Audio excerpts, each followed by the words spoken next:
Dr. Tetsushi Sonobe, may I give the floor to you to open the virtual conference. Thank you very much.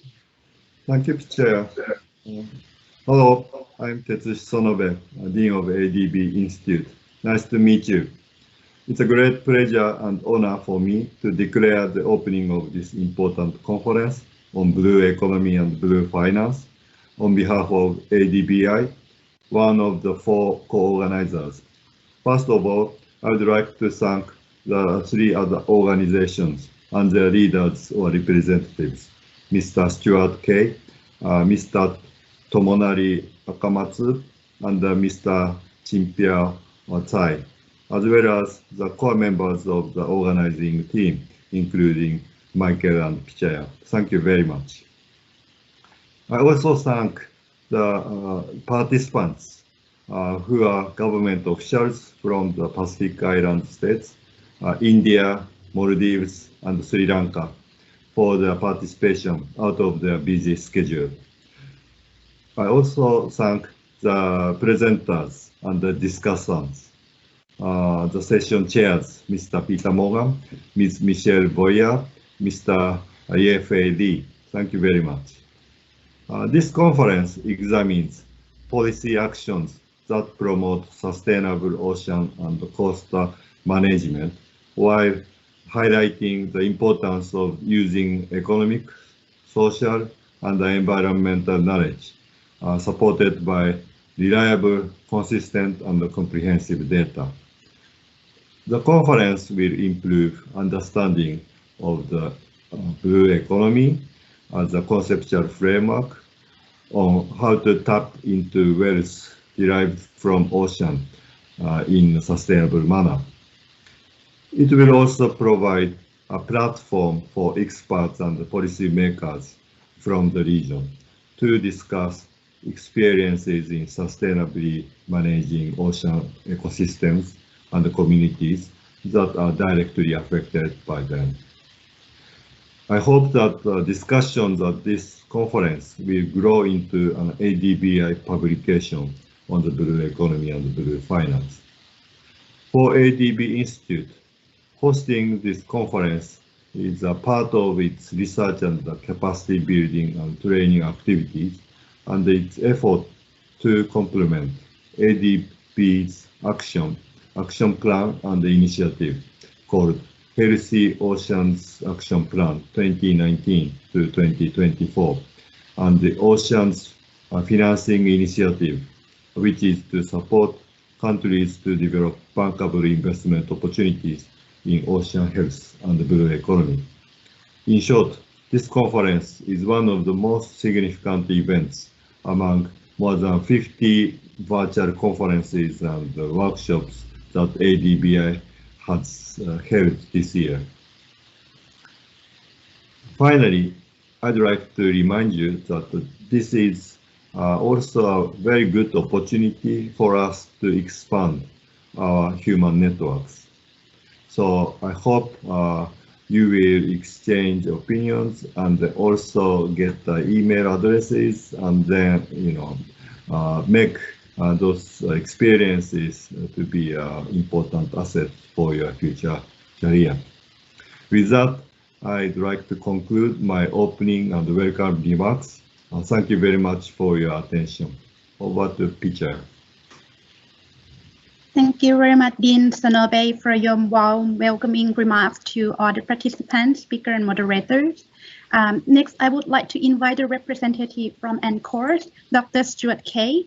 He's a director and a distinguished professor of law within the Australian National Centre for Ocean Resources and Security at the University of Wollongong. Dr. Kay holds a degree in art and law from the University of Sydney and a doctorate in the law from Dalhousie University. Dr. Kay, may I give the floor to you? Thank you very much for that. And look, I'd like to echo the words of thanks and welcome that Dean Sonobe has said. I'm delighted that NCORS is partnering with the Asian Development Bank Institute, as well as our old friends, the Ocean Policy Research Institute of the Sasakawa Peace Foundation and the Ocean Affairs Council, Whilst it would be delightful for us all to be able to meet together, I think it's remarkable that at a time when travel is restricted by COVID-19, we can still join together virtually and discuss and advance these important issues. The blue economy is a phrase that's becoming increasingly common in public discourse and in the popular imagination, and it amounts to a new conception of the nature of humanity's relationship with the ocean. Such thinking is important. 70% of the world's surface is covered by water, and it's a significant driver of the factors that impact our climate and the nature of anthropogenic climate change that's increasingly evident in our oceans. 20% of people in Asia derive the bulk of their protein intake from fish, and much of Asia's energy and trade are moved by ships, and our communications for this conference are hurtling backwards and forwards via a vast network of submarine cables. The curse of ocean regulation and planning since the 1970s has been the difficulty in the coordination of activities, as oceans are rarely dealt with by a single agency.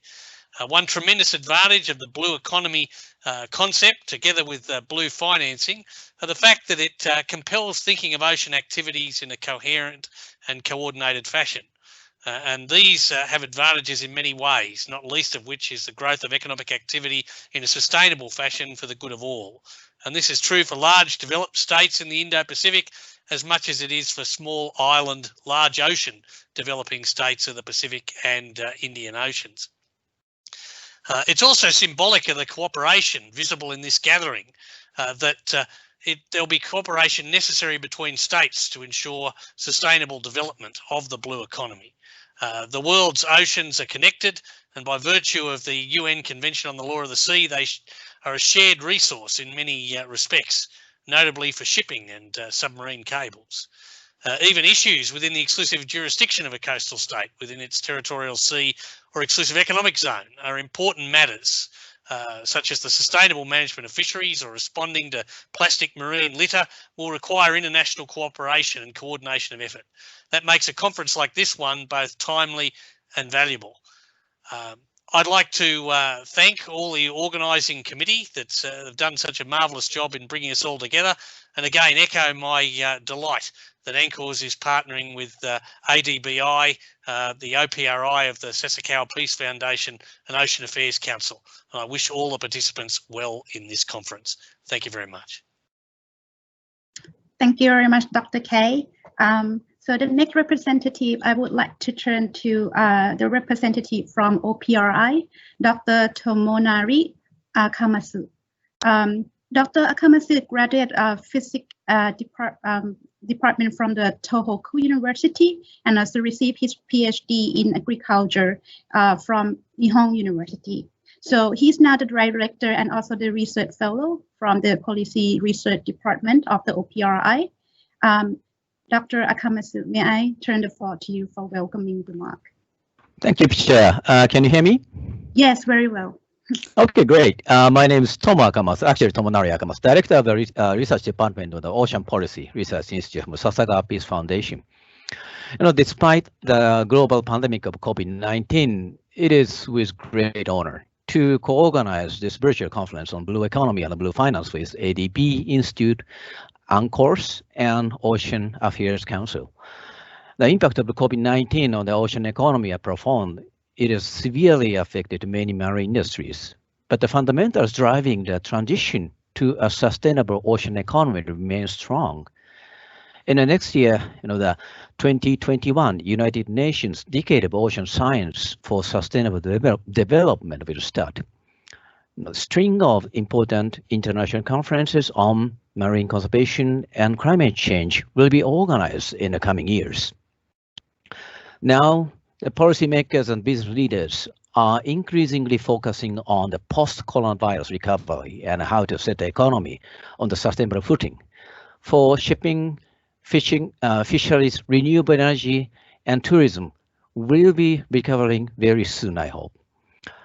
Finance has a crucial role in enabling the sustainable blue economy. Now the tide is turning. There is growing recognition of the opportunities in blue finance. For emerging sectors in the blue economy, the challenge is to attract private finances. By far, nature-based activities are often seen as too small or too risky and not offering an active return. But now we are able to see the huge values of ocean, which can be involved in economic activities in the future. It is encouraging to know that this virtual conference is together with experts of blue economy and blue finance with a frontier of research on ocean studies, as well as stakeholders from the Asia and Pacific, with a provision for a comprehensive policy dialogue for feasibilities and implication to build back better in this new era. I really thank you all and wish this virtual conference will be fruitful and vibrant in the next couple of days. Thank you so much. Thank you so much, Dr. Akamasu, for your welcoming remark and also highlighting the importance of the ocean economy. Our last but not least representative from the OAC, I believe it will be the video from Dr. Shin Piasai. Can I have the video on, please? So just to briefly introduce while we're waiting, Dr. Shin Piasai is currently the Deputy Minister of the Ocean Affairs Council. His expertise is in the field of coastal hydrodynamic computation and experiment, coastal engineering and environment, as well as the coastal development and conservative marine energy development technology, as well as engineering application of artificial intelligence. With no further ado, let's hear the welcoming remark from him. Distinguished guests, ladies and gentlemen, good morning, good afternoon, and good evening. On behalf of the Ocean Affairs Council, I'm honored to be here, extending my appreciation and the opening remark to this event. This year, due to the outbreak of global COVID-19 pandemic, the conference is conducted in a virtual format. I hereby express my utmost gratitude to all hosts, including Asian Development Bank Institute, Australian National Centre for Ocean Resources and Security, the University of Wollongong, Ocean Policy Research Institute, the Sasakawa Peace Foundation, and the Ocean Affairs. Thank you for your support and assistance for this event. Ever since the 2030 Agenda for Sustainable Development was adopted in 2015, the Sustainable Development Goals have become the most important guidelines for the international community. Goal 14 and its target are also what our country's expectation when proceeding the implementation of sustainable development of the ocean. To achieve the Goal 14 and its targets, the financial issue is certainly one of the key elements that everyone should consider. UNEP has already launched the Sustainable Blue Economy Finance Principles in 2018, was the first guide in the world for all stakeholders, including banks, insurers, and investors. In terms of the concern of this issue, the Ocean Affairs Council is very honored to co-host this virtual conference and invite all global experts gathered here to share their valuable experience and discuss all kinds of relevant topics. In recent years, the Ocean Affairs Council has achieved stellar development in the marine circular economy. We are aggressively involved in marine debris governance.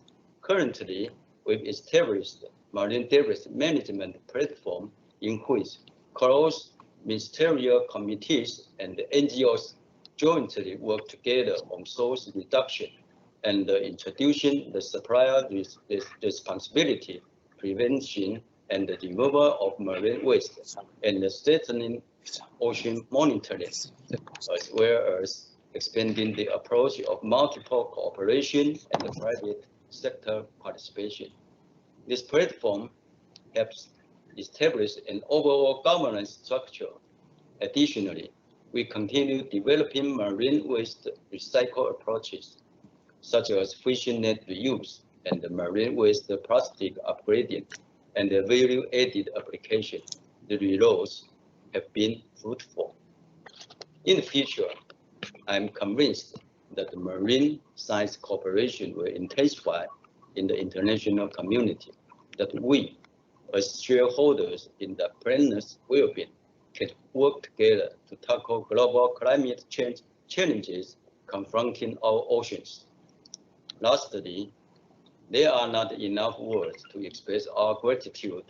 I strongly believe Blue Economy and the Blue Finance virtual conference will be a big success, and wish you all good health and prosperity.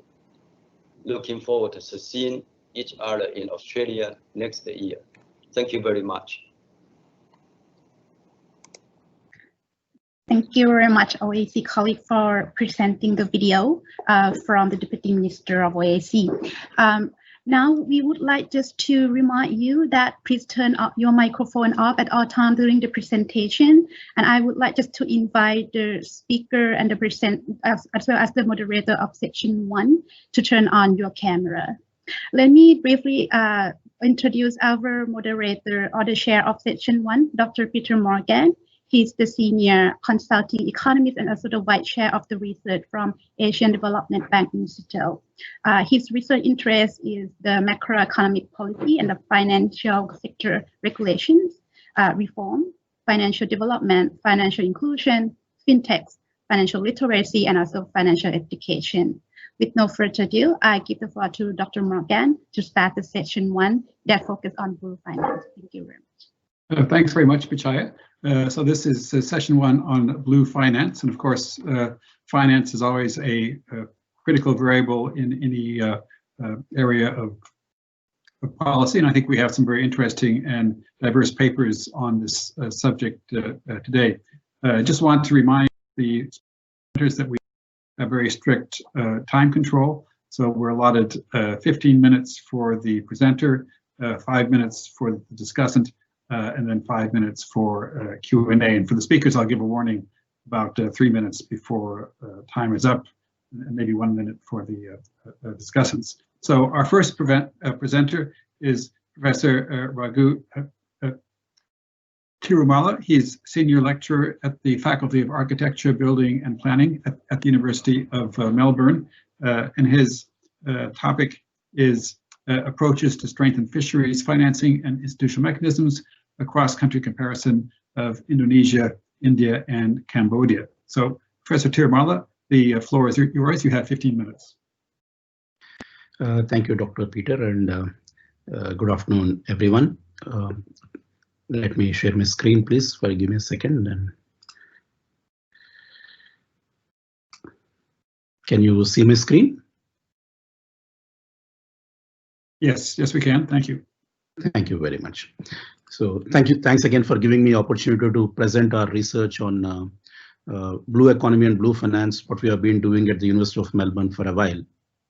This particular paper, we are going to talk about the institutional mechanisms, which are kind of a precursor to get into any blue finance systems as we go about going on. What we have taken is a context of fisheries as an example of one of the sectors of blue economy, to demonstrate how the institutional structures will have some role in attracting finance going forward. This is one debate in the last 3-4 years. We have increasingly seen the importance of blue economy and how it actually contributes a lot to the global economy and the food intake itself. But the discussion on finance has come a little later in the system. The overall sustainability, the stakeholder collaborations, those kind of elements were there in the beginning, but the discourse on finance was slightly later relatively later compared to the overall principles. Now, using an example of fisheries, we are trying to see where we stand in these things. As all of us know here, fisheries contribute significantly to the global economy as well as to a particular countries in the Asian nations where the contribution to GDP is quite significant. But having said that, there was a very disturbing trend of late of the declining percentage of fish stocks because of overfishing, because of pollution which is going into the oceans, and the sustainable levels have been steadily declining over a period, and that's a very disturbing sign for us. To recover the oceans and consequently to help out the fisheries sector, a lot of investments are required, and the investments do vary quite a lot depending upon who is estimating and what kind of basis they have been taken. But the order of magnitude is quite significant, upwards of $200 billion in the fisheries itself. How do we attract investments? Now, there are multiple ways of doing it. Conventionally, the budgetary sources, government sources which are going into projects like taxes, subsidies, etc., which are significant and a principal component. These are supported by the multilateral and the development partner funds, which are who are very aggressive in the Asian countries particularly. But there's a lot of debate on can we attract private sector, and if they come in, what kind of changes do we need in our structures to get a mass improvement? Now, it's a question of doing it at a small level, a small fishery or a small coastal community. But are we looking at that? Are we looking at a scale improvement in terms of the sector? So if it is a scale improvement, what kind of institutional mechanisms which a country needs to adopt? And that seems to be a kind of a debate which is going on with some of the multilateral development partners. So our research was looking at the question, what are the features of institutional financing mechanism which will promote sustainable fisheries sector development? What we tried to do is to look at 3 different countries, quite significant in the Asian and the world context, India, Indonesia, and Cambodia, and understand how they are currently looking at these elements. A quick snapshot of literature shows again the similar ideas what I talked about. There are a lot of research has gone saying that SDG 14 and fisheries are important, and a lot of interest is there, but the interest is actually not translated into money in terms of what is actually going into the fisheries sector. Why is this? There are a lot of reasons. While overall SDGs itself is attracting not enough investment, SDG 14 seems to be one of the lowest in the hierarchy when we try and rank in terms of the investments. So one mechanism to understand is that why do we need private sector here, and is there any institutional and the government structures changes which they will need to enable better investment which are going to come in? How do we look at institutional governance structures? Now, there's no accepted templates in blue finance and blue economy.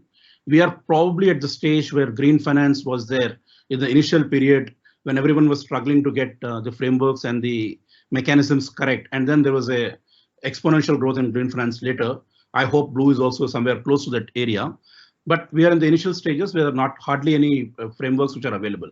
We have the Worldwide Fund Blue Finance Principles. We have UNDP's work in Indonesia. Asian Development Bank itself is coming out with their own framework, which is likely to be launched anytime. And there are lots of commitments by international partners on what they expect to see in the blue finance. But yes, but there's no accepted framework which is there to evaluate the system and the structure today. So one way which we try to use is the typical institutional governance structure. Further, look at the underlying drivers of transformation in the sector and look at how these drivers can result in a desired change. And then using those changes, can we develop some kind of a contours of a institutional structure? I mean, that's an accepted method. If you have listened to the first 3 lectures for the introductory talks today and any research on blue economy, there are 4 or 5 broad areas which comes out in the discourse. One is on integration of the sustainability consideration itself in the dialogue. Are the current practice of the countries integrating the sustainability considerations, and how serious are they about it? And then we are speaking about cohesive and a comprehensive system of activities. There's an increasing appreciation that the maritime and land-based activities are quite interlinked, and a lot of land pollution is causing some kind of a depletion on the maritime and the ocean health itself. So how cohesive are these activities? There are a lot of engagement with the peer sectors, and that you'll see as I go into the cases of these 3 countries. When I mean peer sectors, we have the fisheries as one sector, but then what about the finance? What about the infrastructure? What about the cold chains, agriculture, the other sectors in the economy? Are they talking to each other, and how do they engage? And that's becoming very critical going forward. The governments itself are struggling with their fiscal policy tools and instruments. Are they reconfiguring them to be flexible enough to attract whatever blue finance principles are going to come in future, and the new kind of stakeholders we are going to enter? So that's going to be one element. international development partners are increasingly going to be critical, and they have a voice to state which the countries do listen and then frame their policies. So how well the countries engage with international development partners, that's one element. The pathways for market participation itself, in terms of allowing a diverse group of people from a bilateral, private, institutional, commercial sources, are there pathways available anywhere? And finally, the ease of access to funding. Now, this is a challenge which is there particularly in the Asian countries. Both the project proponents at the government side, who create the infrastructure like a jetty or a cold storage or a landing port, to an individual or a community-based organization who's trying to sell the fisheries, they will not be able to. How easy is it for them to get access? Now, if we are looking at a transition from where we are towards a blue economy, where it is going to be integrated, sustainable, environmentally benign, and kind of an inclusive system, we thought these are the elements drawing from the literature which we can use to compare. We try to apply that to these three countries, Cambodia, India, and Indonesia. As you see, as I said, the contribution to GDP is quite significant, while the numbers might look smaller for India and Indonesia, but they are the top 5 countries as far as the production goes. Cambodia is quite good at the inland waters. And as the sheer employment potential, the sector contributes a lot to all the 3 countries. And that's why it's always important to look at the backdrop and try and see whether governments have the systems to, one, to look at the contribution to the economy, and second, whether there actually is a job-led economic growth. All the 3 countries have a conventional, traditional fishing systems.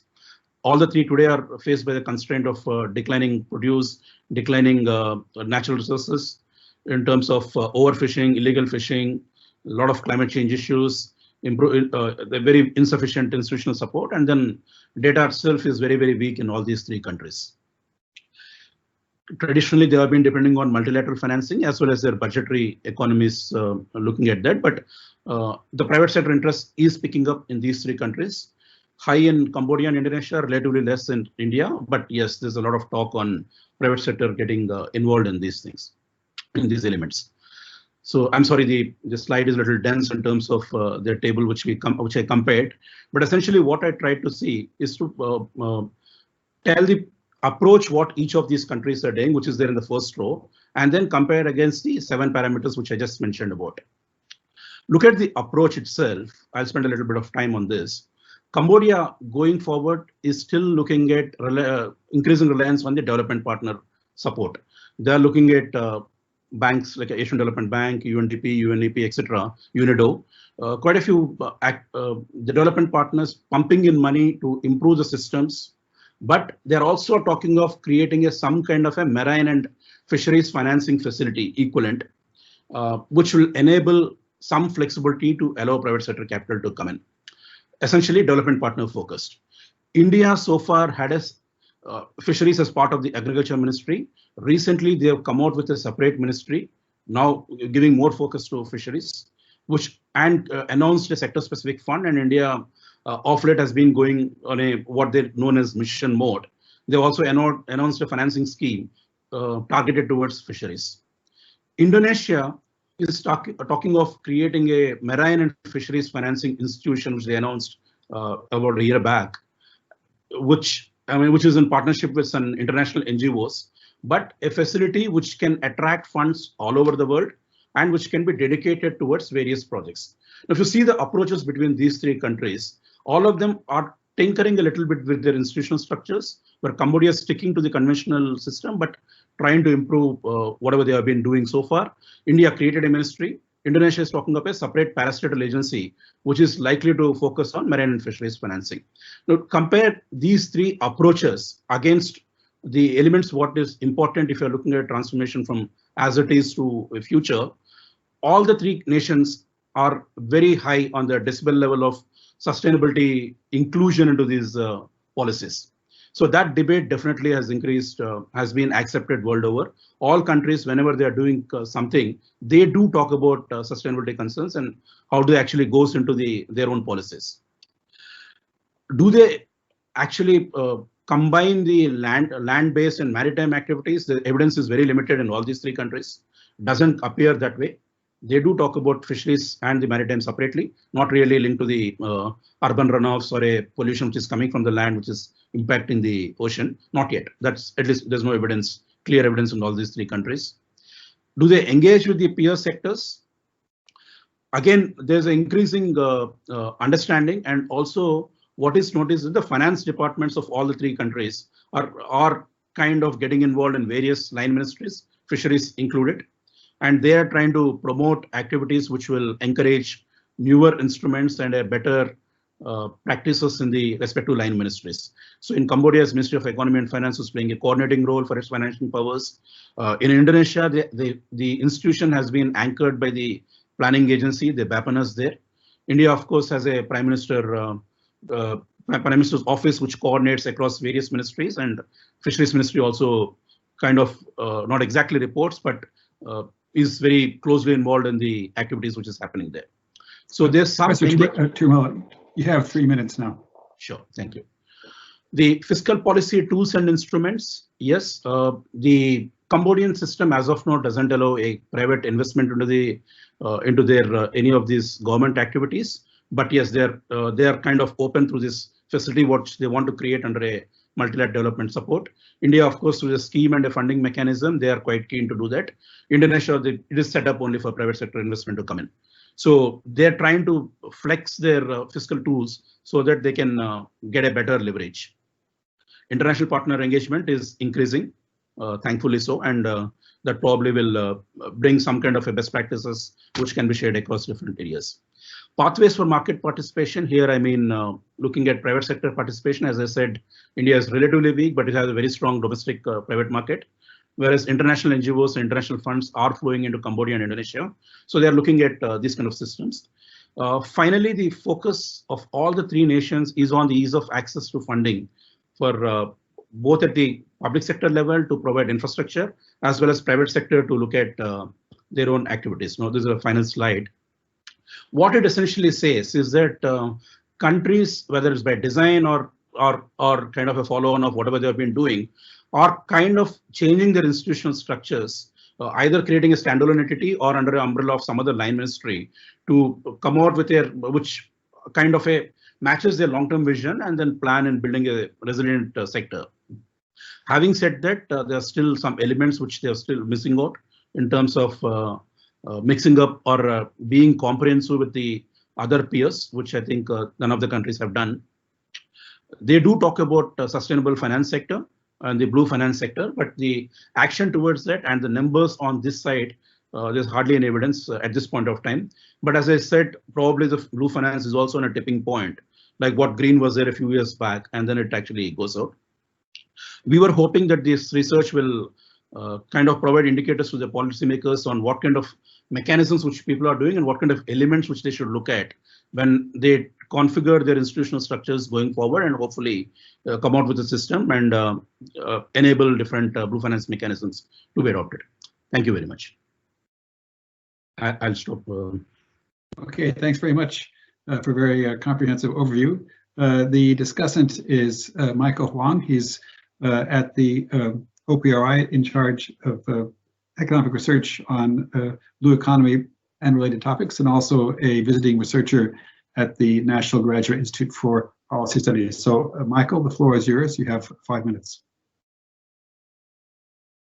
Yeah, good afternoon again. Michael Huang from Ocean Policy Research Institute. I'm very happy to be granted the opportunity to discuss this paper about the approach of strengthened fishery financing and institutional mechanism. So it's a cross-country comparison between Cambodia, India, and Indonesia. This paper actually presents a rich information about the comparison of these three countries. While Cambodia, India, and Indonesia, they are very important country in the Southeast Asia and the South Asia. While the Indonesia, they have they own the greatest many islands for the fishery sectors. So I will first quickly present about a summary about the quick summary about the overview. This paper making a very comparative and then comprehensive analysis of the institutional funding mechanism in three countries. And also they provide a detail comparable indicators for each one to show this mechanism, and then addressing the finance gap, what should be done for these three cases, and also undertaking a comparative analysis to adopt different institutional and financial elements against the principles of the economy finance that are being developed. Because namely, these three countries, they are different size and different province. That Indonesia is the biggest country with islands, and then also Indian has a long coast side, and then how to cope with the economic development. And also for Cambodia, it has a rich fishery sector linked with the Mekong Delta River and also as the ocean.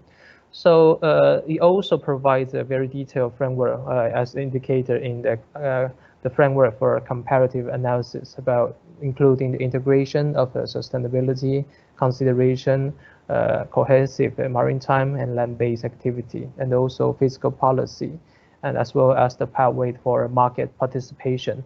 So we can say that this research is really did a lot of field and then the survey for these three cases. And also, especially for the fishery sector, it also provides a clear comparison on the size and the more sector issues and the institutional structures, and also the existing financing mechanism. And also, it's some referred indicators to this, and then also indicate the employment problems. So this kind of indicators are well described in this paper, as well as in the comparison. So they try to provide a framework for these three cases to make it go through about these tools and then the analysis. I think that this paper provides the contribution for a detailed and very comprehensive backdrop for the fishery sector, and then this a very representative case for South Asia and then Southeast Asia. And also, such a nautical framework could actually be a manual to help readers and then other stakeholders quickly understand the key questions for these three countries. And then these three countries are also in the emerging economy in the fishery ocean sectors, so they'll be very fruitful. And also, they provide a practical linkage between fishery sectors and then key stakeholders, such as the NGOs and then development bank, to ensure the future effective collaboration. So my comments is that given this is a paper for blue finance, I believe that many private sector, especially for the funding agency, they would like to see more numerical background and then also economic figures, and macroeconomic indicators for financial circumstances to identify the possible measures. And also, especially the last part, the discussion and policy implication part, a bit vague. So I hope that there will be some tangible or even the bullet point to clearly identify what would be the policy recommendations to the which government, and then to which to ensure to consolidate the process for policy formation.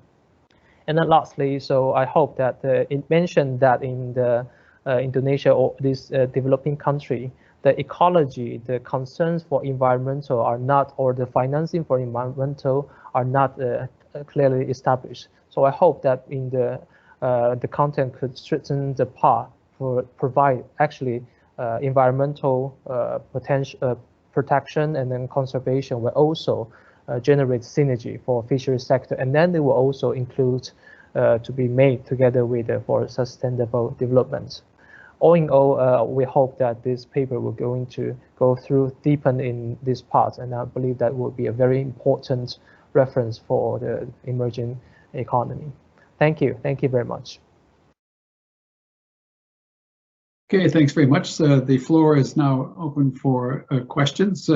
You can either type your question in the chat box or raise your hand, and then I can call on you.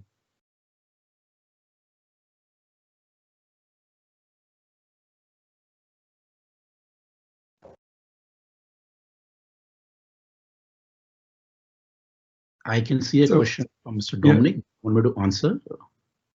Yes, question from Dominic. Do you want to unmute yourself and ask the question, or shall I read it? You can read it, that's fine. Okay, are you referring to commercial fisheries primarily, or also including small-scale artisanal fisheries? Do you see a different approach in financing? When I refer to fisheries, it included everything and all kinds of fisheries which is there, because at a national level, they don't really differentiate.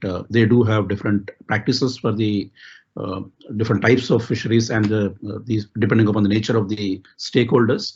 But our article was referring to a overall fisheries sector. Do you see a different approaches? Yes, I do. In terms of definitely countries are segregating the marine fisheries and the inland fisheries and aquaculture, as well as looking at stakeholders' needs quite carefully. In a sense, what does a small scale fishery or a community require vis-a-vis a large scale fisher or a processing industry? What is the requirement there? So there are different approaches and visible in a smaller country like Cambodia too, where the government seems to be quite keen to promote different practices for different fishery segments.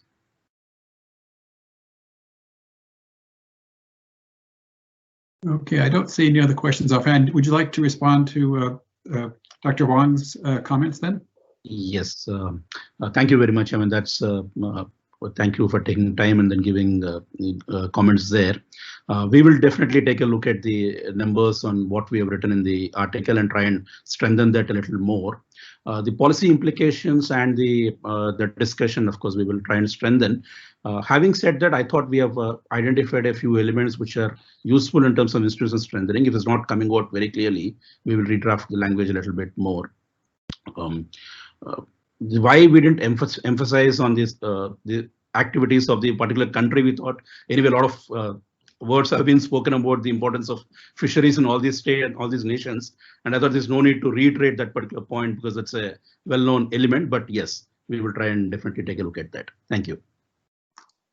Okay, we have a question from Gopal Sarangi. Says, thank you, Professor Raghu.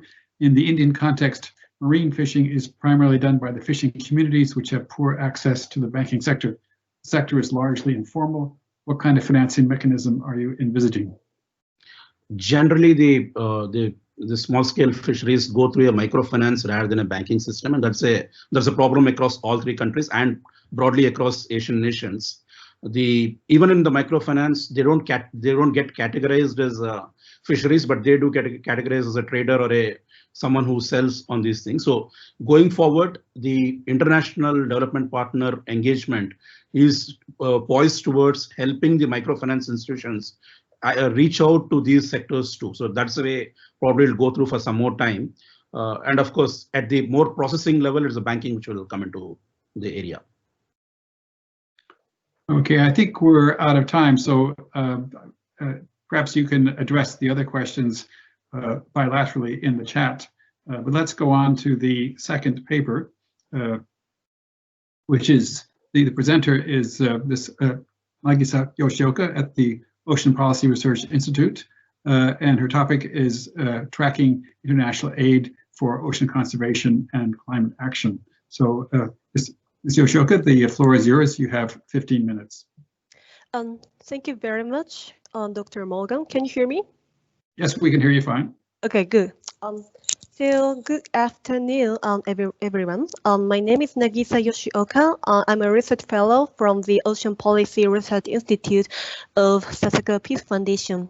So my presentation is entitled Tracking International Aid Project for Ocean Conservation and Climate Action. So the article for this study will be co-authored by Dr. Miko Maekawa from OPRI and Dr. John Burdin and Thibault Beck from Duke University.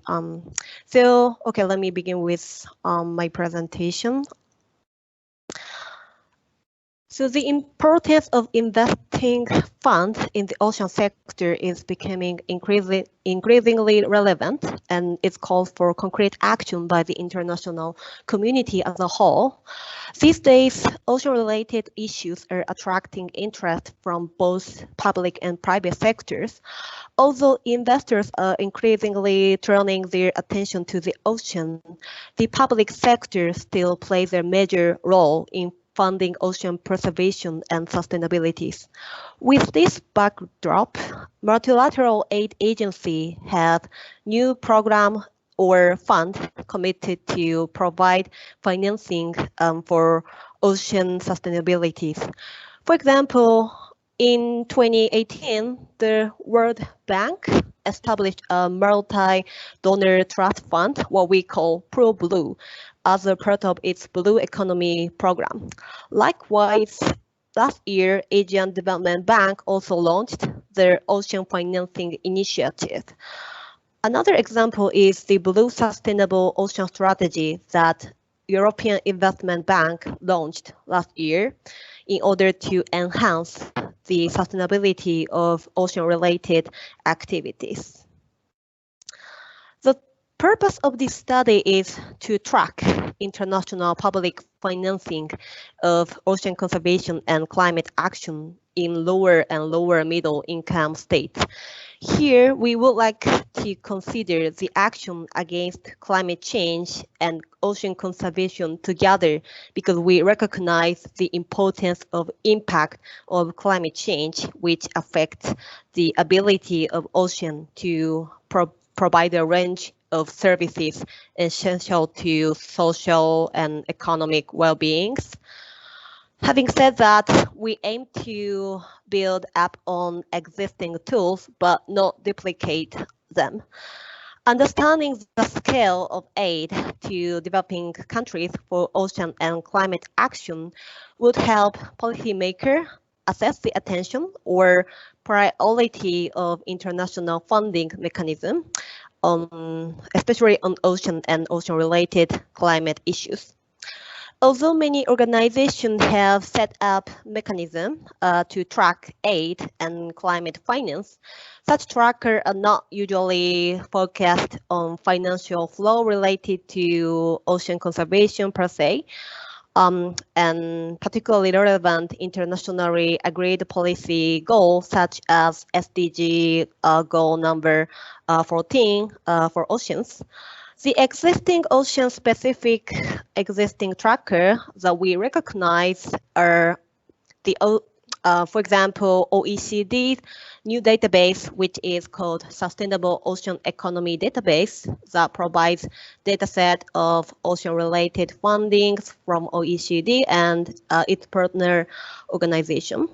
Another example is fundingtheocean.org that offers the fund map targeting aid grant from philanthropic, United States government agency, and DAC countries. Our tracking study is to contribute to this current effort to track aid for the ocean financing by covering multilateral development banks and global climate fund. As a pilot study, we established baseline data for 3 international institutions operating at global scale, namely Green Climate Fund, or GCF, Global Environmental Facility, or GEF, or GEF, and World Bank. The result of our preliminary tracking work was already reported in the Roadmap to Ocean and Climate Action Report, which is available online. This time, we extend our scope to Regional Development Bank, including Inter-American Development Bank, African Development Bank, European Bank for Reconstruction and Development, and Asian Development Bank. Furthermore, we look at Global Fund, Global Climate Fund established under the International Climate Change Agreement. In addition to GCF, Adaptation Fund established in 2010 under the Kyoto Protocol to finance adaptation projects in developing countries will be included. Moreover, we also cover 2 more global climate fund, which is Least Development Countries Fund and Special Climate Change Fund, which are operated by GEF. We examined international finance flow by searching relevant project from the online database provided by each institution and went through all their project documents. By doing so, we would observe certain trends, and they will also provide their current snapshot of ocean financing at international scale. In terms of the time frame, we list the project approved between 2013 and 2019. This is the analytical framework for this tracking study. The coding process disaggregated total project budget into 9 mutually exclusive project target categories, which are pollution reduction, protected area, ecosystem-based adaptation, coastal sink of greenhouse gases, other ecosystem management and protection, fisheries, population adaptation, marine greenhouse gas emissions, and marine renewables. We also match project target to SDG target as displayed in the column next to their categories. And this is a search term that we used.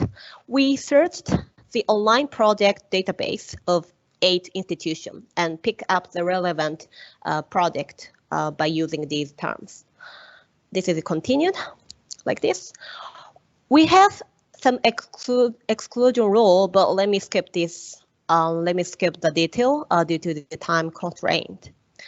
Here are the key findings.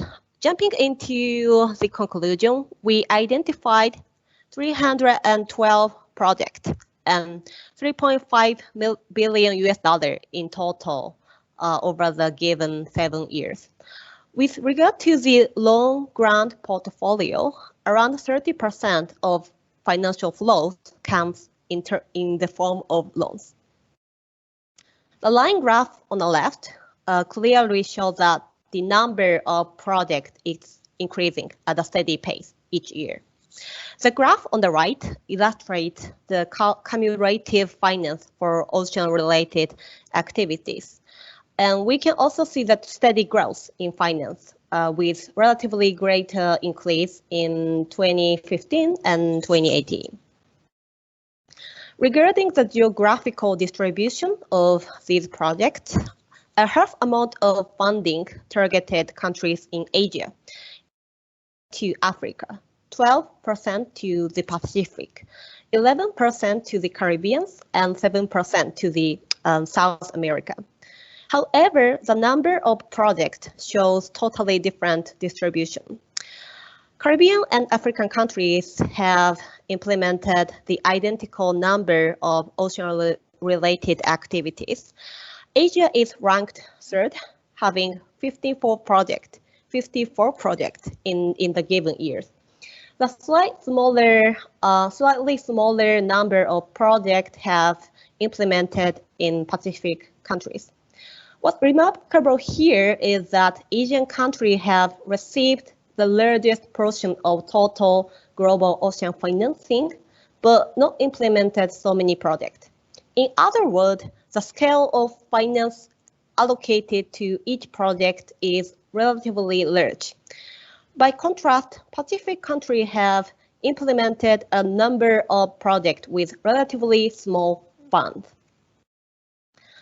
Regarding the support to small island developing countries, developing states or SID, there was 142 projects or 42% of total project and approximately $960 million or 28% of total fund.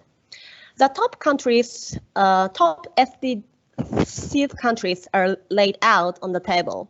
Samoa has received the largest amount of fund from international finance providers, followed by Grenada and Timor-Leste.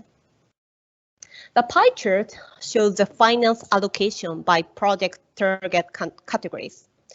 As you can see on the left chart, population adaptation, including coastal climate change adaptation, account for 54% of total. Since population adaptation projects include the infrastructure-related activities, We also created the third for fund excluding loans, but it still has a half of total fund targeted population adaptation. We also see the trend in project implementation by SDG target.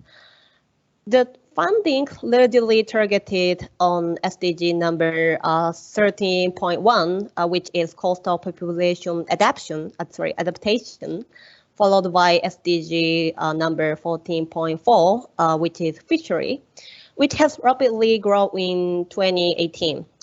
Conversely, the level of funding for SDG number 14.2, ecosystem management, and SDG number 14.3, ecosystem adaptation, remain lower than $200 million US, with exception of... You have 3 minutes now. Okay, thank you. Sorry, let me skip the slide. This is a distribution map of only grant for ocean conservation and climate action. So yeah, this map helps us overview the geographical distribution of global ocean finance. That's the summary of my presentation. Comprehending the scale and distribution of international aid is a critical step to advance the ocean sustainability on the global scale. This study aims to provide baseline data by reviewing the online project database of selected multilateral financial providers. In conclusion, we have seen a steady increase in investment in ocean and climate action, while there are some regional bias to some extent. The tracking analysis revealed that multilateral fund provided $3.5 billion US over the recent 7 years. These countries have received a relatively small amount of aid for the number of projects implemented. Breaking down by the sector, the funds are still not translated into projects for some issues, such as protected area, population reduction, and so on. To overcome these challenges and fill in the gap, monitoring efforts should keep informing financial providers. So that's the last slide. So this study is still in progress, and the analysis will be supplemented by the interview with the expert in targeted institution.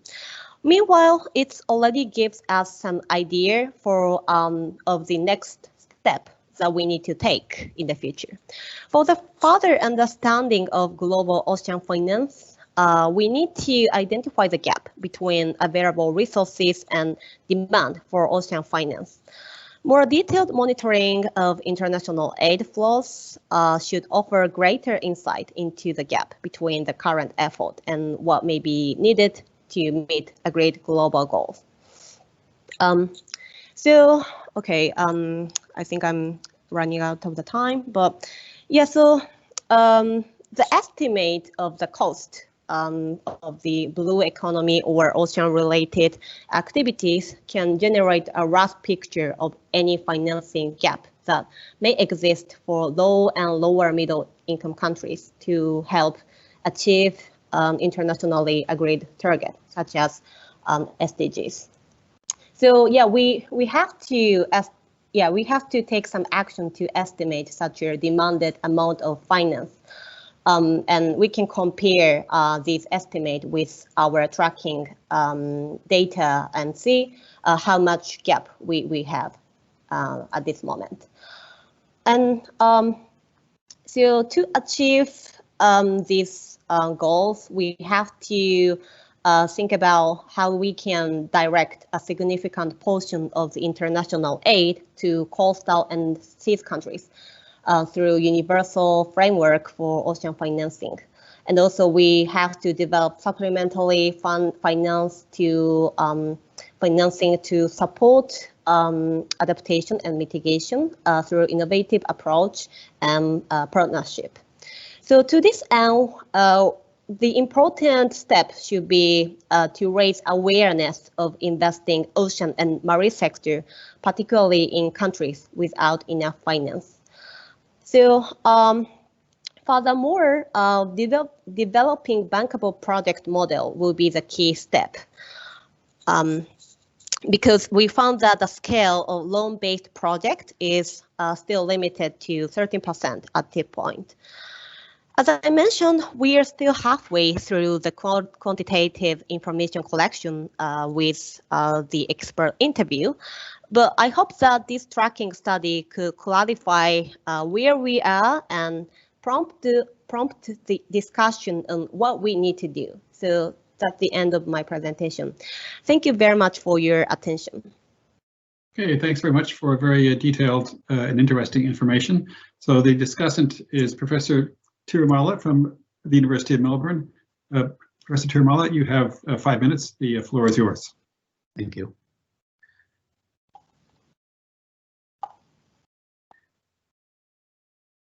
I've read this paper with interest, and it's quite a simple paper, but very powerful in terms of its messaging as well as. Can you see my screen? Yes, we can see it. Oh, sorry. So it's quite powerful in terms of its messaging and what it actually communicates. I kind of like Ms. Nagisa's way of putting these things. It's very interesting and opens up so many windows of further research and probably giving a lot of leads on what to research on going forward in this area. I say it just tracks the information which various development partners have funded over a period, but indicates the kind of trends what we have seen in the last 6-7 years in terms of the quantity, numbers, etc. Also reinforces the current understanding currently. While absolute funding has increased so much, there are so much gap still to be funded. I think that point is very clearly coming out of this research. Also, the kind of dissonance between what needs to be funded, what is actually being funded currently. That also has been brought out quite clearly in this particular paper. As I said, less on ecosystem management, marine GHG, etc. These are the aspects which are very fundamentally required, but it is not coming up. Probably also gives us a lead to say why this is happening that way. Because whenever governments are trying to convert into a project, they're going that direction, putting money into that. Whenever the governments are not able to configure a project out of an idea, like ecosystem management or a GHG emission or a pollution reduction, I think they're struggling to invest money. And that's probably an area which development banks can go see it. The other important aspect is on the geographical distribution. Again, it's quite, so it points out saying that Asia has a lion's share in terms of the funds, but uniform as far as the number of projects are concerned. Also raises a question saying that as the costing of projects and the nature delivery of projects in different places in the world, are they being uniformly addressed? So once we have some kind of a blue economy, blue finance principles, these kind of dissonances probably will disappear. Probably that's one, which is a good point which has come out here. As I said, it's a good starting point in terms of what can be further investigated in terms of the sizes, in terms of activities which are there. I'm very keen to look forward to what the further activity which the quantitative analysis which is being done. The authors have presented a cumulative figures, but also may be useful to start looking at year-on-year numbers. And you see that there's various dips and increases on the number of projects as well as the funding. If you look at it year-on-year, I'm not necessarily looking at a cumulative from every year. So that also will give a perspective of what can be done in future. So that to that extent, I think the quantitative analysis can be improved upon. A lot of discourse on how much the extent of blue economy is required, money is required in future. This tells us some kind of a hint and premise of how to go about doing that. Finally, the point of this, while this article talks about public sector largely, it also gives the future researchers an idea of how do we track private investments going forward, and then how do they match with the development partner funding. So a lot of good things, I think, in terms of what can be further researched upon. Good tracking system to start with, and a nice framework, and very rigorous in terms of the identification of the parameters as well as the elements which are there. I'm hope to see the continued research in this angle, and then I'm sure there's a good value addition to the knowledge area in this sector. Thank you. Okay, thanks very much. The floor is now open for questions. We have several questions in the chat box already. First, from Dr. Yang.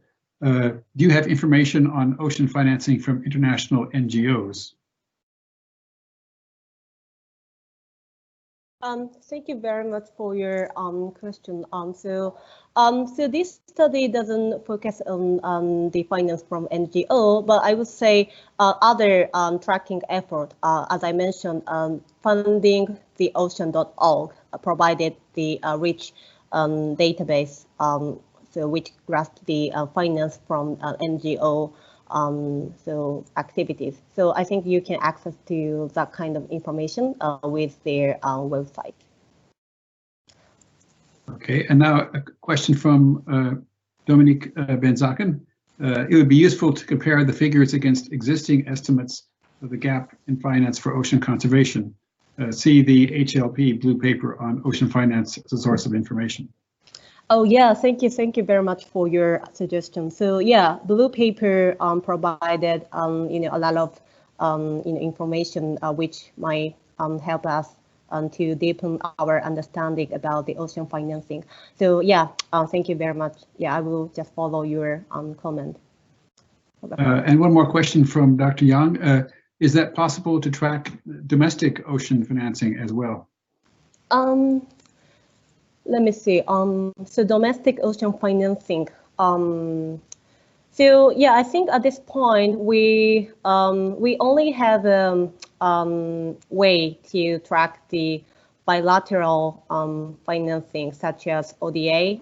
We can access to OECD's data, which provides the finance tracking of the DAC countries. But in terms of the domestic finance, yeah, it seems to be a little bit tricky because we have to see private sector finance as well. Yeah, but I think that's really good point. But yeah, unfortunately, it's not the part of our study this time. But yeah, I will just keep that in my mind and try to figure out what we can do to comprehend the global ocean financing.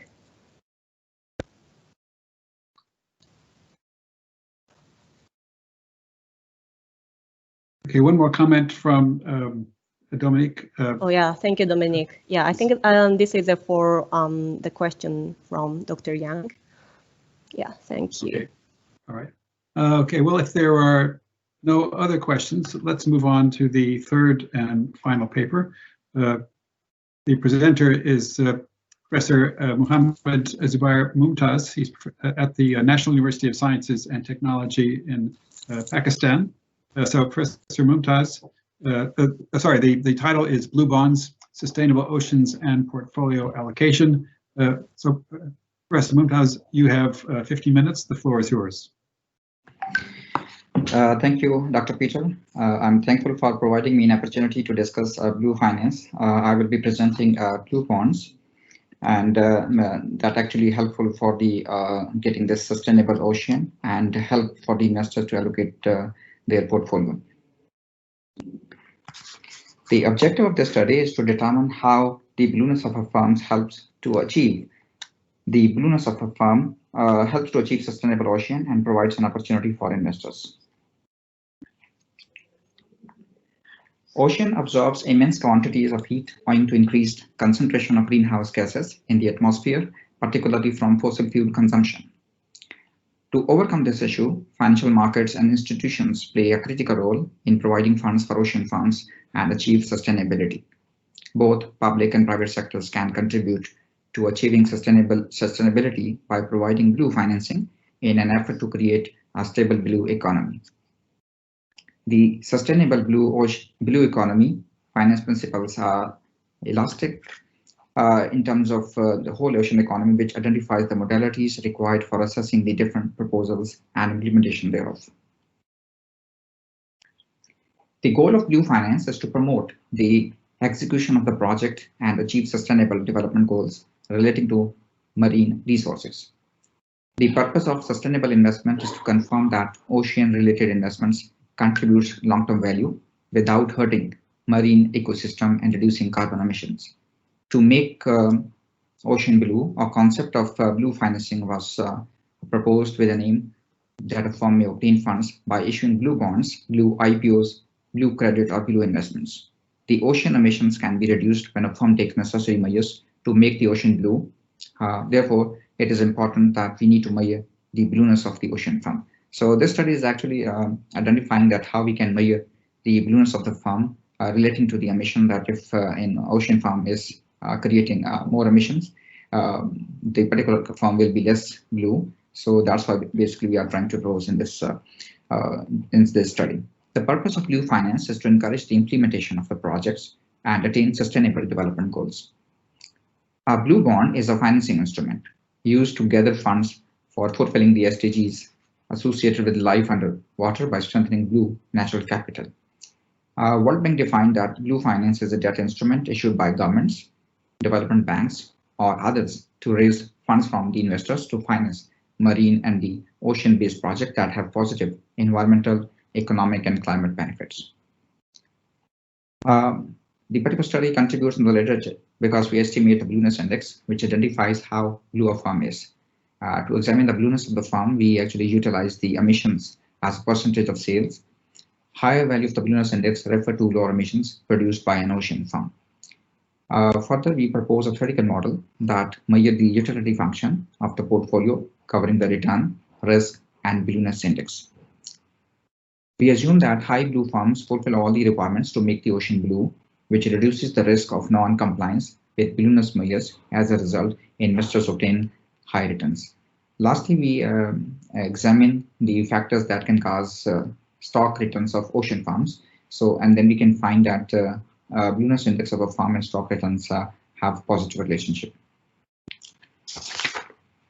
We took the leverage of investor utility function initially proposed by Markowitz, and they identified the relationship between risk and return. And then he argued the proportion of investment is they develop different kind of efficient frontiers where investors can maximize their returns. So the traditional portfolio utility function is equal to return of the portfolio and the variance that we have with the particular portfolio. RT represents the rate of return by investing in blue bonds, and variance shows the risk associated with the blue bonds, and beta indicates the sensitivity of risk. We proposed a model incorporating the blueness factor. This study examined how investors can estimate the emission produced by ocean farms. We assume that investors participate and allocate a certain proportion of their investment to blue bonds, and as such, they have determined what the optimal allocation amongst these investments should be. As investors are concerned about the blueness of the farm, they prefer to invest in farms that reduces ocean emissions. In the light of blue bonds, the portfolio utility function is based on the risk, rate of return, and blueness factor. So we employ bonds issued by a firm because we don't have the data regarding the blue bonds. So we actually take the leverage and utilize the bonds issued by a firm as a determinant of blueness in terms of obtaining funds. So the utility function actually looks like says that we actually incorporating this blue factors, and then we actually identifying that how we can determine the blueness of a firm. So blueness of the firm is computed as all the emission that a company can produce divided by its net sales. So we can find out this with the help of the emissions by scale by total output of the firm. By solving the utility function subject to the return of the portfolio and the risk associated with the portfolio, we actually get this alpha, and alpha here is representing the percentage of investment made by an investor in a particular firm. So for example, if we have two firms, so we can assume that in firm A, how much investment an investors can make. So this alpha T is actually we are taking this proportion of investment without considering the blue factors.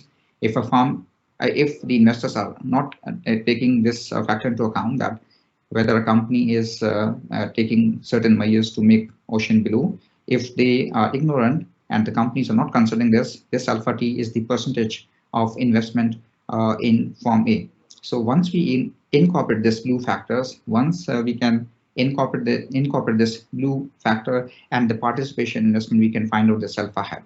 So this basically theoretical model is proposing that if the firm is not considering blue factors, then what would be the proportion of investor can make in one company. But if the firm is taking this and investors are considering this blue factor, then what would be the participation of investment will be. Next, we propose the greenhouse gases taxation and portfolio allocation, and those firms that actually create create emission, so that ocean firms can be taxed, and then eventually their return can reduce. So this is a utility function that showing the return, and again risk is the combination of both the utility function. But this return is actually being taxed RT minus TA. So the return of firm A will be taxed if they are creating emission. And again, we are supposing here that both the firms are creating emission and their returns will be taxed. And again, we can solve this model, and then we will be getting alpha. And this alpha means that what would be the proportion of investment by an investor in firm A if the firms are being taxed because of the emissions. Lastly, we find out the factors that can cause stock returns considering this balloonist index. SPR is the stock return of ocean firm, that is a dependent variable, and is actually relying on the return on the bonds. IB is the issuance of bonds. Balloonist, that is index, we have determined emissions by total sales of the firm, and risk is the credit rating of the bond that can range from AA to BBB.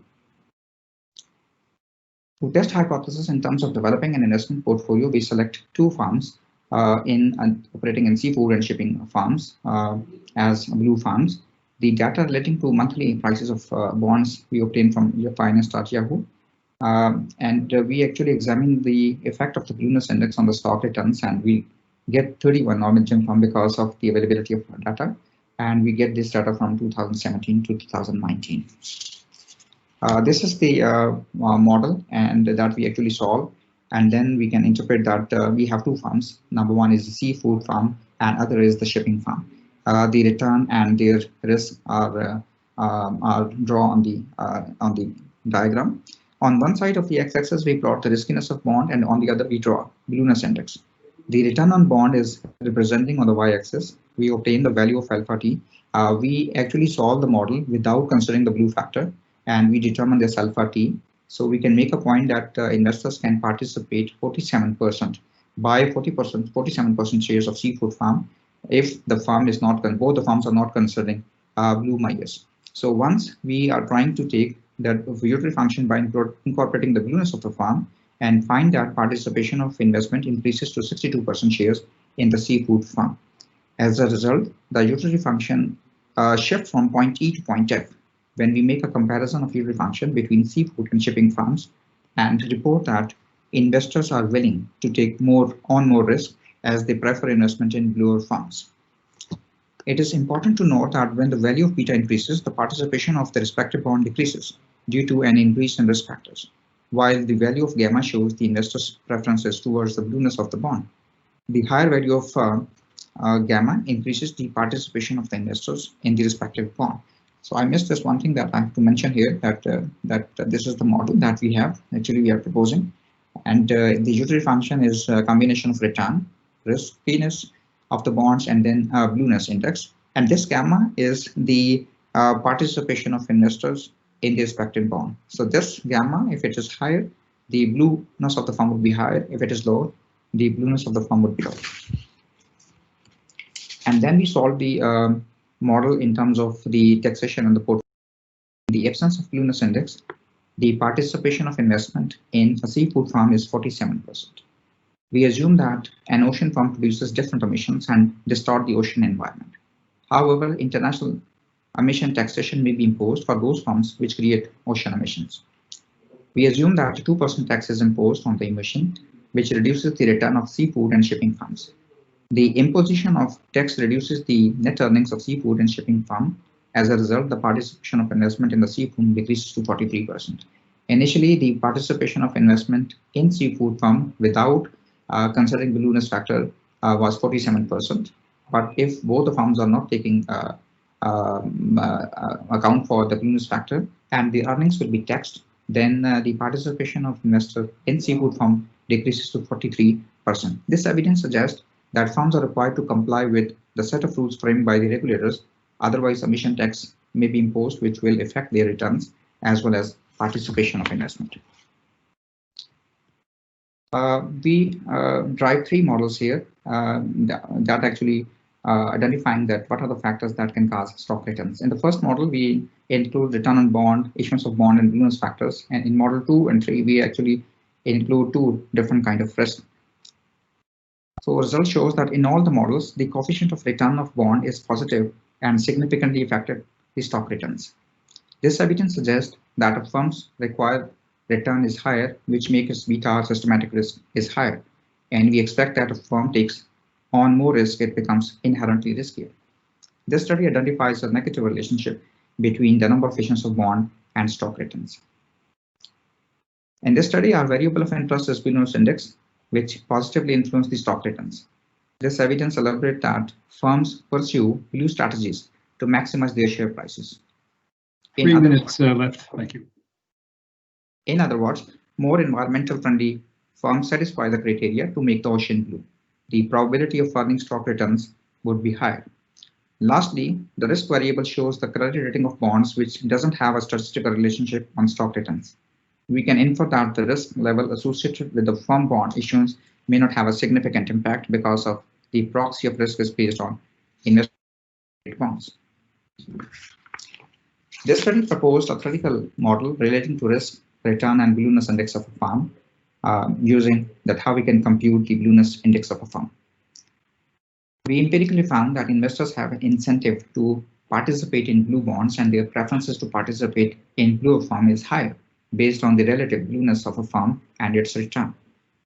In the event of non-compliance with the blueness factors, emission taxes may be imposed, which reduces the participation of investment in blue bonds.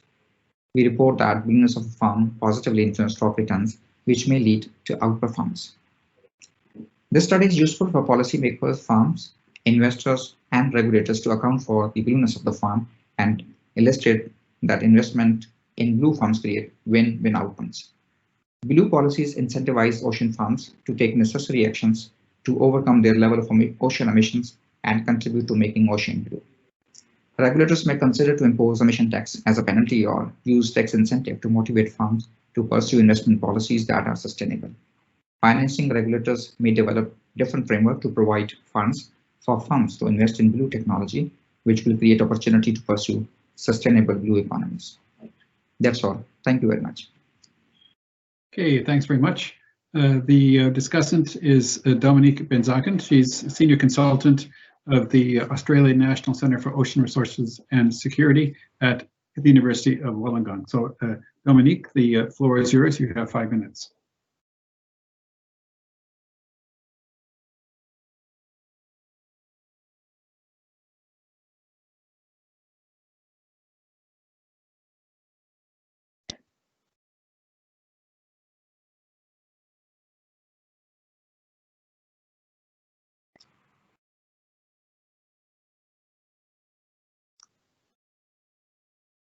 Can you see my presentation? Because I can't see it. I can see you, but not the yes, we can see it. okay. Can you go into full screen mode? Okay, where is full screen mode? On my yeah, okay.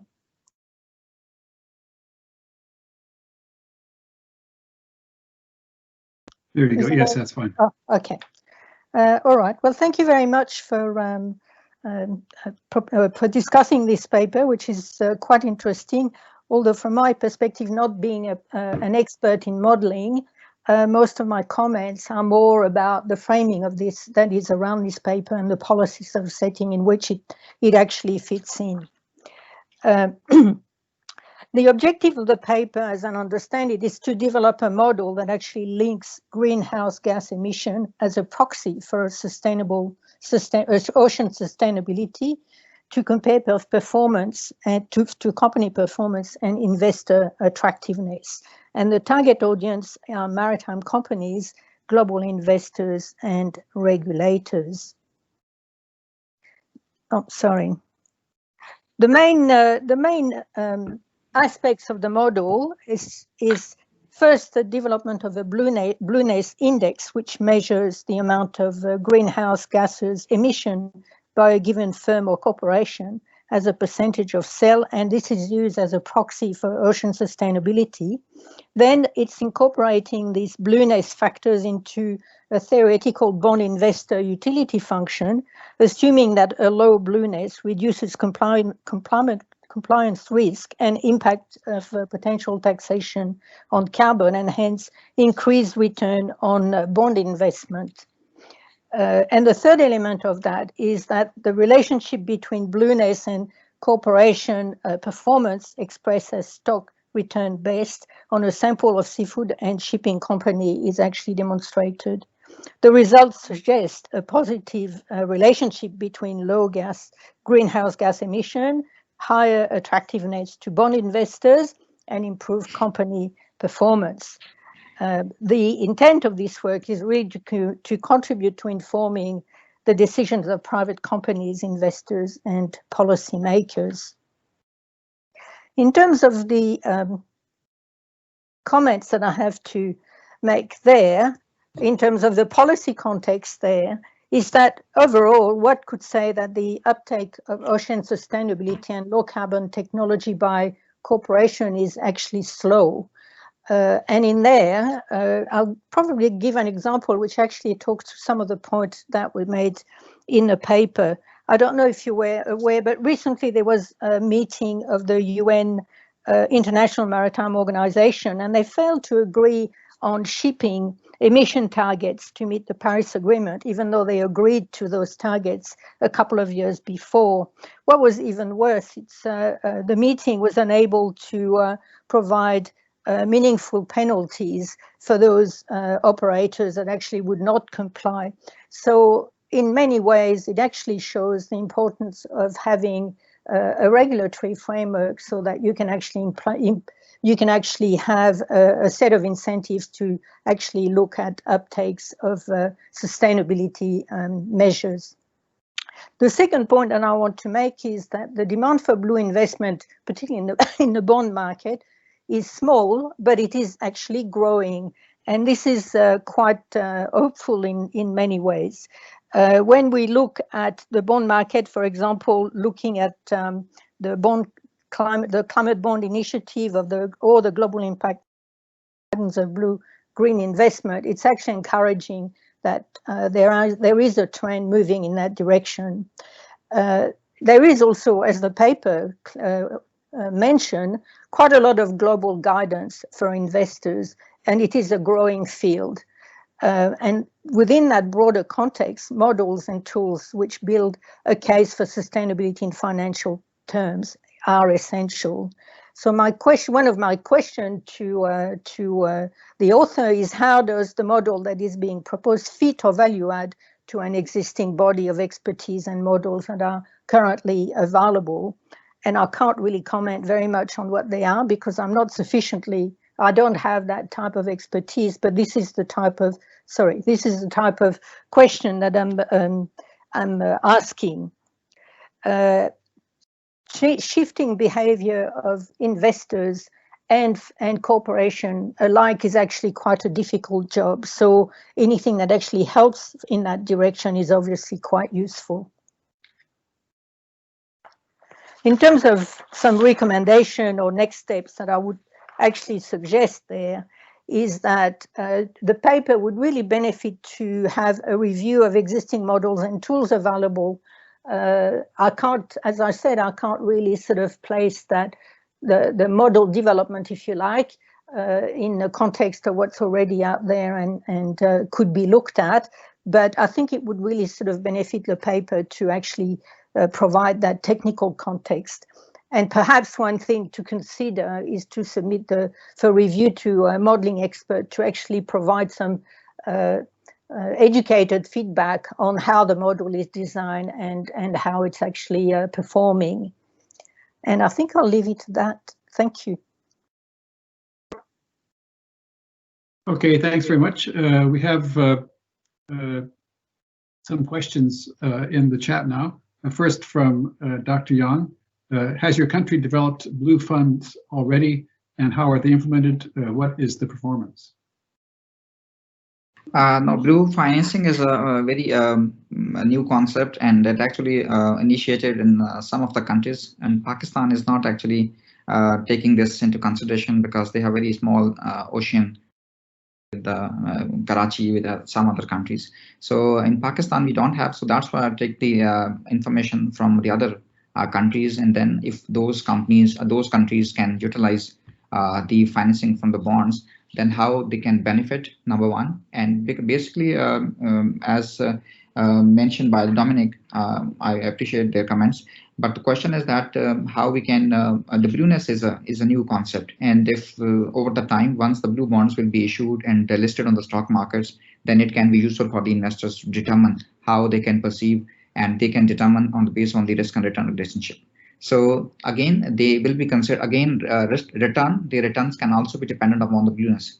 And if the firm is more blue, the return would be more. If the company is less blue, the return would be different. So again, it is not the case that it is actually used in the literature, and I'm also working on the green fund and using this, that how green firms can utilize and how we can measure the greenness of a firm. So I actually took the leverage of that models, and then over the time, these models are useful in identifying, because once these bonds will be listed on the stock market, then this model will be more appropriate for analyzing the return on behalf of the investors.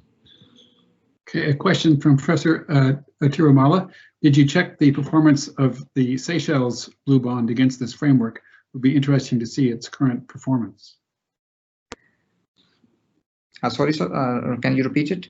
Yes, did you check the performance of the Seychelles blue bond against this framework? Yes, I have tested, and then we have developed the model as well as the result that those companies having high blueness index, their return would be high.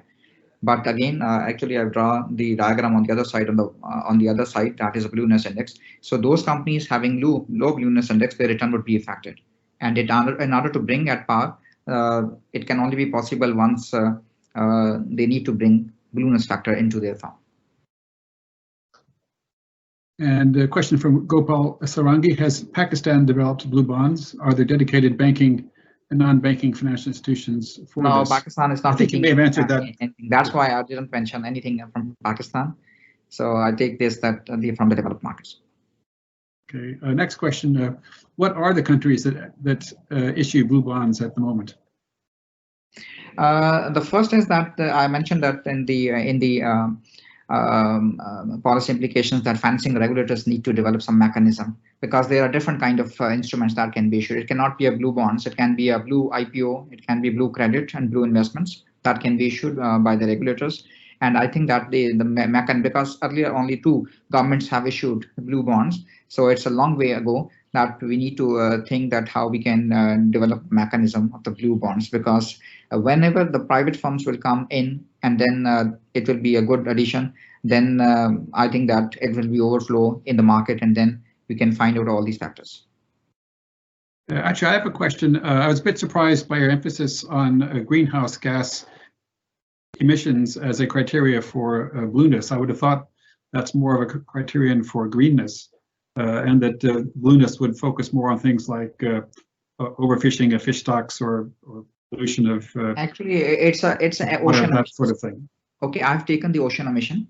I've used the word greenhouse gases. I will change this word to ocean emissions. Otherwise, I have taken all the emissions, the 3 emissions that actually produced because of the ocean. I have taken them and I added them divided by the total sale of the firm.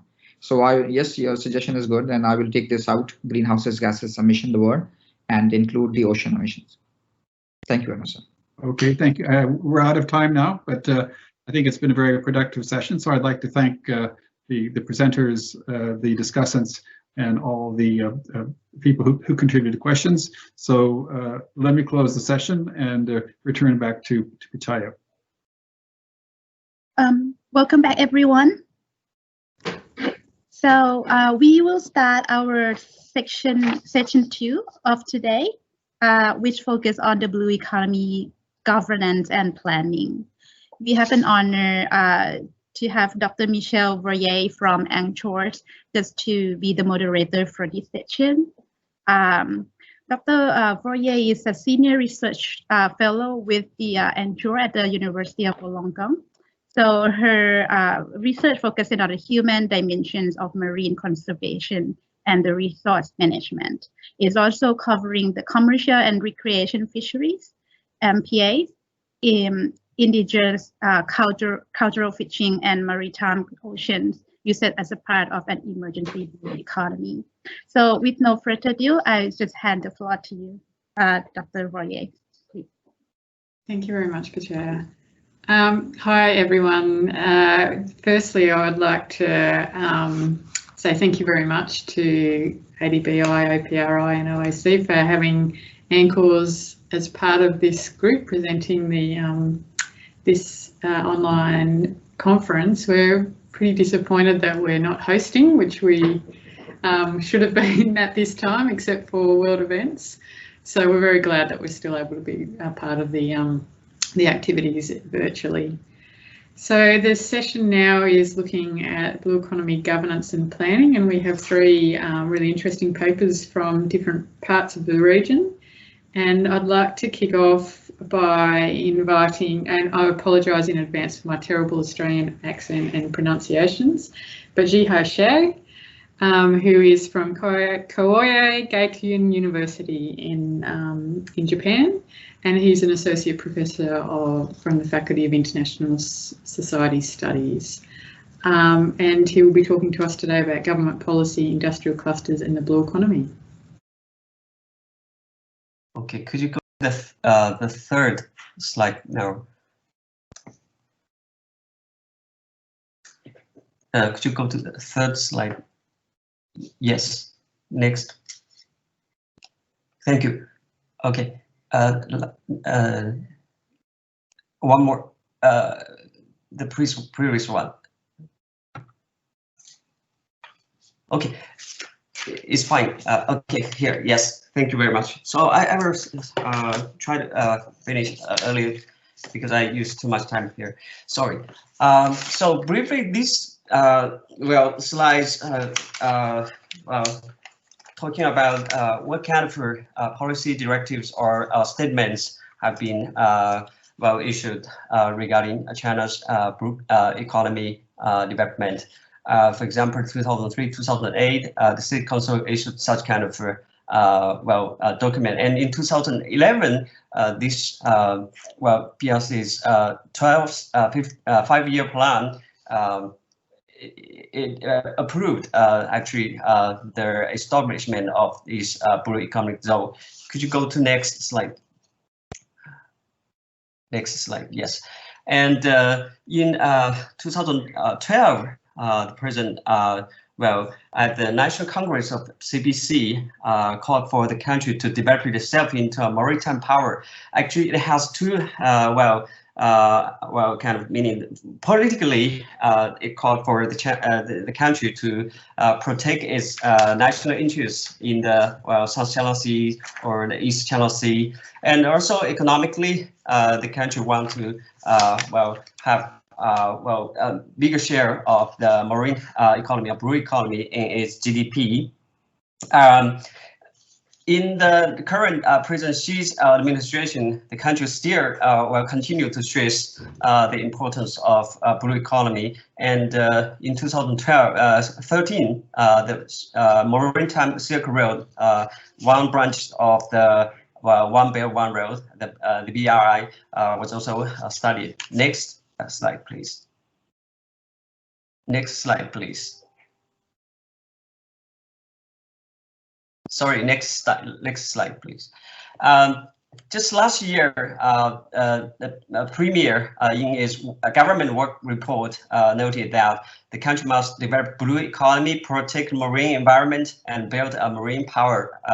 And also last month, the country issued its 14th 5-year plan, in which the country wants to continue its marine economy development, but as well as stress the importance of maritime sustainability. So looking through these policy documents, you could see the country in the past 20 years have continued stress the importance of maritime marine economy or blue economy. And also at the beginning, the country didn't stress too much on the marine sustainability, while in recent years, only the past decade, the country started to mention that. Next slide, please. In the first decade of the 21st century, the PRC's marine economy actually grew quite rapidly. The growth rate was even higher than the overall GDP growth rate, and its share, the marine economy, contribution to the GDP growth also rose from 6% to about 30%, so it were almost double. And also the degree of the marine service industries such as tourism also grew. Please show next slide, please. Next slide, please. You can see in this pie graph that the last year the PRC's marine industries make up marine tourism actually accounted for almost half of the total marine industries value added. Next slide, please. So in the second decade of the 21st century, China's PRC's marine GDP continued to grow, but the growth rate slowed down a little bit. But still, it is corresponding with the overall GDP growth. Its volume has also almost doubled in these 10 years. And the marine economy's share of GDP has also been constantly over 9%. However, as the overall GDP growth slowed down, China is facing the problem so-called economic new normal. The blue economy's growth rate also slowing down. Next slide. Next slide, please. Yeah, this shows the growth rates of both marine GDP and overall GDP in the past 10 years. As you can see, it's almost the same. And next slide. Next slide. Yeah, this is volume of marine GDP and its share in the overall GDP. In the past 10 years, the volume doubled, and the share is always about 9%, but slightly going down. So this is a challenge to China's blue economy. Next slide, please. Next slide, please. The PRC also had a global discourse on its blue economy, organized a series of international blue economy forums or experts. I will skip this. Next slide, please. So next slide, please. So based on this brief review of the evolution of China's blue economy, I want to go further to examine the reasons for the reason for the PRC's blue economy development. And I argue that two important factors: the government policy and the industrial cluster strategy, playing a quite important role. Next slide, please. So, next slide, please.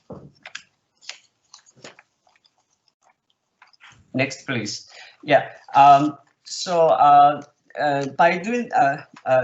By analyzing this case of the Shandong Peninsula Blue Economic Zone, I will argue these two important factors role. One, brief the Shandong Peninsula Blue Economic Zone, which I will refer as SPBs, from now. And it was established in 2011 and covered 8 cities in the Shandong province, which is surrounded by the Bohai Sea and the Yellow Sea.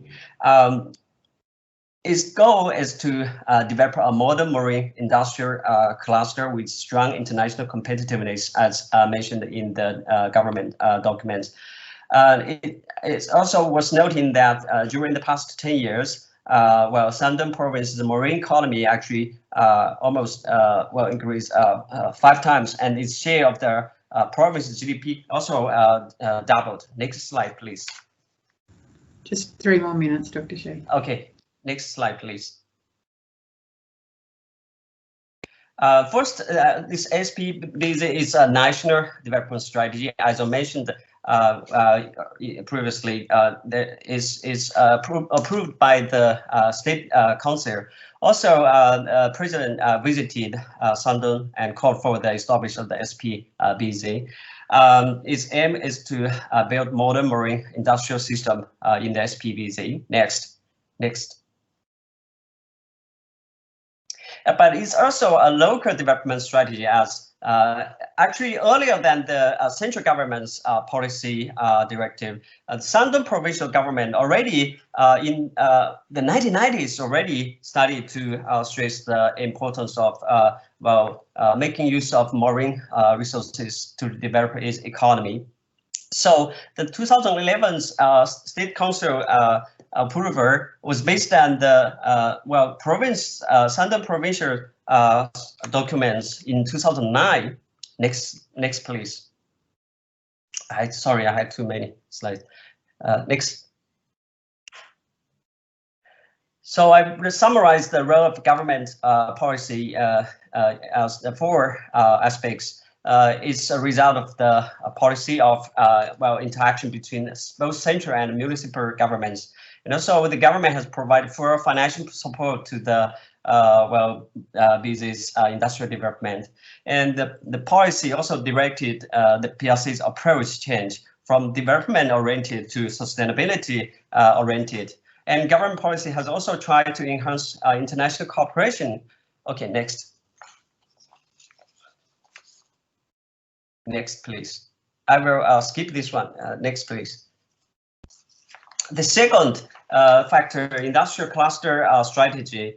The position of the SPBZ as defined by the State Council is to build advanced marine industrial cluster with international competitiveness. Next, please. For example, the municipal government policy on the industrial clusters.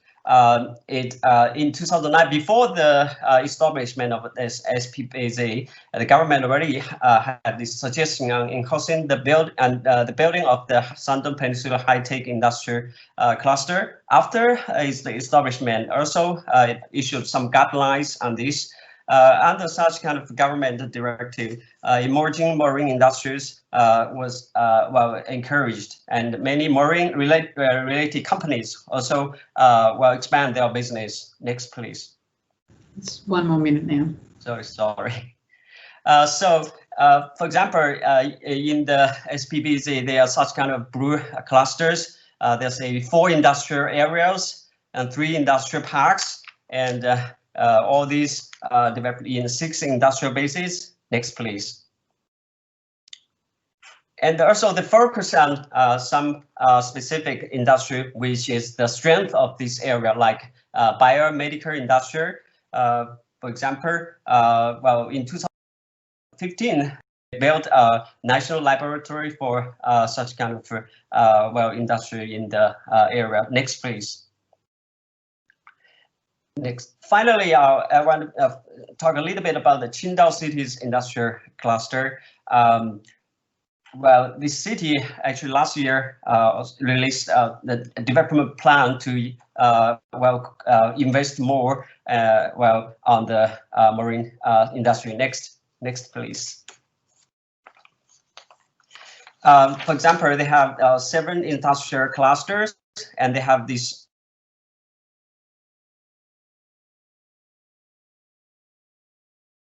which were integrated into one cluster area, and this is said to be driving force for the city's economic growth, and it accounts for about 40% of Qingdao city's GDP in 2018.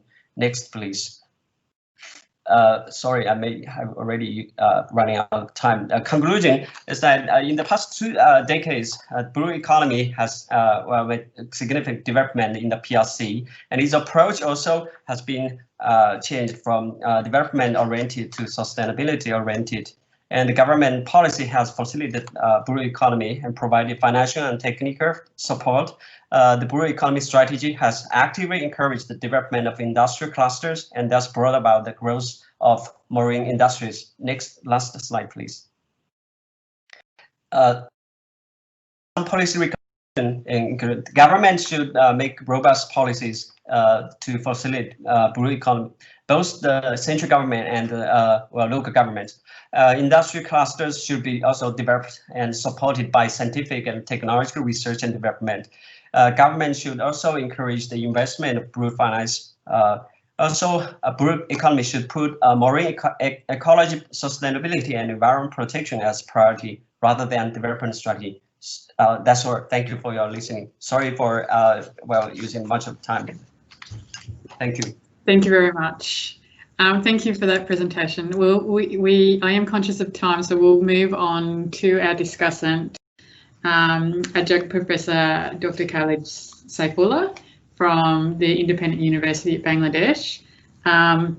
We have about 5 minutes for that. Unfortunately, we won't have time for questions in this talk, but I would draw your attention, Dr. Shi, to some questions in the chat that you might be able to answer online after our discussion. Thank you very much. Thank you, Dr. Michelle and Dr. Sai. Thank you, Dr. Sai, and Professor Sai for the presentation. And for the paper is quite comprehensive because I have actually gone through the paper a few times, and there are actually a lot of information.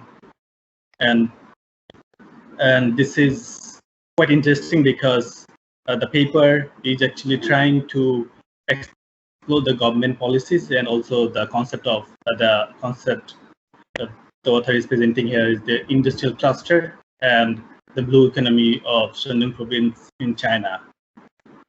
And the interesting factor is that he also argues, the paper also argued that the government policy and industrial cluster are the 2 most important factors. And it is quite, in the paper, it's quite comprehensively actually discussed why the industrial clusters are actually one of the driven factor of the blue economic zone. And one interesting thing is that this is the Shandong province blue economic zone is the China's first blue economic zone established by the government. Both central government and local government work together for that. And one interesting thing is that this paper actually tries to provide some quantitative approach, providing some numbers and facts and trends, and qualitative approach providing the case studies of the blue economic zone in Shandong province.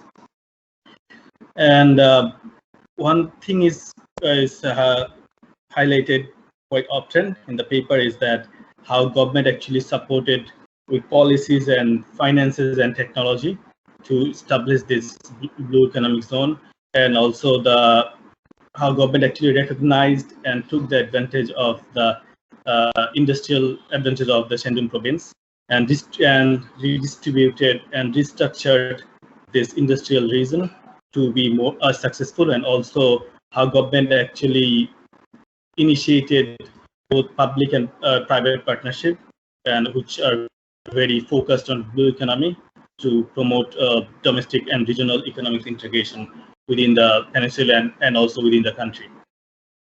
And it is not actually easy to always work together from central level to the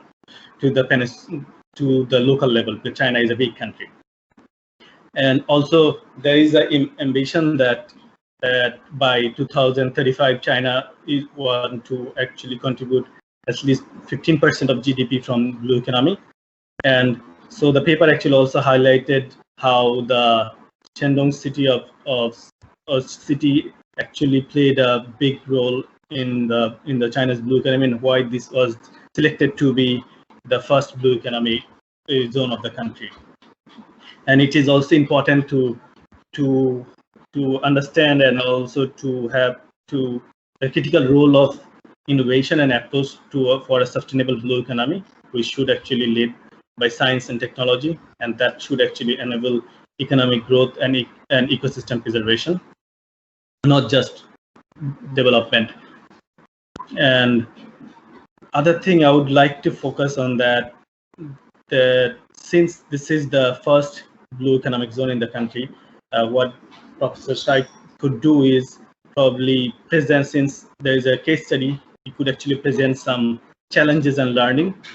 So, because one of the objective of the paper is to what implication of the Central Province Blue Economic Zone provides to other countries. So this is one of the objectives. So it should be interesting to if you could present that. So that will be actually helpful for the policymaker, and if a government actually want to replicate or establish another blue economic zone in the country.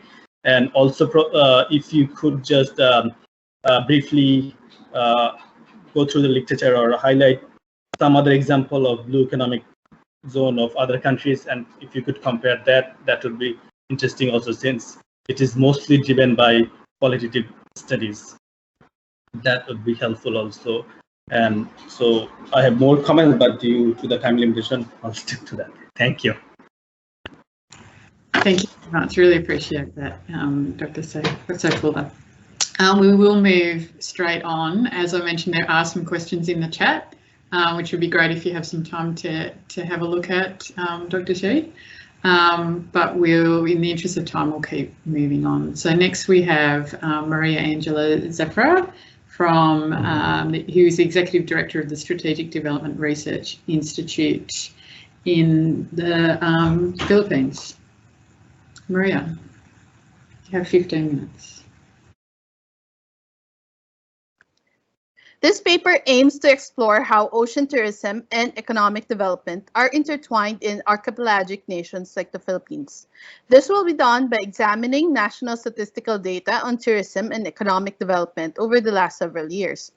Furthermore, this paper discusses the policy landscape that provides support to the development of the ocean tourism in the country. It also seeks to understand how sustainability practices are incorporated in ocean tourism industries through examining a case study of a resort in the Philippines. So tourism is a key driver of the Philippine economy. In 2018, the country welcomed 7.1 million international visitors, while 111 million domestic trips were taken by locals. With the Build, Build, Build program of President Duterte, tourism infrastructure, such as airports and seaports, have been built, renovated, or expanded to cope with increasing tourist numbers. The global financial crisis of 2008 has led to large slump in tourism, but the Philippines has long since recovered from that. International tourism receipts, GDP per capita, and GNI per capita have all been on the rise since 2010, with tourism receipts showing the fastest increase.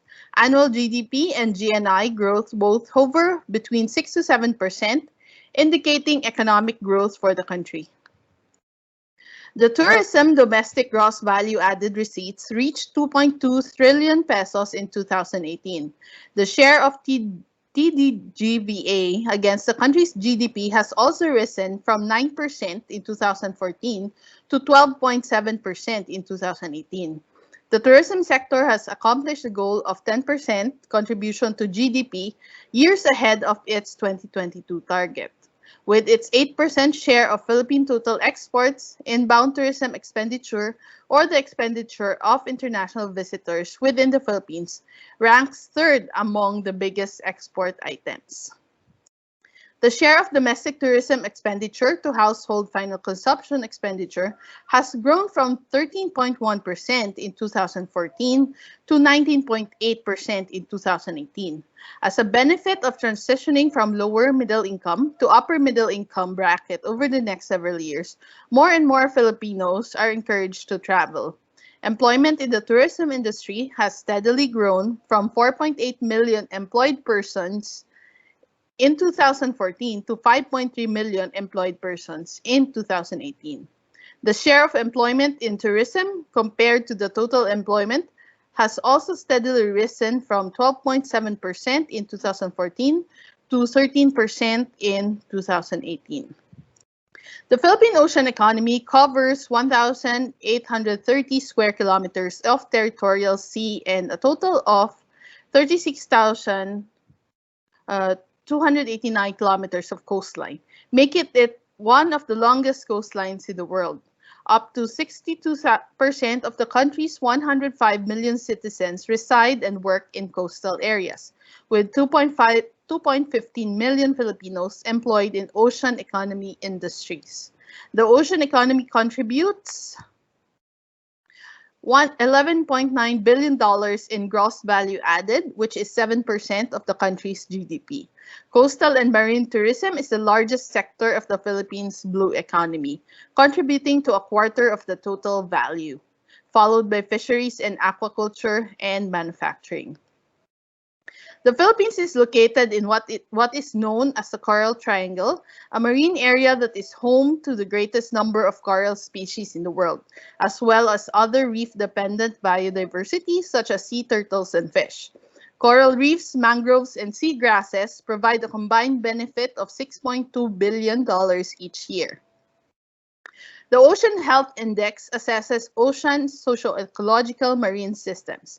The Philippines scored 61 out of 100 and ranked 171st among 226 countries. This score is lower than the global average of 71. This indicates that the Philippines seems to have been exploiting ocean and marine resources in ways that are not sustainable. Tourism and recreation received the lowest score of 16, significantly below the goal of 52. This is interesting because it is estimated that marine tourism makes up 25% of the country's blue economy. Furthermore, coastal livelihood and economy score is 45, only reaching a little over half the target of 82. These scores indicate that ocean-dependent livelihoods and revenues are not maintained and livelihood quality is not maximized. Among ocean tourism pursuits, beach activities still provide the largest revenue stream, while diving is a growing segment. Diving tourism is one of the key product portfolios of the Department of Tourism. In fact, we just won an award last week. Mangrove ecotourism is the primary community-based ecotourism. Cruise tourism presents the largest potential for growth in the next 5 to 10 years. Surfing and sport fishing are present but constitute a niche market. The policy landscape for ocean tourism is comprised of a mix of tourism policies, environmental policies, and an integration of both. As an archipelagic nation, the Philippines relies heavily on marine-related tourism activities. Thus, the policy framework for the blue economy is relatively well-developed and robust. In fact, given the numerous regulations, it might be even challenging for different actors to navigate the complex policy landscape. 9 tourism products have been identified as priority areas, including nature-based tourism, sun and beach tourism, cruise and nautical tourism, and diving and marine tourism. Ocean-related tourism products, the ones in the red rectangle, should be given the highest priority due to its attractiveness to the identified markets, and it takes advantage of the Philippines' rich natural resources. Furthermore, nature-based tourism products provide the highest potential for community-based tourism. But despite having a national ecotourism strategy that was developed by both the Department of Tourism and the Department of Environment and Natural Resources, and supposed coordination of different national agencies, many tourist destinations in the Philippines are experiencing uncontrolled development. So for instance, we had to close Boracay last year because of that issue. Many municipalities are developing their tourism portfolios without proper planning and without putting the necessary infrastructure in place. Marine protected areas often lack adequate funding because they primarily rely on income from permits and allotment from the municipality's coffers. There are also instances when policies have varying levels of applicability that lead to conflict among governing bodies. Too many governing laws and bureaucratic red tape can discourage potential tourism enterprise owners. The next section analyzed the case of El Nido Resorts as an example of a sustainable ocean tourism enterprise. So we use a combined framework that espouses the principles of the blue economy, sustainable tourism development, and the inclusive business models framework, which are aligned with each other as they are grounded in the tenet that economic development should be inclusive and it should not come at a cost to the environment and society. So 10 Knots Development Corporation operates using El Nido Resorts brand in 4 locations in Palawan, which is known as the Last Frontier. The company operates the resorts within a protected area. All El Nido resorts are centered on the company's Be Green philosophy, which means guard, respect, and educate El Nido. All resort staff need to undergo a sustainable training program, which is composed of modules and exams on environmental management, biodiversity conservation, and environmental legislation. Staff also take a sustainability tour and join an immersion in the materials recovery facility and farm. Business operations are required to have the least impact on the environment while promoting respect for the local culture. The best practices of the resort includes different ways to engage customers, motivate employees, and work with local communities while protecting the environment.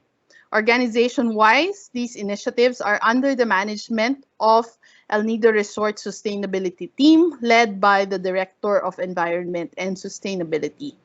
The full details of the resort sustainable practices are in the paper. And as for the return on investment, El Nido Resorts is one of the top-ranked resorts in the country and has a 5-star rating at TripAdvisor. So ocean tourism, in conclusion, ocean tourism is an important contributor to the growth and development of the Philippines. As an archipelagic nation, tourism activities in coastline areas, as well as in offshore zones, contribute to revenues for cities and municipalities, job generation and skills development for local residents, and business opportunities. These can lead to improvements in the quality of life of communities. The Philippine government has been active in policy development given the significance of ocean tourism. Policies couple tourism development alongside environmental protection and poverty alleviation and require multi-agency cooperation. The analysis of the ocean tourism ecosystem of the Philippines and the corresponding case of study of El Nido Resorts has led to the identification of several policy recommendations. There's a need to shift to a bottom-up approach to tourism development, wherein multiple stakeholders need to be engaged from the entire tourism development chain, from conceptualization and planning to monitoring and evaluation. An analysis of ecosystems in a destination with significant natural resource assets is necessary to estimate the carrying capacity for tourism. There is also a need to assess infrastructure needs prior to creating a tourism development plan for a destination. Embedding payment for ecosystem services in tourism products as a value-added form of taxation through different modalities. This cost can be passed on to the consumer in terms of bed per night. Most tourism businesses will change their practices if they are compelled to do by government policies. It's the same in any industry that I've interviewed in my research careers. Local governments and national agencies can explore policies mandating tourism establishments to incorporate sustainability in their business plans prior to the approval of the business permit. Finally, further research can be conducted to develop the business case for sustainability in ocean tourism enterprises. The private sector will consider strategies if it can be proven that investing in sustainability has a return and makes business sense for them. So that's it for this afternoon. Thank you, and everyone. Thank you very much. That was excellent. Now we have our discussant, Commissioner Crispian Lau, who is the Vice Chair of National Solid Waste Management Commission in the Office of the President of the Philippines. Yeah, thank you very much for having me. Are you seeing my screen now? Yes, if you could make it full screen, that would be great. Thank you. Okay, thank you. Well, the paper highlights a detailed and comprehensive background and state of the Philippine tourism sector. It gives a good overview by a graphical presentation of tourism and the economy and how it correlates to each other. While the country ranks low on the health index scores, I think this can be viewed as a potential while the country ranks low on ocean health index scores, the potential for growth in different areas are effectively presented. No? The same challenges brought about by the low ranking can certainly be translated into opportunities to transition towards sustainable tourism. The policy landscape section is provided in detail, and the gaps highlighted the poor implementation and the effectiveness or applicability of laws at the ground. The case study of El Nido resorts also shows how stakeholder participation can lead to an effective change towards a model for success in sustainable tourism. The real challenge now is to translate this to other areas so that it affects to meaningful changes. I would recommend, again, with the COVID-19 and the restrictions, including but not limited to travel, transport, and occupancy rates brought about by this pandemic, also presents its own set of challenges and opportunities. It may not be part of the study, but it's when you look at rebuilding under this scenario of a new normal, similar to what happened with the closure and rehabilitation of tourist destinations like Boracay. A deep dive of both the opportunities and challenges identified in the paper can be used to provide more concrete and actionable way forward. You need to consult consultations with key stakeholders, and there won't be a one-size-fits-all system, but an approach that can categorize and focus on inclusive and participative growth has a potential to realize the proposals. Some key questions or takeaways based on the conclusions. Again, when you look at the bottom-up approach, who takes the lead? Is it a private sector or a group of resort owners? Should it be a multi-stakeholder group in partnership with the local government that is established and recognized? Should there be a master plan that integrates the blue economy and blue finance developed by stakeholders that sets the direction or somehow provides a roadmap for development in key areas? Apart from an analysis of the ecosystems in a destination, we should look into infrastructure investments, waste and wastewater management, pollution control, and many more. That is capable of not only protecting or maintaining existing ecosystems, but also allows for an increased carrying capacity. What is the mechanism that ensures that the payment for ecosystem services is used for its purpose? Should guidelines be established to ensure the transparency of the funds for proper use? And the provision of incentives has been proven to attract investments. So what fiscal and non-fiscal incentives can be proposed to pursue this? For the research and on business case for sustainability, a holistic presentation that provides the investments that is needed and the return of the same vis-a-vis the potential increase in revenues to prove a point that it would be good and can be used by industry tourism sector transitioning towards a sustainable tourism industry. Thank you. Thank you very much, Mr. Lau. There's a lot in there for you to consider, Dr. Safra, but I will. There are a few questions in the chat, and to summarise a few of them, and it also speaks to what we've just heard from Mr. Lau, is that this vulnerability of tourism to disruption. So in the chat we've mentioned, there's mentions of COVID, the closure of a popular beach due to pollution control, and also the susceptibility due to typhoons and eruptions. And there was a bit of a theme there about a question around how ocean-related tourism policy might respond to these kinds of disruptions. Do you have any thoughts on that? Yeah. Thank you, Mr. Lau, for your comments. You actually gave me, I think, enough material to do research for the next maybe 3 or 4 years. Yeah, I actually put in initially started a section on COVID, but I felt that it would be an injustice to this paper simply because the effects of COVID on the tourism industry is a whole entire paper by itself. So I felt that it was an injustice if I just put 2 paragraphs about COVID and tourism. So I plan to address it maybe in a future paper. That's why I said that I probably am going to be writing about this for the next 4 years. As to payment for ecosystem services, there are a couple of examples, but I haven't seen an example in terms of an ocean environment. I actually wrote a case study on payment for ecosystem services, but it's on a river basin. So it's from upland, indigenous peoples area, down to Cagayan de Oro City. So they have a council that manages it. It's a multi-stakeholder council that manages it, and it's integrated actually in the water utilities bill.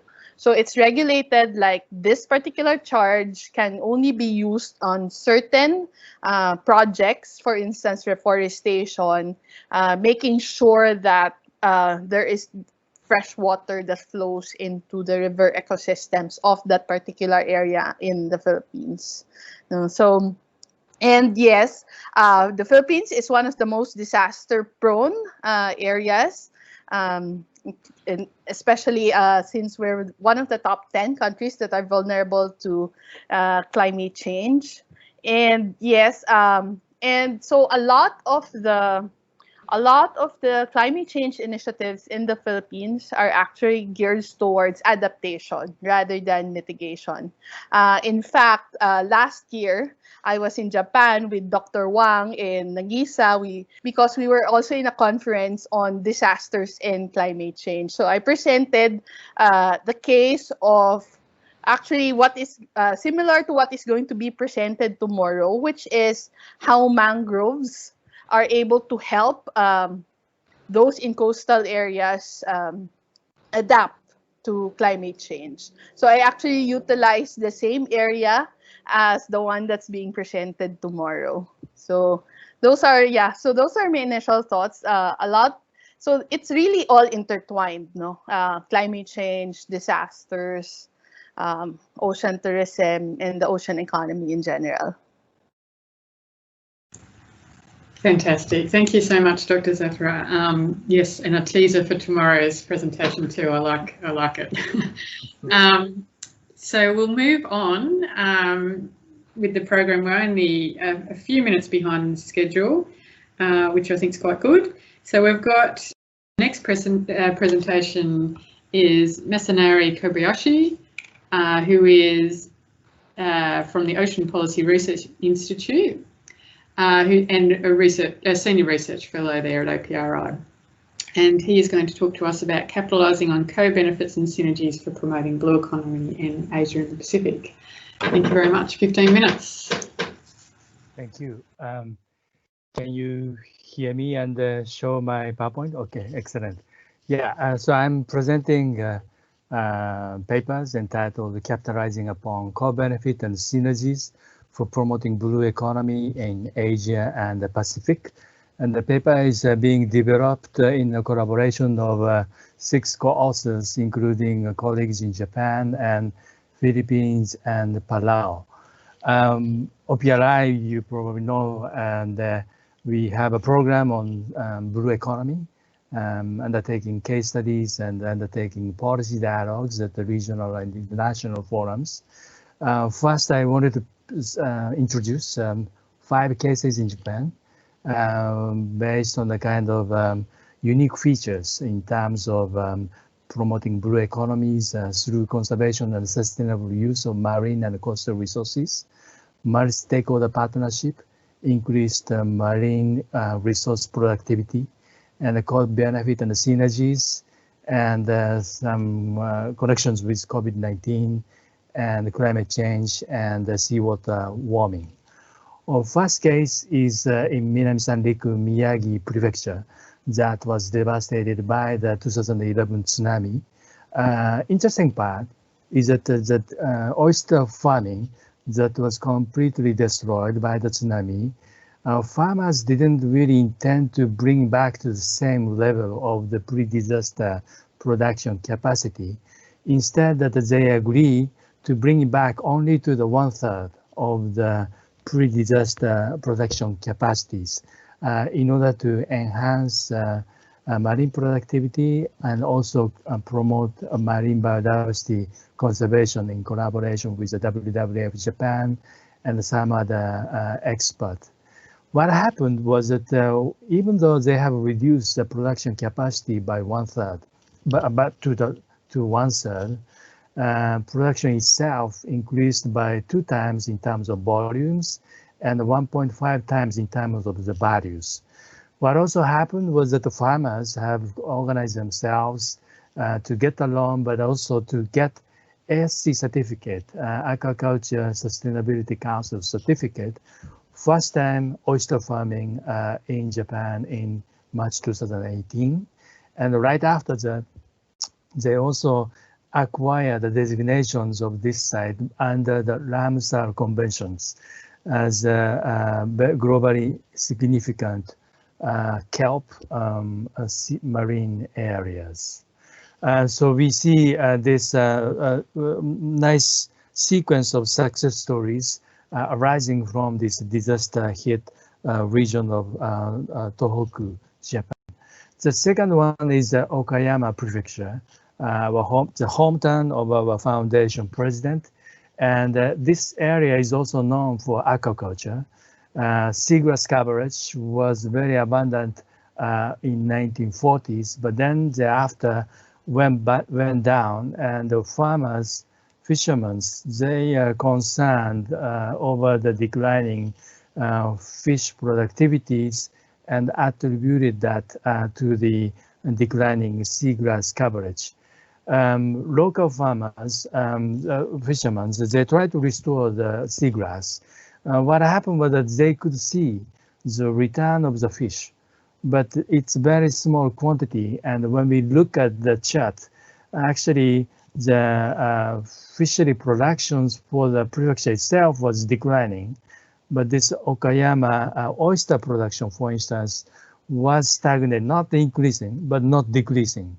And how can we really assess these values? This is the kind of questions when we want to quantify the impact of blue economy. But more notably, the local farmers claim that the farmers collaborate with the junior high school students to restore the seagrass, and this really increased the educational capacity of the schools and the students, where the students have actually demonstrated the improvement in skill, writing skill, communication skills, and academic scores. So we see this socio-economic, maybe social impact from these collaborations for promoting blue economy in Okayama. The third one is Kumejima, Okinawa Prefecture. This is the OTEC, the Ocean Thermal Energy Conversion System, applying warm seawater and cold deep seawater to turn the turbine to generate renewable energy. Interesting part is that they use this byproduct of deep sea clean water for agriculture and also the vegetable farming. They do seagrass farming. They also apply to cosmetic production and thalassotherapy leisure purposes. When we look at, for instance, shrimp aquaculture productions, actually it's not really increasing. But you know, when we discuss this with the local farmers, for instance, they say that maybe the value per unit productions may be increasing. You see this right chart, the gray line, the value per unit of the shrimp production was actually increasing. So it's really tricky to show this benefit of the blue economy aquaculture benefit, but one way to argue is that productivity or profitability of the shrimp farming has been actually increasing in Kumejima. The Taketomi, the another Okinawan locality, they have adopted this basic plan for ocean policy. That's one of the first, or actually the second local municipality that have adopted a local action plan for ocean policy. And they identify ecotourism and wildlife protections as key areas. And mangrove conservation is one of the priority agenda, and also the ecotourisms. What happened was that we saw this increase in tourists to Okinawa. This is one of the wonderful stories. But when we speak to the local stakeholders, they argue that the tourists don't stay in Taketomi Islands. They go to Ishigaki Island, and they make a day trip. So they don't really spend night at a hotel in Taketomi town islands. And this is one of the reasons why people are not necessarily happy about this increase of tourists, because locals are not necessarily economically benefiting from this inflow of the tourists in the region, but not in the Taketomi region. UNESCO World Heritage applications actually excluded the coral areas on the ground, that it doesn't really show much global values. 2019, Taketomi town introduced a license system for the tour guide. That is a good part. But the interesting part is also this financial contribution by the tourists that was introduced actually September this year. It's like almost $3 per head. The voluntary contributions to support nature conservation in Taketomi town, but only 10% is actually paying it. And this is something that we have to explore. The last case I wanted to show is this Erimo in the Hokkaido. They had a barren land after the deforestations, and they saw the decline of kelp productions due to the soil erosions. So farmers, same story, they tried to restore vegetation and tree coverage, and they saw the increase in fish productivity and kelp production. But what happened was that after 2008, you see the right top chart that shows the volume of the kelp production was actually declining. And it was not because of the soil erosion increase, but it's more like seawater temperature increase. So this is something that the local farmers have nothing to do to control this seawater temperature. So this is a global climate change that has been adversely hampering the kelp farmers in Hokkaido. Let me just show one example in Quezon province. I think Maria already spoke about tourism in the Philippines, but here in fishery, aquaculture and fishery, you see the right top chart showing that actually the aquaculture surpassed the fishery in the Philippines. And when we look at the statistics of the Quezon province, actually the commercial fisheries is declining, while the municipal fisheries and the municipal aquaculture has been rising. So this is a good trend maybe in some extent. But what we have observed, what there seems to be a kind of potential or already emerging conflict between, for instance, mangrove conservation and like a brackish water aquaculture. We couldn't not really find mangrove statistics in Quezon province, but already some part of the Philippines, there has been a massive reduction of mangrove coverage in the countries, presumably because of the industrial development, and at the same time, probably the expansion of aquaculture. So this is one of the challenge, how we can really balance the trade-off between the brackish water aquaculture and mangrove conservations. The last case I want to show is Palau. Palau pristine marine environment is a very important attraction for international tourists.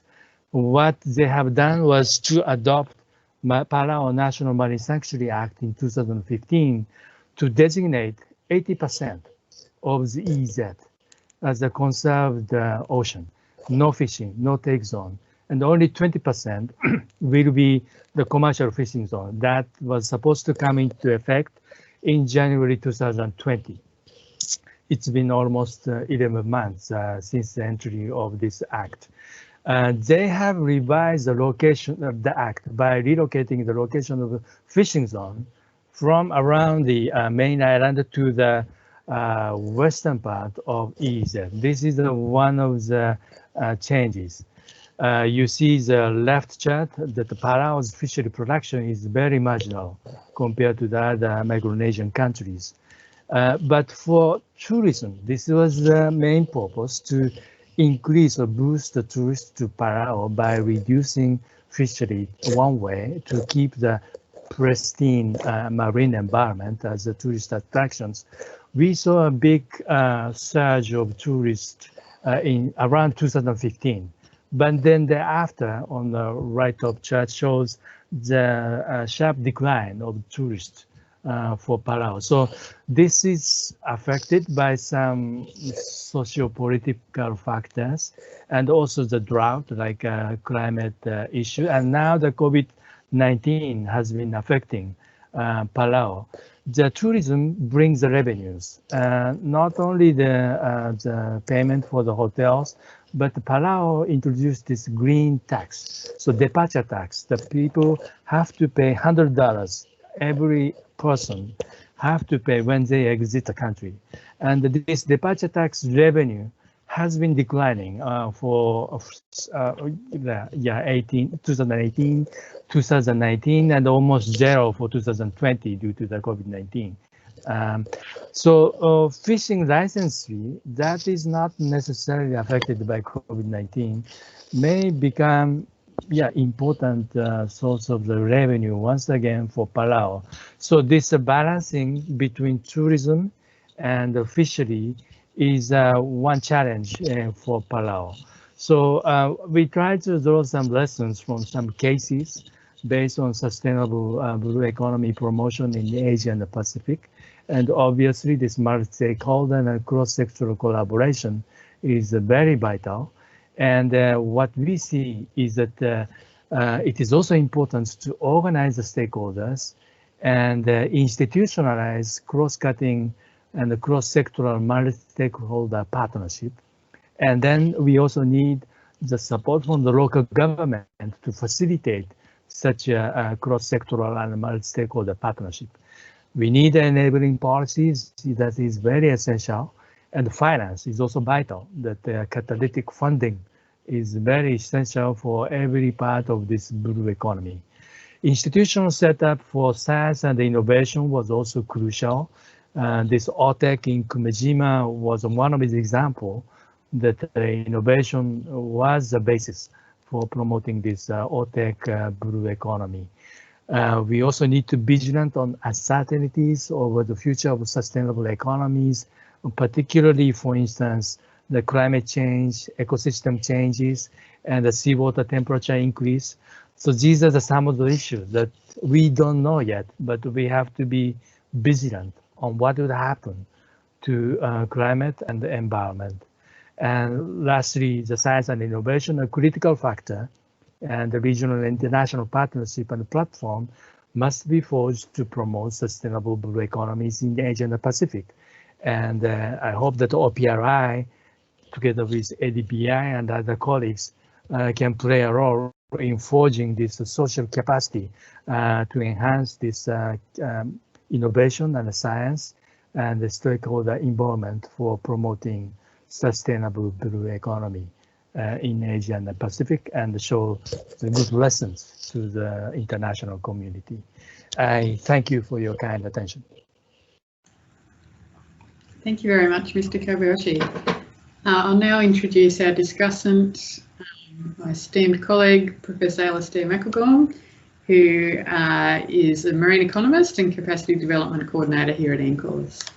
5 minutes for you, Alastair. Okay, can you see my PowerPoint? Just needs to go to full screen if you can. Okay, look, thank you, Masanori. Just want to congratulate you on the paper, which I found very interesting. And it's looking at capitalizing on co-benefits and synergies. And my comments really just follow the presentation here, where it's saying that it's really about case studies of successful endeavors and the need to get a sound policy framework across multi-sectors, stakeholders, collaboration, science, policy, and implementation. Now, in doing that, it's recognized there's market disruption and changes in the marine environment which need different approaches, and that's quite important, and that was good that that was recognized. There's also the need to have capacity development and international partnerships, which are indispensable if we want to actually promote and scale up blue economy thinking. And I think the part of the contribution of the paper as well is that research institutes plus stakeholder intervention can actually provide better policy actions and options and courses of action, assessing local resources and co-benefits. So overall, this my first comment would be that the paper actually is positioned in an area in the blue economy which is much needed, that we're all looking for projects and examples that are innovative, ecologically sound business models that can then be replicated. And this is what I call the holy grail in blue economy, in that it's something innovative, ecologically sound business model that you can then replicate. Now, the analysis section was quite interesting because often each of the case studies started with a deterioration, a crisis, so to speak, requiring change. And it reminds me of the whole idea of the necessity being the mother of invention. So a question you might want to think about is, do we have a theory of blue economy change, or does it just come out of crisis? We all talk about transitioning to the blue economy, but it's quite interesting that it was out of going backwards that some of the progress was made. We also see that there's a lot written in blue economy about economic, social, socio-ecological blue economy theory, and also institutional structures. But here it's really important we have examples where they're road tested, and I think this was a really interesting part of this paper, that we have comparative case studies. And the comment that I'd say here is that the case studies show that this is all a really inherently strategic process where success can actually lead to a cascade of positive outcomes, that when other people see the success and why some of these projects worked, then they can actually take that up and adopt it. We saw that the case studies were good, and they contrasted, and we've got 7 here that show different attributes of increasing the blue economy. The oyster farming out of the disaster of the tsunami, then less stocking density, basically illustrated that there were more ecological benefits plus increased output. And we come up with a sort of less is more solution, which is a real characteristic of a good blue economy project. Similarly with seagrass, with the reculture and providing habitat, again, we have a large-scale change process where over a period of time people realized that renovation of the environment, so to speak, could produce various benefits. The OTEC one is a very good example of where a capital investment can actually produce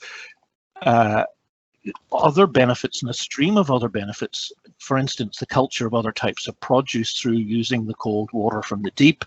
And that's an interesting mechanism as well in blue economy. The mangrove conservation in Okinawa looked at local government policy creating eco benefits, and just the subtleties within that were really quite interesting. And again, within soil erosion and kelp forming in Hokkaido. And the idea is that yes, we can have land and marine reforestation, but there's some limits to this, in that when it comes to things like climate change, we're obviously dealing with a limited potential to get climate benefits from that. And the last two examples outside Japan were the Philippines aquaculture, where there's obviously trade-offs involved with mangroves, and again a trade-off in Palau, where it isn't an either-or, because we see now with the problem with COVID, with having dismissed all the fishing and presumably quite a bit of infrastructure and services, it's very hard to get that back. So maybe there's a little bit of a portfolio approach that's required there. In terms, I wanted to try and comment on the paper in terms of sort of existing blue economy models and where this fits. And this would follow the economist type model, which is sort of greening the ocean to make blue economy, where on the left here, we have industry sustainability. And I think the thing that comes out of this is that the red is things that I think this paper contributed, in that we actually can use a crisis to action blue economy improvements within here. Not just talk about sustainability, but it may well be the crisis that precipitates it. Similarly, with the growth within industries here, we'll see that there can actually be benefits from restoring habitat by ecosystem interventions, and these can be pure gain.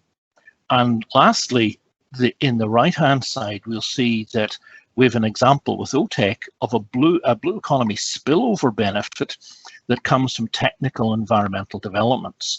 And so I can see that the paper here has contributed some examples that actually fit well in this scheme. Now, another popular blue economy model has been the ocean sort of industry clusters framework. And in this diagram, the dark boxes are existing from several years ago from a talk that was a sort of classic talk on marine industry clusters. So we have innovation, environmental impact, and competitiveness, and we'll see that you can have different sectors of overlap. But the contribution of this paper is very interesting in that it actually goes into more eco as an ecology, because we're seeing that it's looking at restoring habitat, changing existing practices and this is a very key word, to search for improved blue economy outcomes from information on multiple indices. So it needs policy, science research, and stakeholder action. So we actually, I think the policy in this framework, the paper has opened up nice examples there, and this is why I've got the circle that really makes us think about how we are managing and how we can restore habitat and benefit the blue economy. So just lastly, we'll see that the success factors here identified in the paper, and I agree with most of these, that the involvement of stakeholders, access to capital, including concessionary finance, the role of fisheries cooperatives as an entity in Japan is significantly different from maybe other places, but it's very positive. Town action plans and local governments supporting cross-sectoral developments, that there's definitely an integrative factor there, which the paper picks up well. And we'll see that the future issues and trade-offs that are here are the mangrove reduction and aquaculture expansion in the Philippines, or intersectoral trade-offs between fishing or tourism as seen in Palau. But probably the one area which I think in many places we just take as an assumption, and I think probably it could benefit just to say, well, where does science fit in the future? Who decides the research areas? Because we know, and the examples actually show us, that combined models with stakeholders are required. So look, I'd like to thank Masanori Kobayashi-san and his colleagues for an excellent paper and great empirical examples, and I think they'll add to the literature. And thank you for the invite to comment. Thank you very much, Alistair. Mr. Kobayashi, would you like to take a minute or two to respond? We're a little bit over time, but I think we can have 1 or 2 minutes for a quick response. Okay. Thank you, Alistair, for very encouraging and inspiring comments. And we are very pleased that the essence and the thrust of our discussion was very captured by Alistair. And yeah, I'm very pleased. And I see that I think it's our future task to how we can contextualize our lessons and learning into the theory and maybe the models. And your industry cluster framework also gives us a very useful insight. And yes, for us, how we can really institutionalize the science policy and the stakeholder interface. And this may be one of the challenges that we have to deal with. And we also see this collective actions, collective management of common pool resources, or collective actions for marine and coastal resources. These are some of the universally discussed theoretical issues and how we can really link that with our discussions on sustainable blue economies. So these are some of the future research topics that we would like to pursue. And definitely I would like to benefit from the Alistair's wisdoms and the suggestions for our future work. And I look forward to working with other colleagues as well to promote sustainable blue economy research and practices. Thank you. Wonderful. Thank you very much for 3 really fascinating talks and some excellent discussant conversations afterwards. Unfortunately, we're out of time, so I'll close this session now and look forward to seeing everyone tomorrow. Over to you, Chair. Thank you so much, Michelle. And before we're gonna end this section, can I ask all the speakers just to turn on the camera one more time so that we can have a quickly group photo for speaker and the moderator section 2. Maria and Alistair, and also Khaled. Maria, are you there? Alrighty, okay. On my count, 1, 2, and 3, smile. All right, one more time. 1, 2, and 3, smile. All right, thank you very much for Michelle and also the speaker and also the discussant from section 2. So today we already moving toward our end of the workshop for day 1.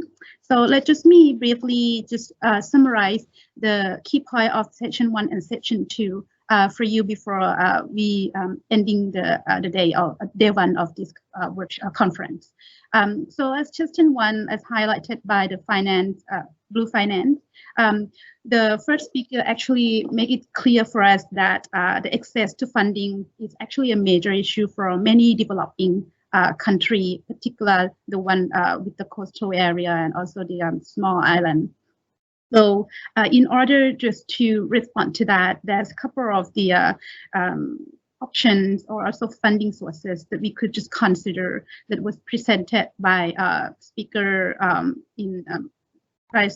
speaker in section 1-2, which is Dr. Tirumara and also Dr. Mutaz, that as well as Miss Yoshioka, who actually presented the other international aids and as well as how to capitalize the funding just to help in terms of investment for the blue to develop blue oceans as well as other infrastructure related.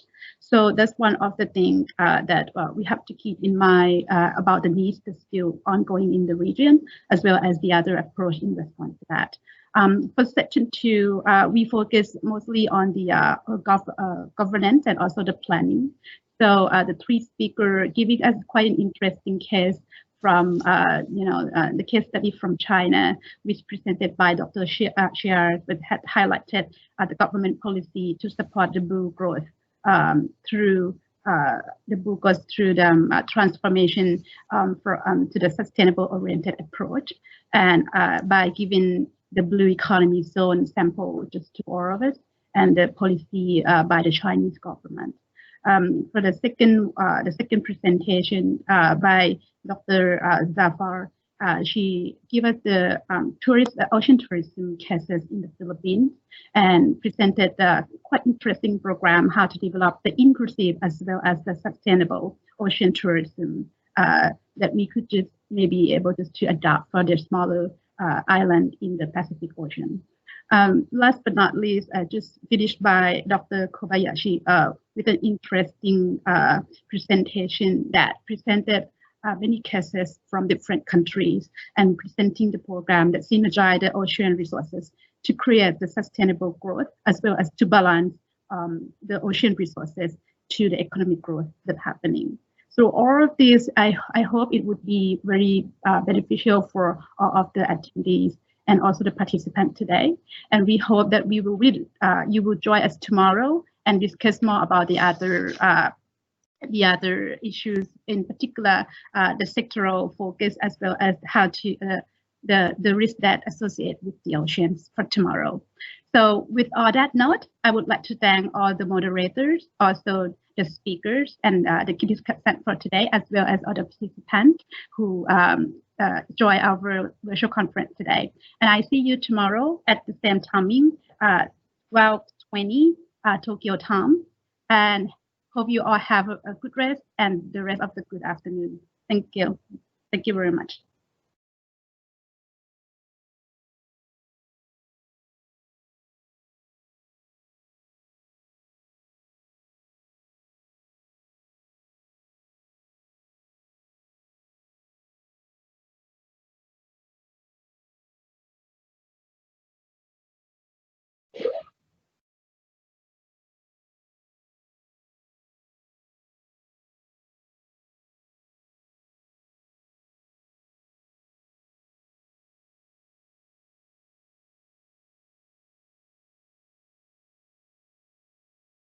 Just to recap for you a little bit, yesterday we have the two sections that focus on the blue finance and the blue governance and the planning. So today we will have another two sections that would focus more on the sectoral management in the blue economy, and the section 4 we will focus on the managing risk in the blue economy. Just to start the conference today, let me just recap a little bit on the house rules for everyone.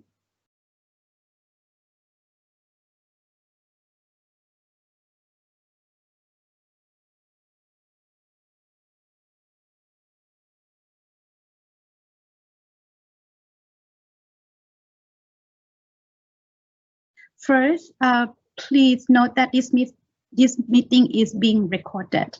So by joining this conference, basically you already gave us the consent to do so. Please stay on mute unless you need to speak. Please turn off your video camera when not.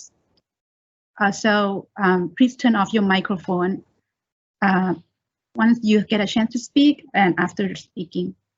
Please use the chat box to raise the question or to request the moderator for the space to speak. You also have the raise hand function to use when you would like to speak. For the presenter, please turn on your camera, but keep your microphone off during your session. Other than your session, please turn off your video and microphone during the presentation. As I mentioned earlier, there's a raise hand function that you can use to speak, and please wait for the moderator to call you to speak.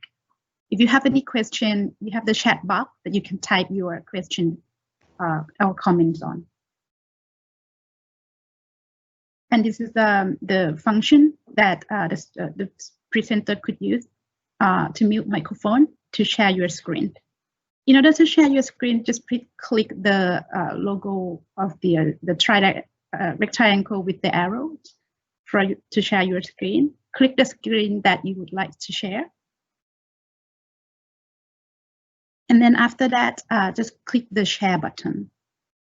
So after you finish your presentation, please click on the unshare or stop sharing your presentation. And then there's also a chat box for you to put your Q&As on. Also, if there's some question from the audience on your chat box, once the time is running out, I would also appreciate this presenter to respond later on after the session. For the audience, please turn off your video and microphone during the presentation. You have the same function of the raise hand if you would like to speak, and wait for the moderator to call you. Also turn off your microphone when you finish talking. And also, if you have any question or comment, please put on your chat box. So thank you very much. And just with no further ado, I would like to start session 3. Before that, just to remind all the presenters that you would have 15 minutes for a presentation. We will have 5 minutes for the discussion and also 5 minutes for Q&As. The conference materials are available online on the ADBI website, so you can access there from now. Let us start section 3, which focuses on the sectoral management in the blue economy. For this section, we have an honor of the Chief Secretary at the National Academy of Marine Research, Dr. Yifeng Li, to be a moderator. He received his PhD in law from Nanjing University. His research interests include international law of sea and marine policy. Dr. Li, may I give the floor to you to start the session 3. Thank you very much. Hello, everyone. Thank you very much. This session 3 is on the sectoral management in the blue economy. This session accommodates 3 presentations, all very interesting paper. We look forward to some vibrant discussion today. I would like to remind all participants today that we have a very strict time control. 15 minutes for the presenter, 5 minutes for the discussion, and 5 minutes for Q&A. Speaker will be given warning and around 3 minutes before the time is up and about 1 minute before the discussions should be ended. Now, allow me to make a brief introduction on our first presenters, Dr. Kevin Rose Serena and Dr. Mary Jean Cameron. They are going to deliver a presentation about adjacent marine litter through sustainable tourism, the case of Siagos Island in southern Philippines. Dr. Serena is a planner at the Department of the Environment in Prince George County government in Maryland in the United States. Dr. Cameron is the Chief Tourism Operation Office of the Department of the Tourism Calago Regional Office in the Philippines. Dr. Serena and Dr. Cameron, time is yours. You have a 15 minutes.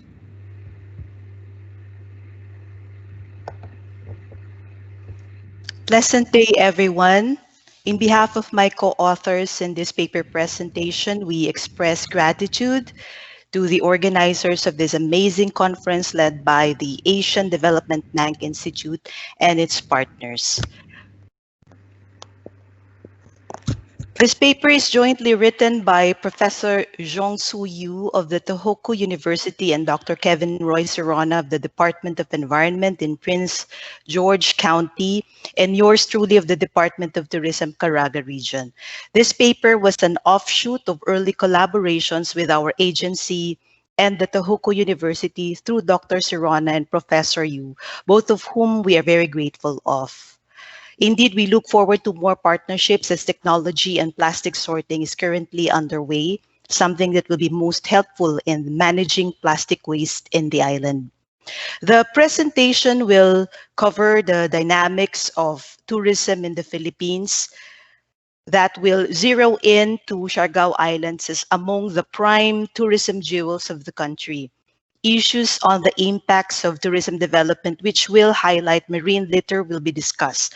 And for that, my co-presenter shall cover discussions on the technical aspects of solid waste management and the mitigating measures that seek to address marine litter through sustainable tourism. The Philippines is an archipelagic paradise of 7,641 islands located in Southeast Asia and the Western Pacific Ocean. Endowed with rich biodiversity, tourists are lured to its breathtaking natural attractions, pulling some 8.2 million tourists in 2019. The tourism industry pumps up the country's economy, accounting for 13% of the gross domestic product that generates 5.7 million jobs. No less than Condé Nast Travel, a prestigious international travel magazine, named Philippines as top 8 of the most favorite countries in the world. Recently, the 27th World Travel Awards also recognized the Philippines as Asia's leading beach and dive destination. Siargao Islands is among the country's top tourism magnet, known for its water sports adventure. The annual International Surfing Cup and the International Game Fishing Tournament are powerful tourism marketing strategies that place the island in the global tourism map. This is evidenced by the surge of tourists at the growth rate of 18.27% for the last 5 years, with about 258,000 tourists in 2019. The diverse natural tourism attractions of the island, such as the long stretches of white sand beaches, among many others, has earned for itself the title 2019 Best Island in the World by Condé Nast Traveler. The natural treasures of Siargao Islands is not only home to its populace of 200,000 residents, but to varied species of endangered flora and fauna that called for institutional mechanisms for protection. Through Presidential Proclamation number 902, the island's 9 municipalities of 67,961 hectares was declared as Siargao Islands Protected Landscape and Seascape, or C+. Siargao Island's breathtaking sights and attractions offer a complete package of gentle commune with nature to full adrenaline eco-adventure. C+ is the largest protected area under the National Integrated Protected Area System Act. It features an expanse of 4,200 hectares of mangrove in Del Carmen, which is habitat of rare and endangered species like the Crocodylus porosus. Siargao Islands was a sleeping giant before surfing was introduced sometime between the 80s and the 90s. Before the tourism boom, people thrived through the wealth of the sea and the earth.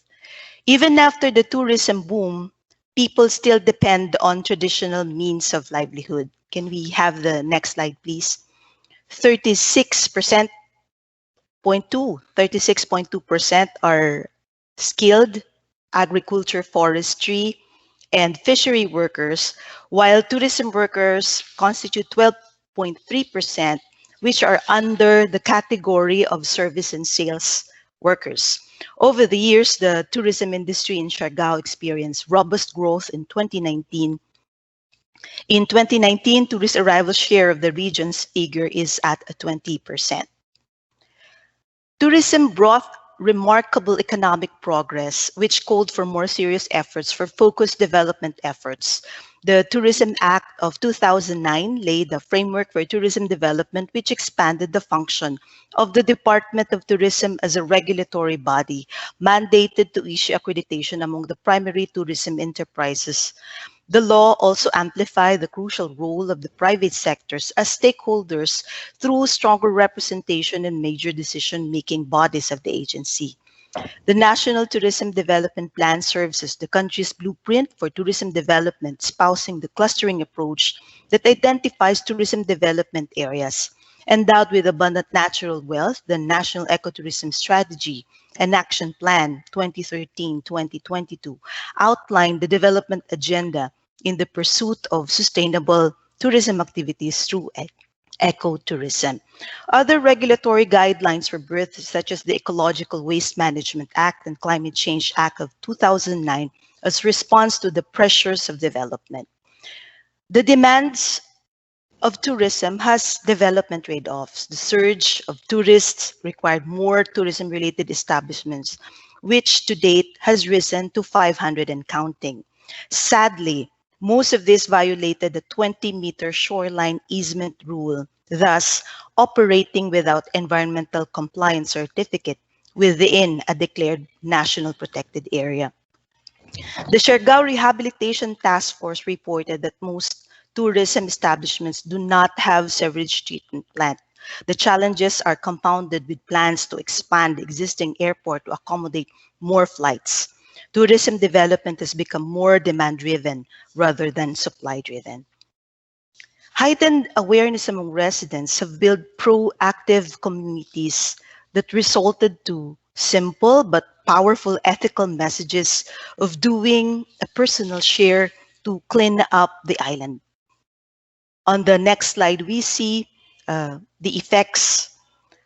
Tourists gain a sense of consciousness in managing their waste. So these are some of the activities that we have been doing. The outbreak of COVID-19 has totally changed the tourism landscape. Tourist arrivals experienced a significant drop, putting many tourism businesses to closure. In effect, tourism workers were displaced and the local government units left with less revenue. To contain the spread of the virus became the primary concern at the onset of the pandemic. One case can be too much for an island with limited health facilities. Stringent measures were enforced to prevent the contagion, such as the requirement of negative test results, temporary closure of the airport, mandatory wearing of face masks, boundary lockdowns, and the shift of focus on health concerns. DOT came up with the Tourism Responses Recovery Program as framework for immediate response to the pandemic. The first action was to address concerns of stranded tourists through provision of sweeper flights and cash assistance for domestic and foreign tourists. Displaced workers in the tourism sector was also given cash for work under the Bayanihan 2 program. Rebooting tourism required DOT's issuances of health guidelines on the operations of tourism-related establishments to ensure safety of tourists. Capacity building programs were provided to tourism frontliners for creative repackaging of tourism products given the pandemic. Infrastructure loan grants were expedited, such as the hygienic facilities, which involved sanitizing tunnel, mobile testing units, and isolation facilities, among others. In the Philippine Travel Survey conducted by the Department of Tourism and the Asian Institute of Management, major findings revealed that domestic tourism will lead the country's tourism recovery. Thus, the Green Corridor travel bubbles is key in the recovery of the Philippine tourism. Travel bubbles are tours within safe areas, meaning those that have zero cases. Tourism circuits have been created, highlighting destinations within the Mindanao regions, linking various regions in the south for domestic tourism. It features ecotourism destinations as lockdowns have created tourists longing for a green destination breather. The global health crisis caught almost everyone off guard. Tourism was severely affected, thus the urgency for efforts of pandemic-proofing tourism. Farm tourism is a major answer to this call, as food sufficiency is basic, especially for island economies. Trust fund for tourism workers is also a significant measure. Tourism workers, by nature of their job, is much affected, thus safety nets to ensure daily sustenance is necessary, one that is embedded in the daily wages of workers in tourism establishments. The significance of an overall island-specific harmonized pandemic crisis response plan has been magnified in the advent of COVID. This has become an imperative among local government units. Digitization of business transactions is also an intelligent approach to manage tourism activities. Baguio City has piloted the visitors management system for contact tracing. This is a major takeaway of the Philippine Travel Survey, as it reveals that travelers prefer reduced contact activities and online digital channels for convenience. At this point, I'd like to give the digital floor to my co-presenter to move on to the next slide. Thank you.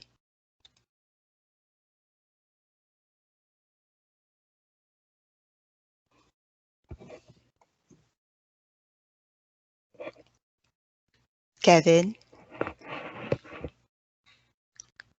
Good morning, good afternoon, good evening. Can you hear me? Yes. All right.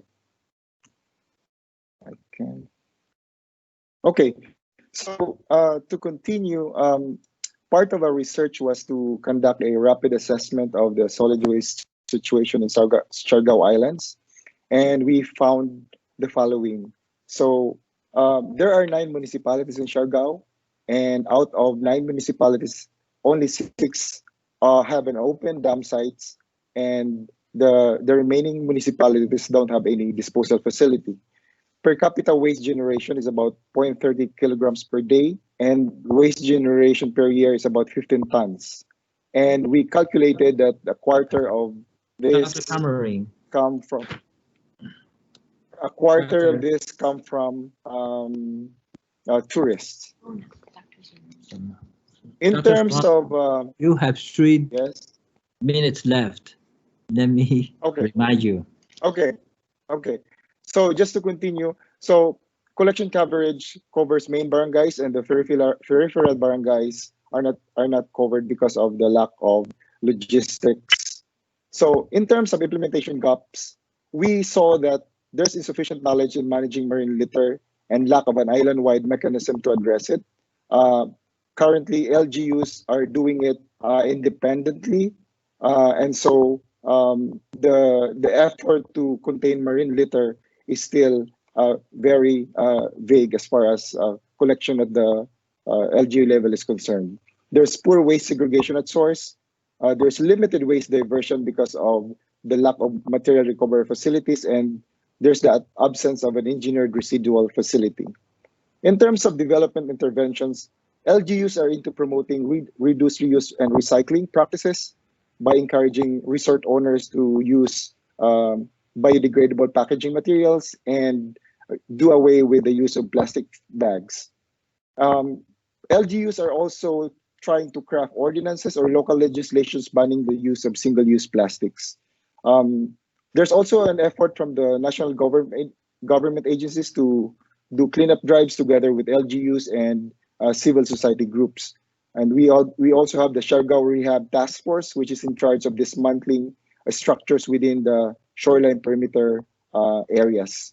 The World Bank has also a project which is going to focus on having a centralized landfill in the island. In terms of our conclusion, we see that in terms of the circular economy, from a developing economy perspective, it faces sociocultural, political, and economic barriers because, for example, the popularity of the plastic bags at the community level, it's still being used by many of the residents. And some of the businesses, especially the small and medium enterprises, still prefer to use the plastic bags, while big companies are able to, to convert into using ecological bags because of economic factors. Blue economy requires a balance between tourism and traditional livelihood. We see that the aggressive promotion of tourism in Siargao has shifted the livelihood of the community from traditional fishing to tourism. So there must be a balance. 1 minute. Okay. Let me just wrap up. These are some of our recommendations. We recommend a deposit refund system to capture plastic beverage containers. We also have to come up with a waste authority to sort of have a semi-corporate character of a waste management organization in Siargao, so that there's flexibility in terms of managing recycling programs. We also recommend the use of renewable energy because Siargao has plenty, enjoys sun throughout the year, and also the big waves, which would create energy. Tourism branding needs to be elevated to a level where responsible tourism is promoted. And also we need to have appropriate technology that suits local needs and capacities. Tohoku University and Shibarao Institute of Technology are developing a sorting device that will not just that will read, or that will be able to penetrate and read the chemical properties of a plastic. So if mass produced, this technology would be a big help to Siargao and other island economies. And also we recommend sustainable financing scheme to fund local recycling programs, such as imposing user fees and tariffs for goods that are going into the islands. Thank you. Thank you. Thank you, Dr. Serena and Dr. Cameron. Thank you for your presentation. The discussion is Dr. Karen Lobenheimer, a lecturer at the University of Wollongong in Australia. She analyzed international and regional policy measures to prevent oceans and the local-based source of marine plastic pollution. Dr. Lobenheimer, the floor is yours. You have 5 minutes. Thank you. Yes, thank you for the introduction, and it's a real pleasure to be with you today. And thank you also for the presentation of this. It's very valuable and topical research, because as we know, with any opportunity or development, there are risks associated that could reduce the benefits expected to be gained. It's also very relevant that this research has highlighted the risks of marine litter to the tourism sector, which is an important component of any country's blue economy strategy. So as we all know, the Philippines is a magnet for a number of tourism activities, of which the Philippines Department of Tourism has identified 10 types. These activities make a substantial contribution, as we saw, to the national economy. But unfortunately, these activities also lead to an increase in the waste generation, as seen in many countries with a strong tourism sector. So the government of the Philippines has recognized this, and under the mandate of their Tourism Act has developed the 2 tools that can be applied to the issue of marine litter in the context of this sector. These are the National Tourism Development Plan and the National Ecotourism Strategy and Action, which runs to 2022. Importantly, the roadmap for ecotourism developed by the Regional Ecotourism Committee recognizes the co-benefits of sustainable tourism, namely biodiversity conservation and sustainable livelihoods for local communities. The reduction of contributions to climate change are also recognized in the context of waste management, and this is increasingly being recognized at the global level too. So to support these strategies, the Ecological Solid Waste Management Act of 2000 provides for composting at source, which is important in reducing contamination of recyclable wastes, and it also greatly reduces the need for landfill space, which is vital in any island context. So recycling and reuse are also enabled through the establishment of material recovery facilities, as noted, which can also provide employment opportunities. But the technology used must be consistent with the availability of energy and water and other resources on these islands. Another supporting activity is the mandate to establish the National Ecology Centre, which is tasked to conduct research as well as training and networking services, and also has the very important task of developing a database to capture relevant data. This will allow for analysis and reporting of trends over time, but also the review of effectiveness of any measures that may be implemented. A key component of long-term success of waste management strategies is stakeholder engagement. And here at the local level of the Siargao Islands, a multi-stakeholder protected area management board has been established, consisting of regional and local government representatives, as well as NGOs and local communities. So as the presentation showed, there is thus a strong hierarchical framework for the prevention and management of marine litter generated locally on the islands. But despite this, there are implementation gaps resulting from a lack of coordinated effort from the National Solid Waste Management Commission and the Regional Ecotourism Committee down to the local government units and the local chief executives. In addition, the region suffers from common issues such as lack of community education on proper disposal, which is further exacerbated by a lack of reliable infrastructure and services, which is another issue common to island communities. The separation of organics and other wastes is not practiced as provided for in the Ecological Solid Waste Management Act of 2000. The result is the typical practice among island communities around the world of backyard disposal and illegal council dump sites. The lack of suitable waste infrastructure also negates the good work we saw that is done by NGOs during beach and waterway cleanup efforts. Also typical to island communities is that the majority of waste generated are organic, providing a real opportunity for separation and diversion to composting facilities, thereby improving the quality of recyclable material to recyclers and saving significant space and leachate in landfills. 1 minute. Thank you. Thank you. With the number of tourism-related facilities nearing the 600 mark, it is important that the legislative framework be used to manage waste both at the generation phase and at the end-of-life management phase. Tourists are often not aware of the systems in place for separation and collection of wastes, and the branding of the islands as a destination for responsible tourism is one approach discussed, which can educate visitors on the facilities and options available for responsible disposal of waste within the context of the islands. Importantly, the issue of financing waste management is raised. This is key to the long-term sustainability of such services, and much work is being done around the world on market-based instruments in this regard. Here, a waste management fee, a container deposit scheme, and a producer fee on beverage containers is suggested. Examples of these financial mechanisms exist in other island states that could form a foundation for evaluation by the Siargao Islands. This is an area for potential future cooperation with the regional and international community. Your time's up. Thank you. Thank you. Thank you. I have a question from the guest DLO, which says we would like to get some more information about the deposit refund system for plastic beverage container. Okay. The doctor. Yeah. You I will. answer this question. Yeah. I've responded to the question, but essentially, deposit refund system is an incentive-based program where used beverage plastic containers are redeemed for a fee.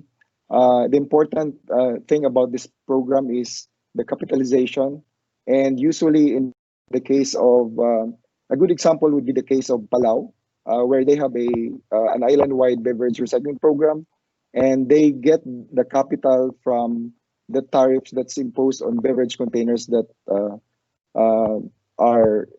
into the island. So it's a system of paying the residents for redeemed beverage containers, and then the revenue or the tariffs that's imposed is shared between the private sector that's managing the program and the amount that goes to the residents for redeeming the beverage containers.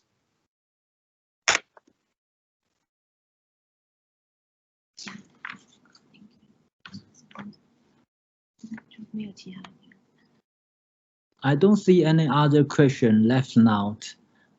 Dr. Sorana, would you like to respond to the Dr. Lobenheimer's comments? Thank you very much.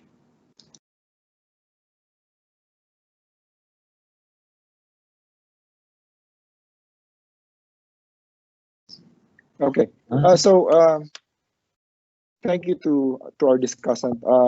I'd like to point out the interventions that can be made in island economies in terms of managing marine litter. And as I pointed out in our presentation, having institutional assessment or institutional capacity assessment of how recycling programs are to be managed is very important. And that's why we recommend a solid waste authority that has the flexibility of managing recycling programs, that will run as a business, that will be sustainable, and where sustainable financing is encouraged, such as user fees and tariffs on imported goods. So we'd also like to propose that the deposit refund system, as experienced by Palau, would be a good fit for Siargao, considering the similar nature of how Palau operates as a tourism site. And I think that the system fits well in the case of Siargao. In terms of the regulatory framework, the Ecological Solid Waste Management Act of 2000, LGUs or the local government units have still a long way to go in terms of achieving the goals of of the legislation in terms of having the recovery facilities, composting facilities, and the residual management facilities. And so it is important that incentives are provided to LGUs, technical assistance, and financial support, so that they could, start delivering, executing recycling programs that would capture waste that are in the island. So that's my reaction. Thank you all of you, the presentation and the comments. Let's move on to the next presentation. Dr. Lee, I'm sorry, there's one more question from Dina from ADBI. Okay, because we are running out of time. We actually have 2 more minutes to go, if you allow that. Okay. Thank you. Go. Thank you very much. Thank you very much, Chair. Thank you very much, Pichaya. Thanks for very nice presentation. My question is, I noticed that when I go to the beach, I notice many international, like from other countries or other islands, trash, right? Like you can see bottles, plastic coming from other countries. So is there any way to help to reduce such waste which coming from other places? Marine litter is an international problem, and so international cooperation in this regard is needed. But the best way is, like, I think the Department of Tourism, in partnership with the private sector, is encouraging, the use of, for example, reusable plastic bottles when they go to an island, to make sure that waste is less waste is generated by the visitors. So it's about promoting circular economy. But the most important thing is working with other governments to make sure that because we are all victims to this marine litter, and we all know that based on studies, 80% of litters are land-based. So yeah, it's all about behavioral change, and I believe the Department of Tourism is working on some mechanisms, arrangement to encourage visitors to make sure that their footprint when they go to an island is minimized. Okay, thank you. Thank you, your question and your answers. Let's move on to the next presentation. Thank you all of you. Thank you. The next presentation is the Dr. Gopal Sarangi. He is an associate professor from the TERI School of Advanced Study in India. His presentation is about offshore wind energy as an emerging ocean infrastructure in India, mapping and measuring social and environmental challenges. Now I pass the floor to Dr. Sarangi. You had 15 minutes. Thank you.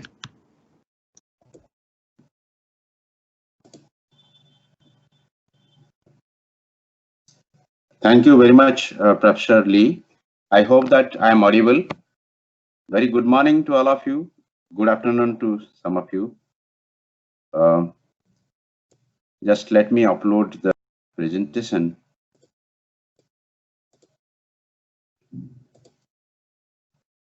I believe that the presentation is visible. Is it visible to all of you? Yes, it is. Thank you. Yes. Okay, yes, we can see your PPT. Yeah, is it visible? Yes, we can see it. Thank you very much. Okay, thank you. Thank you so much. I'd like to, at the outset, I'd like to thank ADBI and other associated partners for organizing this interesting conference and giving me this opportunity to present this topic. The title of the topic is Offshore Wind Energy as an Emergent Ocean Infrastructure in India, Mapping and Measuring the Associated Social and Environmental Challenges. In fact, this is something which is very emerging topic in the Indian context, given the fact that India is going through the energy transition. So what I'll do in next 10-12 minutes is that I'll start looking at first the global energy transition. If you're looking at the global energy transition that is happening, and you see that there are a lot of renewables getting penetrated and the energy mix is getting changed. Not only that, there has been change in the regional energy market, and it is more depending on how you are actually getting energy from other countries, neighboring countries, and transferring the same. And within the renewable energy, offshore wind energy is emerging as a promising energy infrastructure. Even IEA, International Energy Agency, recognizes this, and it says that offshore wind energy is a rising force. Even though the total size of wind assets, wind energy assets in terms of offshore wind energy is not that significant, it is only 5% of the total wind energy assets deployed so far. However, it is expected that the share would dramatically increase in future. By 2030, the expectation by IRENA, the projections reveal that it will be 220 gigawatt, 28 gigawatt, which is a good size in terms of offshore wind energy. And if you're looking at the global picture, I think the total capacity so far deployed is around 30 gigawatt. And if you're looking at the rate of growth, particularly the compound average growth rate, which is increasing, and the last year in 2019, it says that it is 6.1% growth rate. And this is clearly, you can clearly see that how actually the offshore wind energy is increasingly being considered as an alternative and effective source of energy for many coastal countries. Now, as far as the India is concerned, India has 7,600 kilometer coastline, which is kind of providing huge potential for the country to get this source of energy. Offshore wind energy is emerging as a strategic source, primarily because of the fact that there has been a lot of focus on renewables in India, but there at the same time, India is also struggling, and developers are struggling to get land. India is a land-deprived country. For onshore wind energy, for example, there are different mechanisms evolved to get the land, but land is increasingly becoming scarce. As a result of which, the offshore wind energy by developers is being considered as a potential source of energy. And if you look at the potential in terms of the maritime states, in terms of the coastal belt, so I think it provides a lot of potential that can be tapped. India has 9 maritime states. 2 main maritime zones are potential areas. One is the area which is actually within 12 nautical miles from the coast. The other one is exclusive economic zone beyond 12 nautical miles and into the 200 nautical miles. Now, unfortunately, there have been targets. The target has been, if you look at the target which has been set by the Jawaharlal Nehru mission, I think it is 5 gigawatt by 2022, and the 30 gigawatt by 2030, but nothing has been progressed as such. And there has been a plan to install at least 1 gigawatt in 2 states. One is Tamil Nadu and Gujarat. But the progress has been very tardy and slow. Nothing much has been done in that space.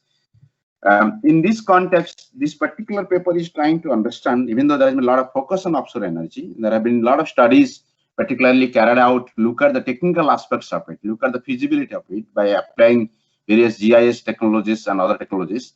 But there has been no study at all, to my knowledge, at least as far as the environmental and social challenges that are associated with this kind of interventions are considered. In this context, the paper is trying to assess the policy and institutional framework that is governing that has been developed, that has been actually built over last 5-7 years. How does that look like? Second is to map the possible impacts, particularly the environmental impacts and the social impacts, and to kind of devise a trajectory for future trajectory for these kind of energy infrastructures. It largely uses qualitative methods for analysis. And let us speak a little bit about the policy and institutional framework. If you look at that, so we had declared a offshore, specifically dedicated offshore wind energy policy in 2015. This has been declared by the central government. And the policy framework is laid down. And the policy speaks about various new institutions that will be created. The central ministry, which is known as MNRE, Ministry of New and Renewable Energy, is known as the nodal ministry. And he also talks about the existing entity, National Institute of Wind Energy, to be acting as the nodal agency. And we're also talking about forming steering committee and all that to drive the offshore wind energy in the country. And the policy, interestingly, recognizes a lot of challenges. And these challenges are primarily of three different kinds. One is the technical challenges, which are in terms of resource characterizations, subbid, subsea cabling, turbine foundation, and all that. Second is policy also talks about particularly the livelihood impact, social impacts, primarily on the fishing communities. And third one is also talking about the environmental impact assessment of this kind of energy infrastructure. But unfortunately, if you look at the policy setting and the institutional setting in the Indian context, as some of you may be knowing, that energy in the Indian context is in the concurrent list. What does that mean? It means that both the federal government and the subnational governments, provincial governments, are equally responsible to develop energy. Now, while there have been institutions that have been created or to be created for governing the offshore wind energy at the central level, and nothing much has been spelled as far as the state or subnational government is concerned. So the policy is more or less silent. And importantly, there have been some other laws and regulations which are governing the environment, and the reference is not very weak in the policy. So these are two major areas which needs to be improved as far as the policy and institutional governance, particularly for the offshore wind energy is concerned. Now, if you look at the impacts, there have been, particularly in the countries like Europe and China, where these energy assets have been created. There have been studies, particularly in Scotland, there have been a lot of studies looking at the environmental impacts of these kind of interventions. Now, in India, as I said, it is very nascent stage of development. Nothing much has been done, so it is really very difficult to map all the possible impacts. But what we have done is that basically we are trying to understand that what could possibly be the impacts on the environment or the marine ecology and the social impacts, particularly on the fishing community, tourism and all that. And this becomes more pertinent because if you look at renewable energy development as such in general in the country, it has been actually not covered under the ambit of the environmental impact assessment notification. Hence, there has been an apprehension that if adequate measures have not been taken, so it may so happen that offshore wind energy may create a lot of disturbances in terms of the ecological impacts and the social impacts. As far as the environmental impacts are concerned, I think Indian Ocean is a kind of a diverse ecosystem, and particularly there has been apprehensions that offshore wind energy projects could create adverse impacts in the marine protected areas and its ecosystem. For instance, mangroves. Mangroves, as you know, that Indian, particularly the Bay of Bengal side of the Indian Ocean, so in the Indian sea coast, they actually hit every year by cyclones and tsunamis, all sorts of natural disasters. And mangroves are actually acting as kind of a barrier to those natural hazards, and it actually reduces the intensity of those hazards. And particularly if you look at the proposed offshore wind energy site, which is in the Arabian Ocean side, I mean, in that side, if you look at Gulf of Cambodge, which is actually the place where offshore wind energy is proposed to be built, and that area is also found to be stretched for mangroves.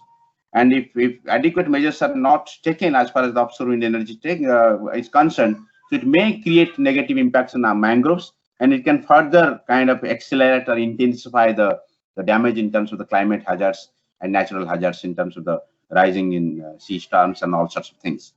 Now, similarly, coral reefs is something which is very important as far as the Indian sea system, ocean system is concerned. And coral reefs are found to be available, particularly in the Arabian side, in the Tamil Nadu west, in the Gujarat coast, Gulf of Mannar, Gulf of Kutch, Park Strait. All these areas actually rich in coral reef. Even though the global studies is very unclear about the impact of offshore wind energy, because it is said that sometimes the offshore wind energy plants do generate artificial coral reefs, but the impacts are not clear. So in that context, it should be better that it should actually have precautionary measures to be taken so that the impact is at least minimized or reduced. Similarly, there have been studies in the global context and other countries' context saying that offshore wind energy do impact negatively on the ocean animals and birds, and particular reference can be given to the migratory birds. And there's been a lot of studies, particularly in Scotland context, where it has been said that there has been the offshore wind energies block the migratory bird paths, and it kills the birds with collision with the wind turbines. So as you know that if you look at Indian context, particularly if you look at Chilika, for example, Chilika, the lake in Orissa in the Bay of Bengal, is a place where actually migratory bird comes every year, huge number of migratory birds. So it may be possible that if you actually are considering construction of these offshore wind energy plants, it may disturb the trajectory or the path of migratory birds, and that can be negatively impacting the migratory birds and can actually disturb them. Now, apart from that, noises, radiation also has been experienced in other countries coming from these plants, particularly electromagnetic and heat radiation. And there have been measures suggested to reduce it, but these particular effects are to be taken into consideration when you actually trying to develop these infrastructures. There have been studies where actually it has been said that fish communities, fish habitations are negatively impacted. And this is something which is very critical as far as the Indian sea coasts are concerned, because fishing is something which is very important as far as the social impact is concerned.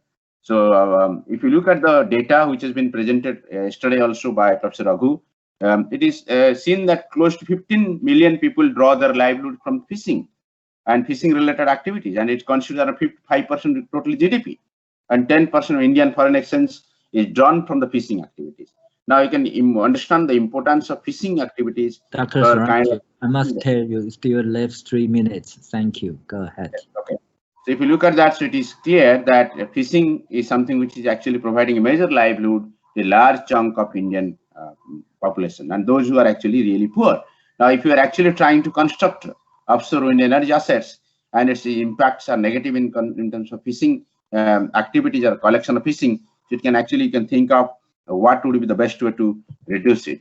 And this is a very recent data which has been taken from the CMFRI 2020 fish landing sites. You can see that most of these coastal areas actually rich in terms of the fishing varieties and the fish collection. Now, if offshore wind energy assets are being created without considering its impact on the fishing, the collection and the amount of fishing that are actually being gathered, so it may create negative impacts, and it can actually have significant negative implications for the fishing communities and can impact negatively their livelihood. As I said, that this is fishing can be impacted in various ways. One is that sometimes when you actually, if you look at the offshore wind energy assets or in those sites, fishing trawlings are not allowed. If trawlings are not allowed, then actually you're not allowing the fishermen, fishing communities to get the fishing by doing their fishing activities. And not only that, it has been seen that the noises that are created by these farms can negatively impact and be harmful for the fish population. So more importantly, if you look at the characteristics of the fishery resources, it is very difficult to monitor. They do not actually stay in one place. They migrate from one place to the other place. And it becomes very critical in that stage that how do you better plan these infrastructures so that the impact on fishing is actually minimized. So these are essentially the large scale impacts as far as the social impacts on the fishing community. 1 minute before you. I'm almost wrapping up. Now there are possible pathways. One is that localized effects are to be taken into consideration. While constructing these projects, you should take into consideration what kind of local impacts it will generate, and accordingly you can actually figure out the impacts which can be minimized. The second is that spatial planning. For instance, you should actually, let's say for example, at planning the construction of these projects, you should look at the paths of the migratory birds, and accordingly you can actually situate these wind farms. Third important thing is you should actually carry out a detailed stakeholder survey, which would help in reducing the impacts, understand the problem, and find out the exact location where these problems would arise in future, and accordingly necessary actions can be taken. And this can actually strengthen the governance of organizing or managing these offshore wind energy plans. The final one is taking appropriate action plans. As I said, that identifying the migrating bird paths of the birds, increasing visibility of the motor blades by coloring them, for instance, which you do in case of onshore wind energy, reducing noise by soft startup and ramp up techniques. So these are essential pathways which can be figured out, and necessary actions plans can be created to reduce the impact, both in environmental impacts and social impacts of these energy assets, which are to be created in next couple of years, in particular next upcoming decade. Okay, this is what I wanted to present in brief. Thank you so much for your attention. If you have any questions, I'd be happy to discuss that. Thanks a lot. Okay. Thank you so much, Dr. Strange. Very thank you. I would like to introduce the discussants, Dr. Rajendra Mishra. Dr. Mishra is a project consultant from the Asian Development Bank Institute. Her research institute includes development, economic, new institutional economic. Dr. Mishra, you have 5 minutes. Time is yours. Thank you. Thank you so much. Thank you so much for giving me this opportunity to discuss the paper of Dr. Sarangi. And is my presentation visible? Sorry? Actually, no. Okay.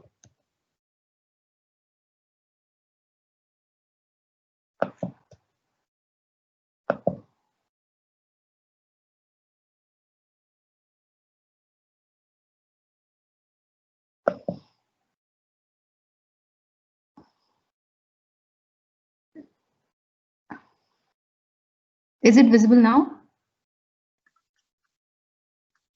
It's running, but PPT is available now, but only a picture. Okay. You can see your text. Okay, so okay, let me discuss the presentation, not by sharing. I'll just look at my screen and say. So the title is read as Offshore Wind Energy as an Emergent Ocean Infrastructure in India, Mapping and Measuring the Associated Social and Environmental Challenges by Gopal Sarangi. So the objective of this paper is threefolded. One is to map the policy and institutional framework governing offshore wind energy.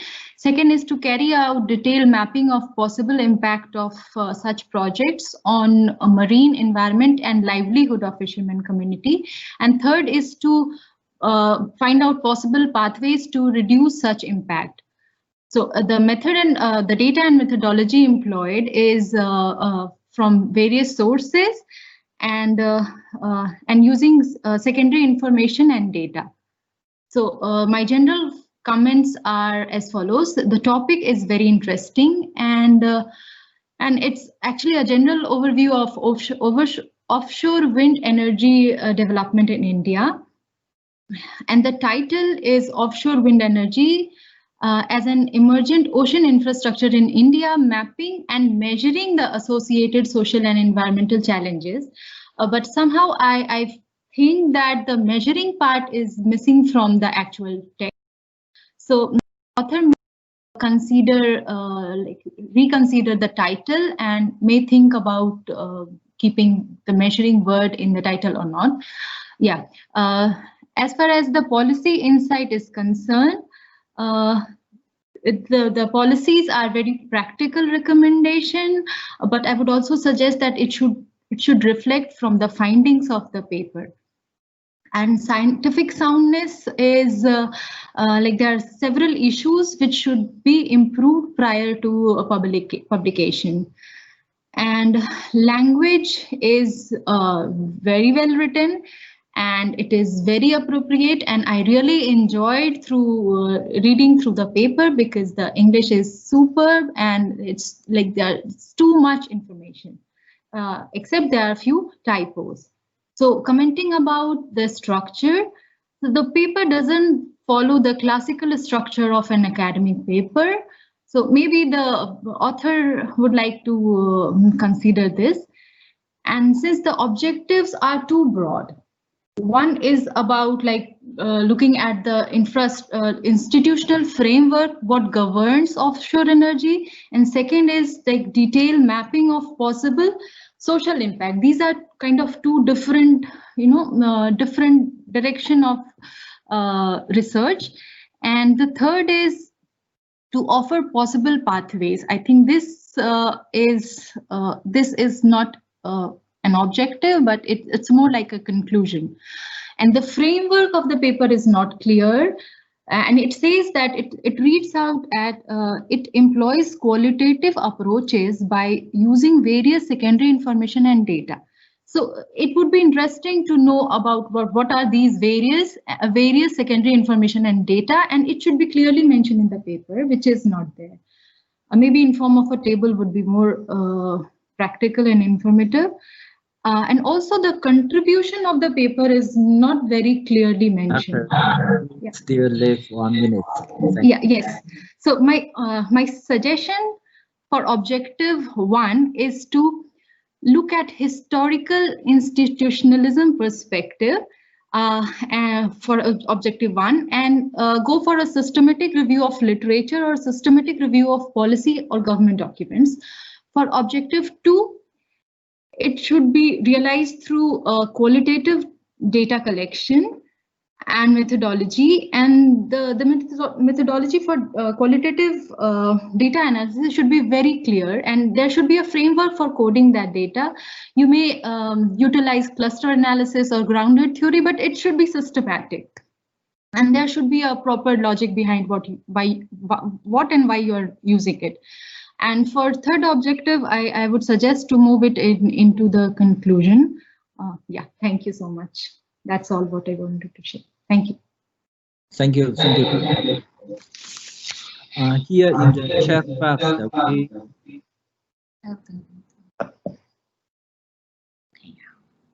thank you.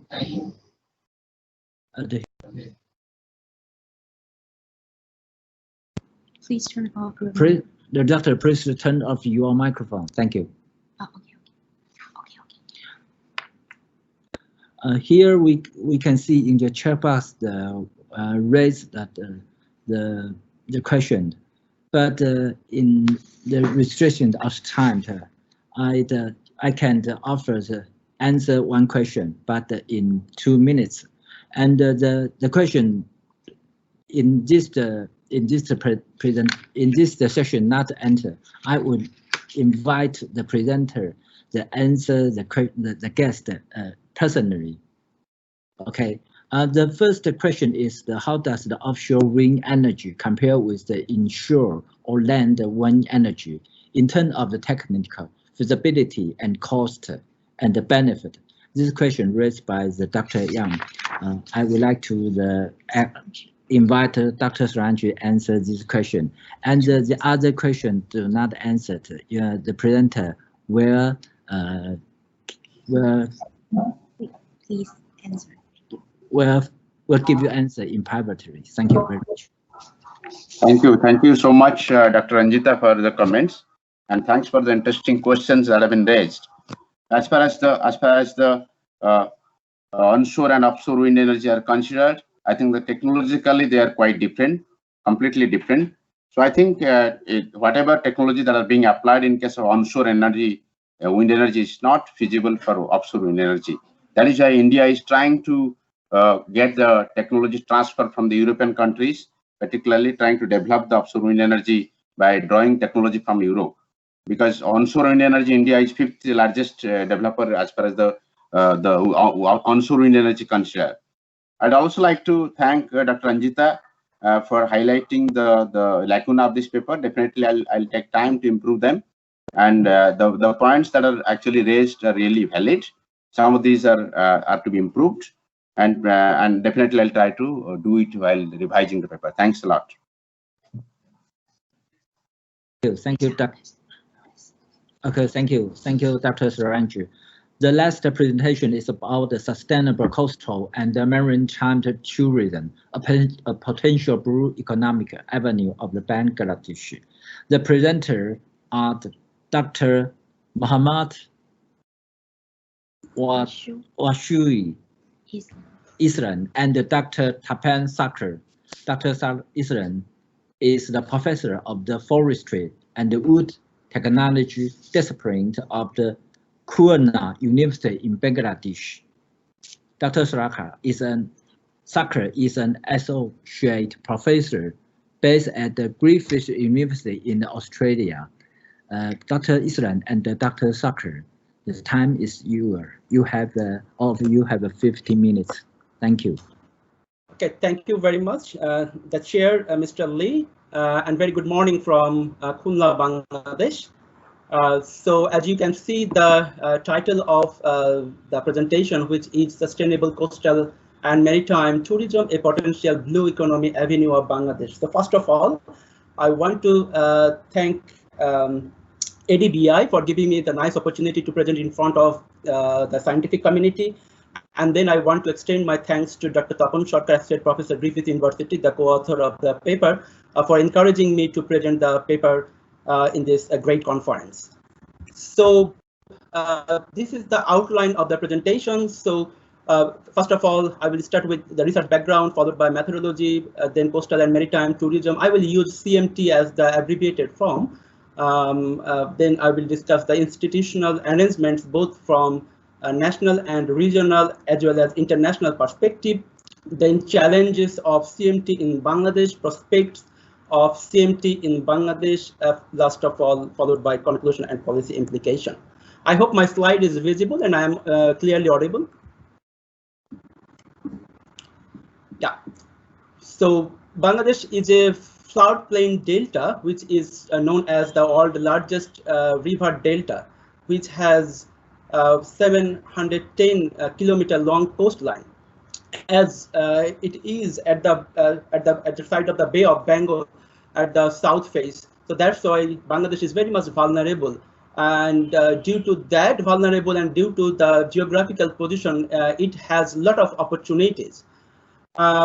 In 2012 and 2014, there were two very important verdicts came from International Court regarding the maritime boundary demolition dispute against Myanmar and India respectively, which helped us to acquire near about 119,000 square kilometer of territorial sea area, which opens up a new blue economy opportunities for our coastal and maritime ecosystem is very much diverse, and it consists of unique biodiversity with picturesque scenic beauty that opens up many windows of opportunities, including coastal and maritime tourism. Here, the CMT is very much related with sustainable development, which is also considered as one of the tools to develop the blue economy, because through coastal and maritime tourism, we can both influence the 4 dimensions of sustainability, like the socio-cultural, economic, environmental, and institutional. So I will go a little bit on that, why it is very much potential to encourage sustainable development. However, CMT is known as controversial issues because it has both positive and negative impacts in terms of environmental dimension, socio-cultural, and economic too. The CMT sector has not yet been fully flourished in Bangladesh. Rather, it is mainly based on beach tourism, particularly focusing in the Cox's Bazar sea beach, which is known as the world's longest unbroken sea beach, which is very much prospective. The current tourism is also encouraging. Thousands of tourists are there all over the year. So that's why, but it has much more potentialities than the existing condition. But it needs balanced development because there are a lot of environmental pollution, a lot of traffic congestion and other impacts in that area. That's why it needs sustainable CMT to balance the development, and which requires the support from different types of institutional arrangements. That's why the aim of the paper is to examine the institutional arrangements to study the prospect and challenges in developing sustainable CMT in Bangladesh. So methodology, this is basically a qualitative study followed by a content analysis. So I went through different types of policies, acts, rules, regulations, and other institutional arrangements from both national and global perspective, and tried to assess their suitability to address the prospect and challenges of CMT in the context of Bangladesh. So the present situation of CMT in Bangladesh. Tourism is highly micro, small, and medium enterprise based in Bangladesh, and there is no specific satellite tourism account for CMT, but it is assumed that CMT contributes 16% of tourism gross value, and it is contributing to GDP as well as it is generating diversified employment opportunities in the coastal and maritime area.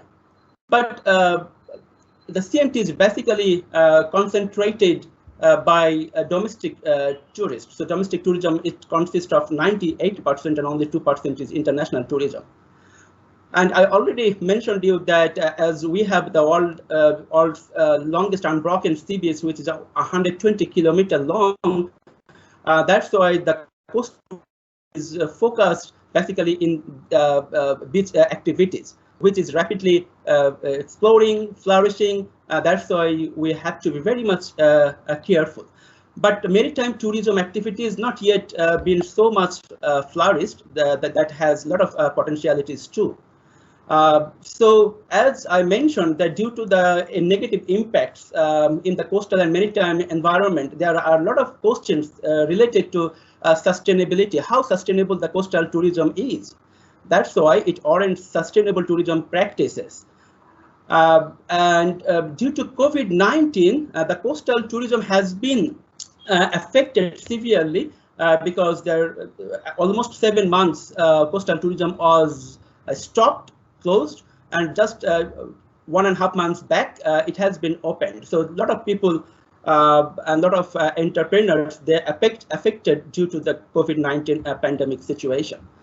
So I will not go for all those institutional national institutional arrangements for developing CMT in Bangladesh, rather just to highlight that there are several national institutional arrangements starting from Constitution of Bangladesh 1972 and followed by different policies, acts, plans, strategy, and so on. So you can see here in bold that we have National Tourism Policy 2010, we have Bangladesh Maritime Zones Act 2019, Bangladesh Delta Plan 2100, and we have also Coastal Development Strategy. We have also Vision 2041, which targeted Bangladesh to be a developed country. We have also Vision 2021 to be middle income country. So in all those different institutional arrangements, tourism, nature-based tourism, eco-tourism, community-based tourism, tourism in coastal areas, tourism in maritime areas has been emphasized.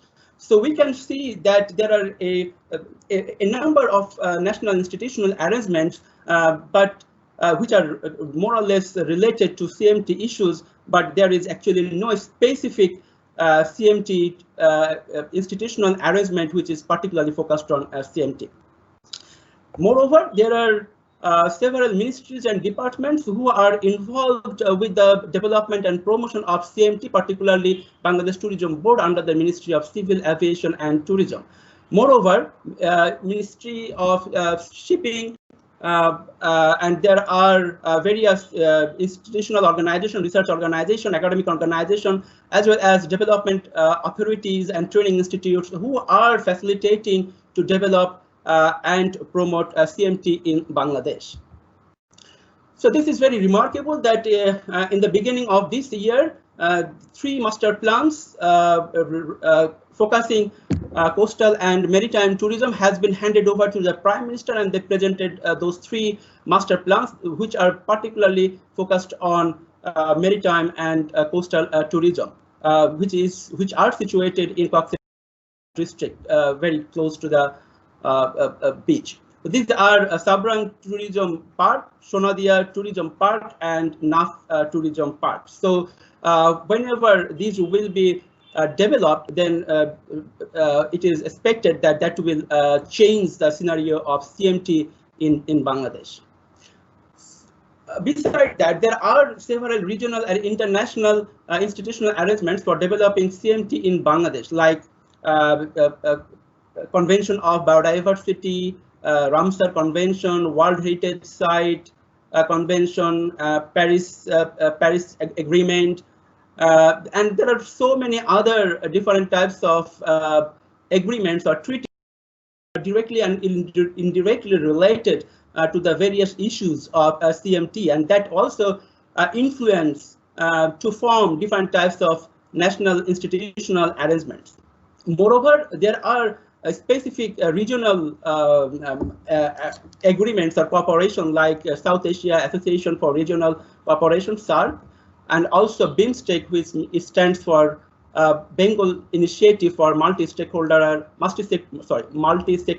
technical and economic cooperation.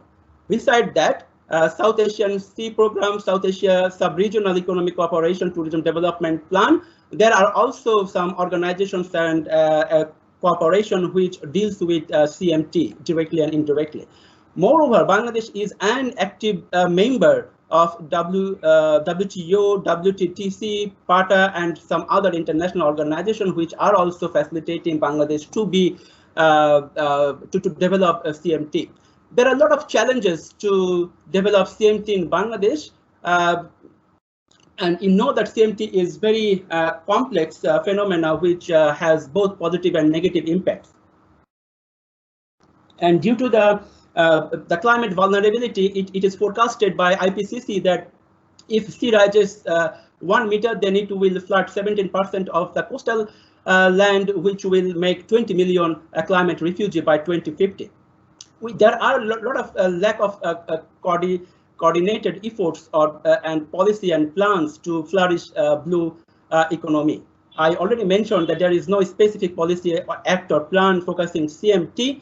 There is no fiscal support from. You still left 3 minutes. Thank you. Thank you. No, there is no fiscal support from the government to promote this sector in particular, and there are a lot of unplanned and uncontrolled domestic tourism industry in the coastal area. The people, they collect different biotic animals that hampers the biodiversity, and they also causes environmental pollution. And there is a lot of, other challenges like the poor promotional activities. Rohingya influx is one of the major issues that is creating a lot of problems in that area, and COVID-19 pandemic that I already mentioned. So regarding the prospect of CMT, as you already understand that there are some of the national and international institutional arrangements which are very much supportive to CMT. Rather, Bangladesh government is going to develop a tourism master plan which will emphasize CMT very much. Besides that, due to have the longest sea beach, the world's largest single tract of mangrove forest, being very much hospitable and friendly people, and also due to have the taken up long peninsula, the rich culture and biodiversity, there are a lot of opportunities of CMT and sustainable CMT that can flourish or improve the blue economy, that can also foster the sustainable development. And it is forecasted that Bangladesh is among the top 25 countries in the world for tourism growth. That is forecasted 6.1% per annum from 2017 to 2027. So this is the last item, conclusion and policy implications. So Bangladesh is ranked 7th out of top 10 based value travel destination for 2019 by Lonely Planet. So this is the potentials of CMT also, but due to the complex, CMT is complex, that's why we need a coordinated effort, and we need to think about the sustainable nature of CMT and also the coordinated efforts to develop CMT in Bangladesh, and government should facilitate the tour operators by allowing some tax. And also, Bangladesh government can fix some environmental tax to reduce the environmental pollution, and we need also the integration with the climate change effects. So this is just one of the proposed sustainable CMT framework. So it shows that how the CMT challenges goes to CMT potentials and sustainable CMT and how it addresses SDG 2030 to be the sustainable. And there are some factors which are affecting the sustainable CMT. And if we can maintain, and if future research allows me, then I can examine or I can validate whether the framework is valid or not. So that's all from my side. Thank you very much for listening me. Thank you.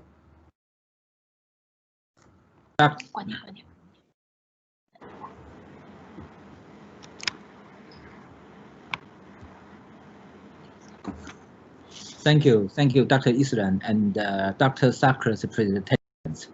I would like to introduce our last discussions, Dr. Amajus Isran. He is a senior analyst in BRACT in Bangladesh. He is the disaster management and the coastal development expert. Now I pass the floor to the Dr. Amajus Isran. You have 5 minutes. Thank you. Thank you so much for your nice introduction. Honorable Chair of this panel session, distinguished presenter, and respected delegates of this esteemed Blue Economy and Blue Finance Conference. First of all, I would like to congratulate both of the authors and presenters, Dr. Islam and Shokar, for their very detailed and incredible work. Yes, it's very fortunate to me to review this paper. Yes, I found really interesting things that both of the research are done, qualitative meta-analysis. I'd like to find out some of the very important issues that related to our country's Bangladesh blue economy. Yes, as a presenter and the authors should treat that Bangladesh has reached sovereign rights more than 100,000 square kilometers in the Bay of Bengal is not too many years ago. It's only 5 years ago. So we have also the big delta. Here is also the possibility for huge blue economy. So it is really important that how can this big delta manage properly to earn revenue for expanding blue economy contribution to the national GDP. No doubt the presenter tried to give a clear picture of the institutional arrangement and policy direction regarding the one important issue, that coastal and maritime tourism. Yes, but in the context of Bangladesh, yes, this concept is really infancy stage, where is as research already mentioned that our tourism contribution in also blue economy contribution in the national GDP is only 6.2 billion. So where tourism contribution near about 25%, but this tourism is only for our domestic tourism. We are really far behind to attract the international tourists. So in this sectors, CMT could play as a vital role that the researchers already raised point in this ground. The merit of this paper, actually, I'd rather say that researchers have done very good job to crystallize or compile all institutional arrangement and policy direction that as many as 39 policy documents they reviewed.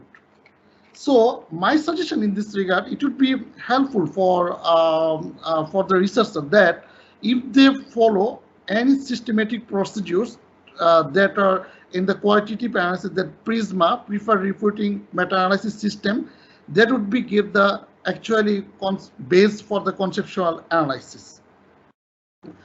And another thing is regional cooperation. Yes, here is the room for regional cooperation. We have established 2 organizations like SARC and BIMSTEC. So it would be helpful for this paper is more scholarly that gives some example from these regional countries. So as we know that one of the key challenges that in the Bay of Bengal is climate change adaptation. So when I go through the framework that proposed by the authors, that actually, I would like to say both of the researchers have done very good job to prepare this framework. But in academic paper, in my understanding, I'd rather these elements need a proper example in the literature review sections, how to come out with this framework and why is this important. So it would be helpful for making. You still live 1 minute. Okay, thank you so much. So another one important thing I would like to mention in here that already researcher pointed out that here is also big issue is the climate change and disaster in the Bay of Bengal. So if it is helpful, if you give any another option how to adapt with this, if you would like to promote the CMT, and this could be impact insurance or climate insurance. And my understanding in the last part that you have mentioned that the ultimate goal is SDG. So in my understanding, this is not SDG. Your dependent variable is our blue economy. So it could be the blue economy. If you promote the CMT, that would be go to the blue economy or our ultimate natural growth that is called GDP. So last but not least, this paper and presentation both are very, very informative and self-explanatory. And it would be more interesting paper if authors give one example of successful CMT from South Asian countries, for example, Malaysia, China. It would be wonderful. Thank you so much for giving the time. Thank you, Dr. Amager. Excellent. Thank you. Good. And here the question in the chat box. As you can see, we have 3 questions, but in the limit of the time that I only can choose 1 question to answer. And this question is from the Ahama I Ashas. The question is what type of national financial policy would be more helpful for encouraging development CMT tourism based MSME at the coastal area as a means of accelerating local economic activity to lift up the coastal marginal population in Bangladesh. And please answer the question. And the rest of the question, I invite the presenter. Thank you. In fact, the chat box enough to send me the questions. So addressing the question raised by the audience.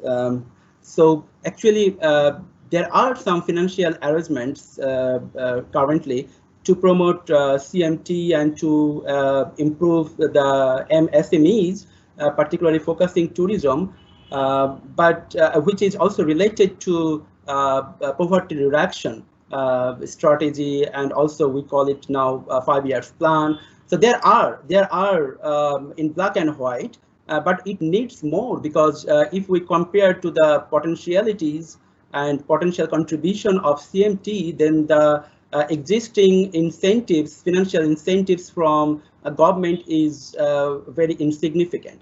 So that's why it needs more proactive plan and policies so that it can improve the financial incentives to the local poor people to improve their condition as well as to improve the biodiversity. Moreover, as I mentioned in my presentation, that it requires more human development resources. So because this is very technical sector, we need a lot of trained and skilled manpower so that they can practice CMT in a sustainable way.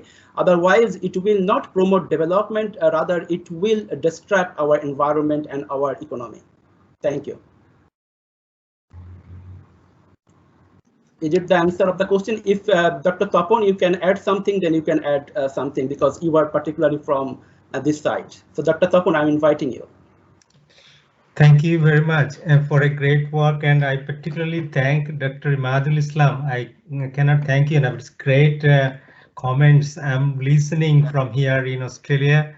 I am particularly answering to a very good question from Ahmed Al-Ashek, that what instruments we have, particularly to help micro and small and medium enterprises in CMT, because there are a lot of coastal based, not marine, but mainly CT, coastal tourism, not probably CMT, but coastal tourism in terms of MSME involved. So what is needed in that policy regime is to provide guidance and support and assurance from the government that what is there for them in terms of tax incentives, in terms of many of the things that they can do for a very long time. Up, I must ask you answer the question as soon as possible. Thank you. Yeah, so that's the thing I really wanted to echo, that that's the thing that can accelerate mainly local economic activities. So that's the fiscal side is there. Capacity building is another one. So government should definitely help capacity building. So these are the two important things I should say on top of this infrastructure. So infrastructure is needed to develop tourism in the coastal area. Fiscal incentives are needed to be done for them, and also education and capacity building. So these are the three things policy regime we really need to develop. Thank you. Thank you, all of you. Now the time is up to this wonderful symposium we have. I should close this session now. Thank you all very, very much for your participation. Thank you all of you. Thank you. Thank you very much. Thank you. Chair and Dr. Tapon. Thank you. In the previous session, we mainly mentioned about the opportunity for development. In this session, we will need to see that how this risk could be quantified and provide with the policy for the recovery, especially in the ocean economy. Many island countries, especially for the coastal and island country, and the developing country, they might lack of the information, the data to do the quantify examination. So for this session, we try to provide many methodology approach for this one. In this session, we have two speakers. But the first speaker is Mr. Hajime Tanaka from the Ocean Policy Research Institute for the Sasakawa Peace Foundation. And Mr. Tanaka is been the research fellow at the Ocean Policy Research Institute, the Sasakawa Peace Foundation, from 2018.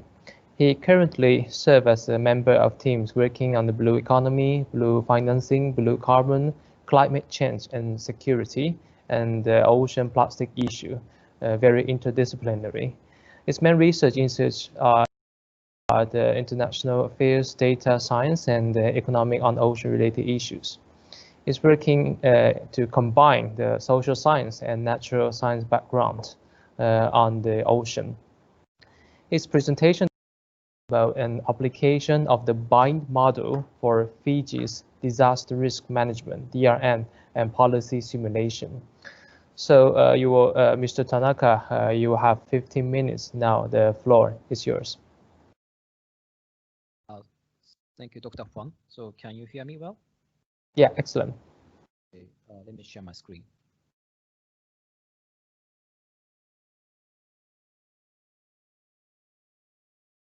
Okay, good afternoon, ladies and gentlemen. I am Hajime Tanaka. I'm a research fellow at the Ocean Policy Research Institute of the Sasakawa Peace Foundation. It is my great honor to make a presentation of our study collaborated with the International Institute for Applied System Analysis, EASA, based in Australia. First, let me express my deepest gratitude to all co-authors from OPRI and EASA. The study of my presentation is titled with Build Back Better in Small Island Developing States in the Pacific, Application of the BIND Model for Fiji's Disaster Risk Management Policy Simulation. So this is the overview of today's presentations. The introduction is explained first, and then the study area is explained. In this study, we choose Fiji as a case study area. And then methodology is introduced. In this methodology, we apply the BIND model, which is developed by the EASA. And then I will move to the results and the conclusions. But here, let me tell you that in this moment, our simulation result of the Fiji is still ongoing. So we already obtained only the tentative result. So instead of the Fiji, today I will explain about simulation result of the case of the Madagascar, which was already done by EASA in 2018. So first, this study aims to make policy recommendation to Fiji after occurrences of disasters by applying a structuralist macroeconomic modeling. Coupled with their weak economic structure and financial inclusivity on international funding markets, small island developed states, SEAs, often faces allocated choice problem, where to put its scarce financial resources after extreme weather shocks. In addition, currently, the COVID-19 negatively affected tourism industry, which SEA's economy generally relied on, which has increased SEA's vulnerability against disasters. Concerning the effect of the COVID-19, this study aims to give advice on how to design effective policy post-disaster policies to SEAs. So first, the SEAs are already vulnerable to disasters. Small island developed states has more than 90% of the economic loss by the disasters during 2000 to 2018. The average annual disaster impact to the GDP is around 8% of SEAs. Meanwhile, the world average is only 0.1%. SEAs are among the most exposed to the impact of a global economic downturn or pandemic, which includes a physical burden on COVID-19 recovery, when renders them more vulnerable in the face of the concurrent disaster shocks. The graphics on the left downside show the change of the percent of change and the exposure to trade and remittances, comparing the countries of the East Asia and the Pacific Island. As you can see, in the case of the Pacific Island, the share of the GDP of the service export is higher than that of the East Asia. So this service export includes the tourism. So in that case, it means that Pacific Island economy are depending more on the tourism and the service export. On the right hand, it shows the change of the percent of GDP and the domestic and external debt, comparing the East Asia and Pacific Island. As you can see, in the case of the Pacific Island, the share of the external debt of the total debt is higher than that of the East Asia. It means that the Pacific Islands economy more rely on the external debt and the other rest of the world economy. The study area is chosen of the Fiji. The Fiji's main industry are composed of the tourism, sugar, and clothing. Their major imports are machinery, transport equipment, mineral fruits, food, and manufactured goods. So as you can see, more than 40% of the imports are composed of the capital goods of machinery, transport equipment, and manufactured goods. Its economic indicators were forecasted to be worsened amid COVID-19. The graphics on the left hand show the change of the GDP in Fiji. As you can see, in 2020, the GDP of the Fiji is forecasted to decrease with around 20%. In addition, the current account balance of the Fiji is also forecasted to be worsened in 2020 and 2021. Fiji is really vulnerable against disasters, and then COVID-19 makes their situations more severe. So far, only 34 confirmed cases and 2 deaths are reported as of November 6. However, approximately half of the labor forces have already faced the reduction in incomes or job losses. In March 26, an initial stimulus, including public health, lump sum payments, tax and tariff reductions, non-payment holidays are introduced. In addition, July 17th, an additional $2 billion Fiji direct government stimulus packages are included as part of its 2020 national budget. Those considerable efforts to align stimulus with the resilience building activities are already activated. To do the model selections, we have to evaluate Fiji's macroeconomic resilience against disasters amid COVID-19. There are 4 necessities. First, there's a need for a macroeconomic model that incorporates demand-side perspective that is more applicable to current global context under COVID-19, which affected tourism a lot. Secondly, there's a need for a model that adequately expresses the implication of the financial gap developing countries have already faced. For example, there are CAPS model, RMSM model, and 2-gap model, which capture the domestic saving and foreign currency gap are already introduced. Thirdly, there's a need for models that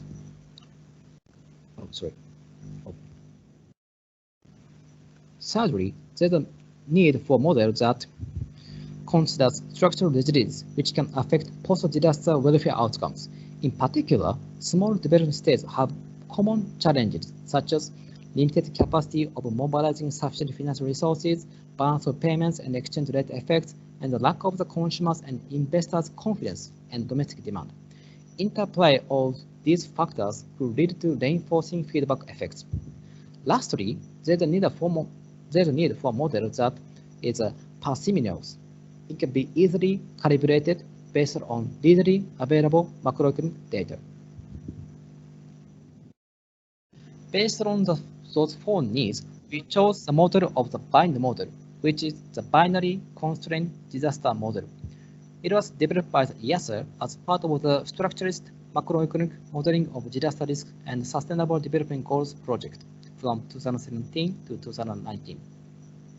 It was funded by the Australian National Bank and has been previously applied to the case of the cyclone risk assessment in Madagascar. The BIND model follows the theoretical foundation of the structuralist three-gap model, which considers the implication of savings, foreign, and fiscal gaps for developing countries. The BIND model is a demand-driven macroeconomic model that captures the joint impact of disaster recovery challenges amid economic downturn. The model has been designed for data-constrained developing countries. Therefore, computational complexity is reduced, and then the model captures the essential constraints and feedbacks using readily accessible data from sources such as the World Development Indicators, IMF, and the United Nations databases. To make a model assumption, there are 5 constraint factors in post-disaster recovery. First, the aggregate demand can be the constraint factors because GDP is driven by the aggregate demand side and supply side. In the supply side, lack of savings and sufficient capitals can be expected to happen. Secondly, saving and investment is also the constraint factor because developing countries have limited access to capital markets and unfavorable credit conditions.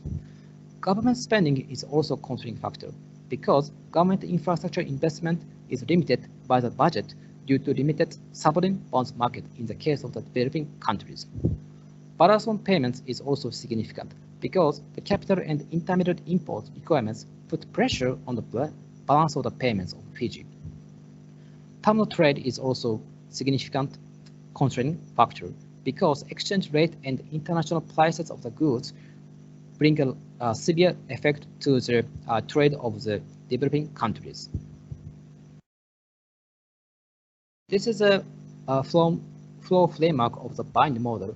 I don't explain much to these explanations, but please understand that in this BIND model, they assume the farms, household, government, and the rest of the world. The interaction is dynamic in the BIND model. In the model assumptions, first, the BIND model assumes the adequate recovery policy depends on the context, demand regime or supply regime. So, right hand shows the graphics of the change of the output and savings. On the right hand, the economy is on the demand regime, where most of the economy is generally on the demand side, demand regime. However, once shock happens, and then if the capacity goes down, the economy moves to the supply regime. In that case, adequate policy will be different. So under the demand regime on the right hand, aggregate demand, Y, colored in red, is below potential output, given by the employed capital stock. In that case, stimulating aggregate demand is more necessary. For example, government investment increase is beneficial. To add more information, BIND model assumes a crowding effect in the modern economic modeling. Therefore, government investment increase can invite more private investment. However, once disaster destroys sufficient capital stock and the economy becomes supply-side constraint on the left hand. In that case, the lack of the sufficient capital and saving is the main issue in the economy. So to increase the private savings, what is most needed is to borrow the external loan. So here, let me explain about simulation result of the output. Here, we distinguish between two types of shocks for employee capital, a smaller and large one, representing different degree of extreme weather shocks. As becomes clear from the figures below, the adequate policy response is context-dependent on the size of the natural disaster shocks. For example, in the case of the small shock of the left hand, government investment increase is more beneficial for output compared to the business as usual and loan due to existing financial leeway. In that situation, an aggregate demand stimulus is beneficial for the economy to get faster back on the track. The adequate policy response reverses in the case of a large extreme weather shock on capital stock on the, as you can see from the right hand, which pushes the economy into a supply constraint regime. In that case, a government investment increase would be inadequate policy. In contrast, borrowing loans can reduce the government deficit and thus provides more financial leeway for the private sector to invest, thus leveraging capital stock and stimulating output. This table shows the data collected in Fiji so far to do simulations. Luckily, the Fiji is the most developed country among seeds. Therefore, they have a lot of data set from the government of Fiji and the Reserve Bank of Fiji.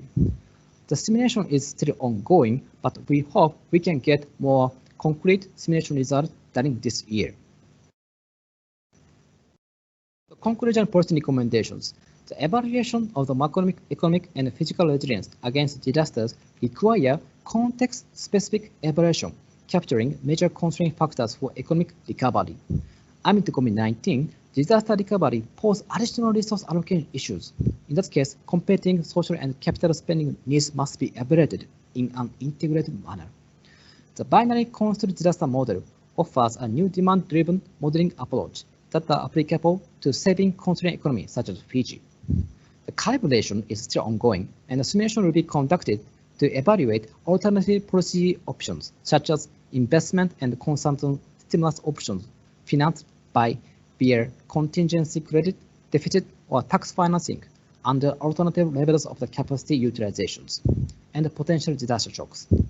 The model platform can be flexibly adopted to other adjacent economies, evaluating additional financing and stimulus options such as remittance, labor-intensive works, and trade policy changes. This is all my presentation. Thank you for your attention. Thank you very much, Mr. Tanaka, for your very sophisticated introduction for this and the usage for and background for the ADBI model. And for the discussants, it's great that we will invite Professor Tapan Sakar from the Griffith University. Professor Sakar is an associate professor in the Griffith University in Australia. He's also a former World Bank scholar, and he has held a visiting professorship in the many universities in Japan. So now we will give the floor to Professor Sakar. Professor Sakar, the floor is yours. Thank you. Can you see me? See my presentation here, or sorry, see this one, slide? Yes, excellent. Yeah, appreciate if you can put it into a full screen. Sure. Thank you. You can see, right? Can you see? Excellent. Yes. Firstly, thanks so much for such a great presentation. And both this context is known to me. I live in Brisbane in Australia, have visited Fiji a few times and familiar with this real natural disaster issues there. So this is a very relevant, very important paper, and I think the key contribution of the paper could be in terms of the policy and translating the policy to other similar countries in the AP, Asia Pacific region in particular. So firstly, I really thank Tanaka-san and colleagues for such a noble research. So, hello, I don't know what happened. Oh yes, we can. Okay, we cannot see you. You cannot see slide. What's happening? We see the slide, but can I Yeah, maybe you can proceed like this to the next no, slide. it happened to other presentation as well. I think I should show it, otherwise it's going to be difficult. Can you see now? Yes, we can see now. So I think when I'm making it full screen, then the problem is happening. So is that okay if we still keep this side? Yeah, I think it's okay. Yeah, the word is big enough to see. Yeah, no problem. Yeah. So here is the sort of outline. I wanted to focus on the issues and the findings. And as I mentioned, the contextual significance of the study is very, very important. I think for a good paper and for publishing somewhere, it is the most important thing that you really need to focus on. The data methods is also very interesting one, and I have looked at length. This is a very new model that has been used, and I will more focus on the policy implication, as I said. But on top of that, for the authors, I have added a few references as well, which you can consider as well as your current references. So why I also found there are key issues there. Yes, it is a never-ending issue for developing country. Coming from a developing country like Bangladesh, I am originally from, and I understand the problem that natural disasters take away all the advancement that we make in a few years' time, just within few hours or just few minutes. Very heartening. But similar is SIDS, or small islands, nations in the Pacific in particular. There is not just one type of hazard, but multiple hazards. And on top of that, there is also an issue of sea level rise posed by climate change. So accordingly, this is an important issue, and there is a governance issue as well. So this particular paper in the authors, they have used this BIND model and to explore the policy options. So that's the nobility of the research. I can see that the researchers should really highlight that. That's the nobility of the research, because it has not been used much in this sort of natural disasters context. Again, the context is even more important because the impact in terms of GDP, like 8%, is huge, that you can rationalize that, which is great that you talk about that. However, as you will see, it is more specifically your focus is on Fiji. So take a broader picture of Pacific Island and then you take Fiji. I think that would be the best thing. You really need to talk about the whole Pacific and then need to come second stage to on specifically to on Fiji as well. So there are some literature on the Pacific in the paper that I was also part of that highlighted quality infrastructure, which has a positive impact on disaster resilience. So here I am really interested to talk and highlight the focusing on the resilience part, because we cannot get away with these natural disasters. What is the best way to cope with this is to enhance our resiliency. And that is where I want some of the literature should come. How can we enhance resiliency of the industries like tourism, sugar, clothing, in particular to Fiji, for instance? So yes, this model is aiming that, very dynamic model, and it has been very interactive and doing that. And this is being used. So it is very interesting model that can help and identify effective policy strategy. And I'm convinced with that. This is the model and the results that just has been shown before me. Now here is my very critical comments. So if you agree on that, so I have been a bit confused in the beginning that yes, it has given a fantastic theoretical grounding. That's probably great there. Well, but you really need to tell a bit more about the model, rationality of the model, that why it has been used. You need to be very clearer among the models why this is being used to make it a bit more clearer. Also, the contribution of the research in terms of policy, I think this is the most important thing here. And policy can frame, translate into practice, which needs to be more clearer. And I think it will be wiser to focus on the contribution of the research a bit more. coming into from there, the more critically, I like you that, well, you do have explored the policy options. However, you know that how this can be translated into other Asia Pacific region. And then you also need to take a bit more political economic context, because policies are made by someone and it needs continuity of the policy. That's the most important thing mostly in the developing country, continuity of policy. And in our case, continuity of policy in disaster management.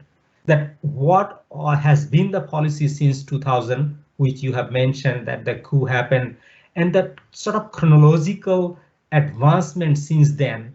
Does this tell us a more promising story? That is it a good right direction or the positive direction, which is definitely needed to be sort of explored a bit more. Maybe a you know a table that what sort of policies came since 2000, and I'm sure it won't be very difficult to find that policy. And this is my last slide. I just wanted to say that it suggests policy design, of course, but we really need to explore more innovative financing. Developing countries in particular has a lack of finance, particularly from their own, and they rely on foreign money. However, in this situation, particularly after COVID, in the post-COVID, there will be very little money as you can get in the terms of like, foreign aid.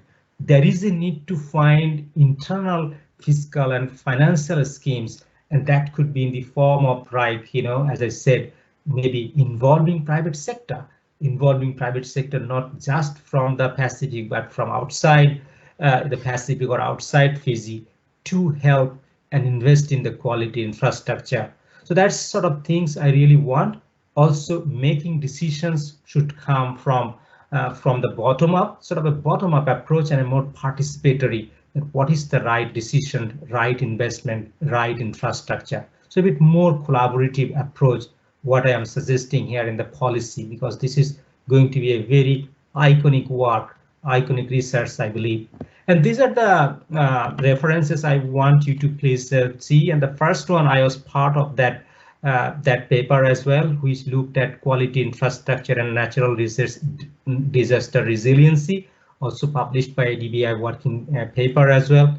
But other paper which is focusing on private participation in green financing and investment, and also economic impact assessment of natural disasters. So I will leave it here, and thank you once again for the opportunity to read this excellent empirical paper. Much appreciated. Thank you very much, Professor Saka, for your insightful discussion.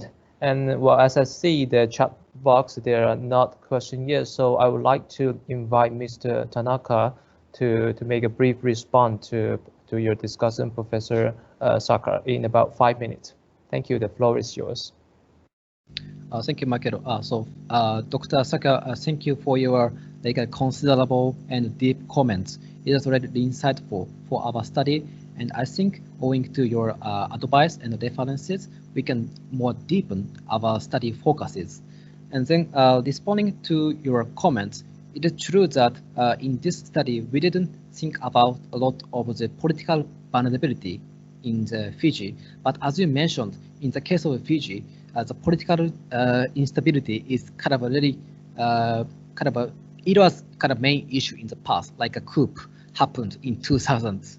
So actually, so in thinking about the kind of economy of the seas, we had to think about the vulnerability of not only the natural disasters, but also the political vulnerability.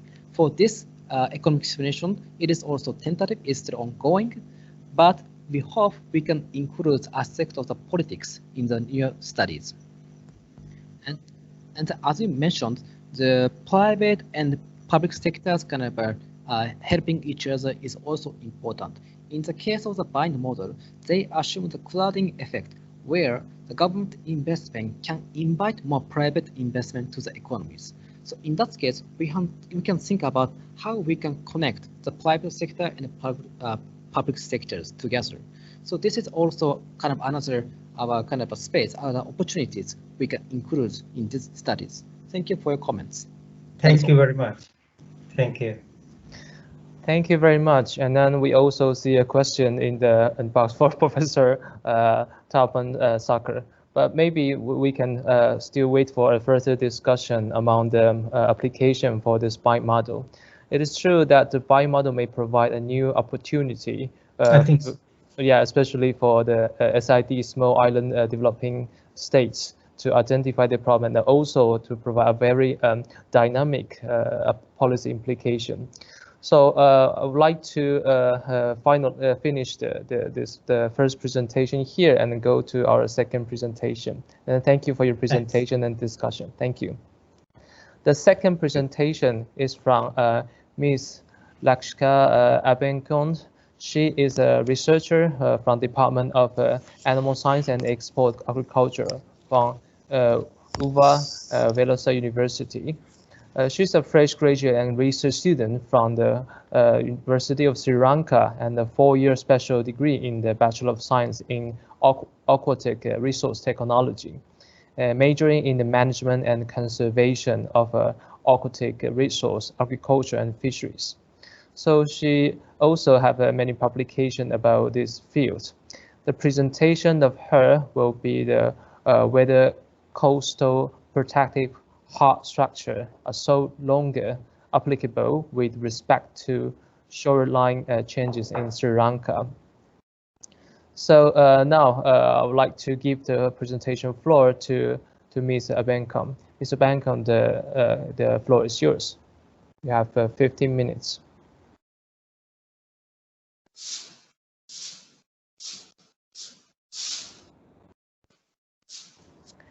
Ms. Abenkon, can you say something or? Hello, can you hear me? Yeah, we can hear you now. Great, excellent. Can you see this presentation? Yes, excellent. Okay. Good afternoon, everyone. I'm Lakshika Bekon from Velosa University, Sri Lanka, and I'm looking forward to talking about whether coastal protective hard structures are so longer applicable with respect to shoreline changes in Sri Lanka. So this is mainly about the capability of the applied hard structures to control the shoreline changes. First of all, let's know about what is this coastal zone. Coastal zone of a country is an enormous important interface which land connects the ocean. According to the Sorensen and McCreevy, it defined as the transition or interface region where part of the land is affected by its proximity to the sea and part of the ocean is affected by its proximity to the land.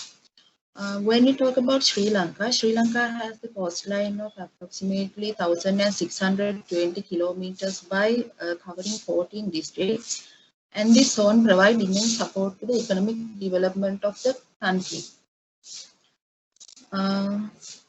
So this coastal zone is very important because of including capital cities, high density of population and rapid development, and going through the major economic activities like tourism, fisheries, power projects, and etc. And also there are abundant natural resources and valuable ecosystems like corals, lagoons, estuaries, mangroves, forest, seagrass beds, and different vegetations. However, the natural phenomena like coastal floods, storm surge, hurricanes, tsunamis, sea level rise, tidal variations could cause coastal changes, mainly the coastal erosion.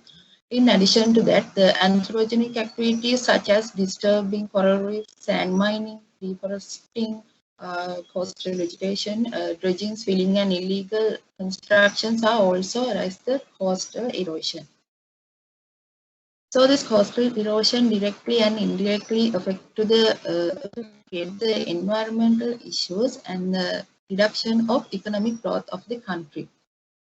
Therefore, various types of coastal protective methods are being practicing throughout the world. The major techniques are soft coastal protection techniques, hard coastal protection techniques.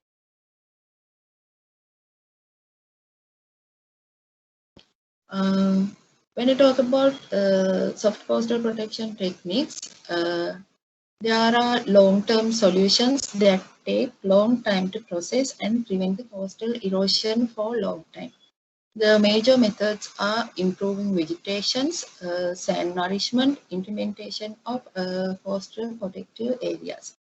And the hard protection techniques are short-term solutions that not take a long time to process. Those are hard structures like revetments, groins, gabion walls, breakwaters, curves, and immediate rock beddings. So in this research, the major objectives are to determine how physical anthropogenic alterations and the natural phenomena of the coastline have been affected the coastal topography of 15 years period in Sri Lanka, and to determine the relationship between the coastal protective structures and the shoreline changes. The next section is methodology. In the methodology, there are 4 major steps: study area, data collection, data processing, and data analyzing. For this study, I selected northwestern and western provincial coast of Sri Lanka, which include 4 major districts: Puttlam, Gampaha, Colombo, and Kalisara. This coast is associated with long, narrow, and open beaches, different ecosystem and coastal barriers. Other than that, its area is equipped with urban areas, major mega development activities, commercial harbors, port cities, industries and aquaculture and agriculture, and power plants. Also, this area is influenced by high erosion. In the data collection and processing, first collect the Google Earth high-resolution satellite images for year 2005, 2009, 2014, and 2019 with minimum cloud coverage for extraction, the shorelines and coastal protective structures. Then the ground observation and ground truthing was done to apply geometric corrections, and for further details and clarifications, study the Coast Conservation Department data and publish reports and literature. When extracting shorelines, the borderline between land and water was considered as the shoreline by referencing the blue margin that splits the land from water in satellite images via visual interpretation. This is the shoreline data processing methodology in simply. First collected the high resolution Google Earth satellite images, then digitized shoreline manually. Then save those files in KML format and convert them into a layer file in GIS. After that, applied geometric corrections, and by using DSAS extension, generate the baseline and context. And finally, the output data can be used to analyzing the shoreline change statistics. This figure shows the digitized shorelines in red color, created baseline in black color, and transect in blue color, which generated by GSAS software. Next step is extraction of coastal protective structures. In here also use the collected Google Earth satellite images to digitize coast protective structures that categorized under offshore breakwaters, types of groins, types of revetments, and curves. In here, length of structures or number of structures used as data for analysis. Last major step is data analyzing. Meetup 17 and Microsoft Excel were used. Shoreline change statistics for net shoreline movement, endpoint rate, and shoreline change envelope were calculated to estimate the shoreline change by using DSAS tool. In here, the NSM reports the distance between the oldest and youngest shorelines, and EPR derived by dividing the NSM by total number of years, and SA is the measurement of total change of shoreline position with their distance without specifying dates. After analyzing all the collected data, the relationship between the protective hard structures and shoreline changes were clarified. The next major section is the results and discussion. First of all, let's see about the shoreline change in selected study area. As an example, in here show the shoreline changes in Kalutara district. EPR, that means endpoint rate levels exhibit by 9 color variations according to difference in erosion and accretion. The grades of red color represents the area which undergoes the level of erosion, and grades of green color represents the level of accretion. The yellow color presents the stable conditions in the shoreline. This slide shows the results of EPR in Colombo, Gampaha, and Portland. This shows the graph created according to the EPR values of each transect that generated in Kalutara coastal region. In here, the transect IDs are numbered as from north to south of the district. So, in the graph, this positive side represent the accretion transect values and negative side represent the erosion transect value respect to the coastal region. The coastal area of Wilpattu region that from the Dutch Bay to Modragam Aru was selected as a separate region just because it fully confined as a reserved forest or protected area. Therefore, it has the minimum human interventions than the other 4 main districts that selected. And the topography of this particular beach includes natural coast protectors such as rocky cliffs, dunes, and high vegetation cover.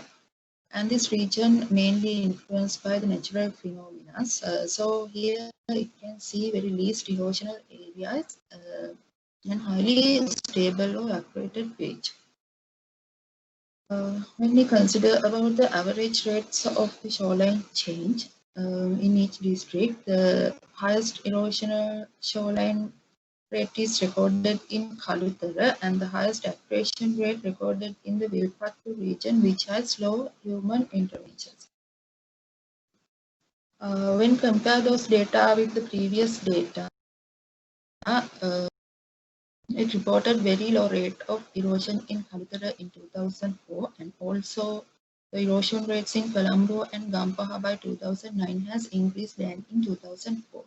But the Portland has increased its rate of accretion compared to the previous.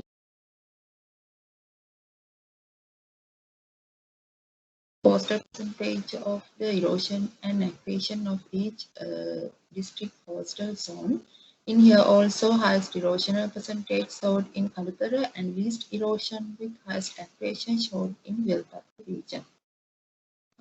When those data also compared with the data in year 2004, the results showed that there are no much difference in Kalutara and Portland district because they act in a same range level. But in 2009, Colombo and Gampaha have exceeded their erosional percentage than in 2004. This is the summary of shoreline change statistics. In here, it can clearly shows the Kalutara has subjected to high erosional changes with net erosional movement and the erosional endpoint rate, while the Portland district subject to the accretional changes. Then let's see about the coastal constructions in the study area. These two graphs shows the application of breakwaters and groins in each district. At the end of the 2009, Portland district has vastly applied different hard structures than other districts as precaution for coastal erosion. But all 4 districts have applied revetments extensively because revetments can guard the coverage area of the coastline. In here can be seen highest application of revetments was done in Colombo district. This figure proves that the Western province has applied a high amount of coastal protection techniques to conserve the coastal zone. So this conservation method totally based on the utilization and the alteration of the shoreline. This Western province have utilized their coastal zone in order to highest development projects, tourism industry likewise. while the northwestern province has minimum human influence and half of the provincial coasts behave naturally due to straight along totally sandy regions. This shows the extent of master coast developments in the study area. All belongs to the western provincial coast. There are 5 main harbours and a landfilling called Port City area that developed by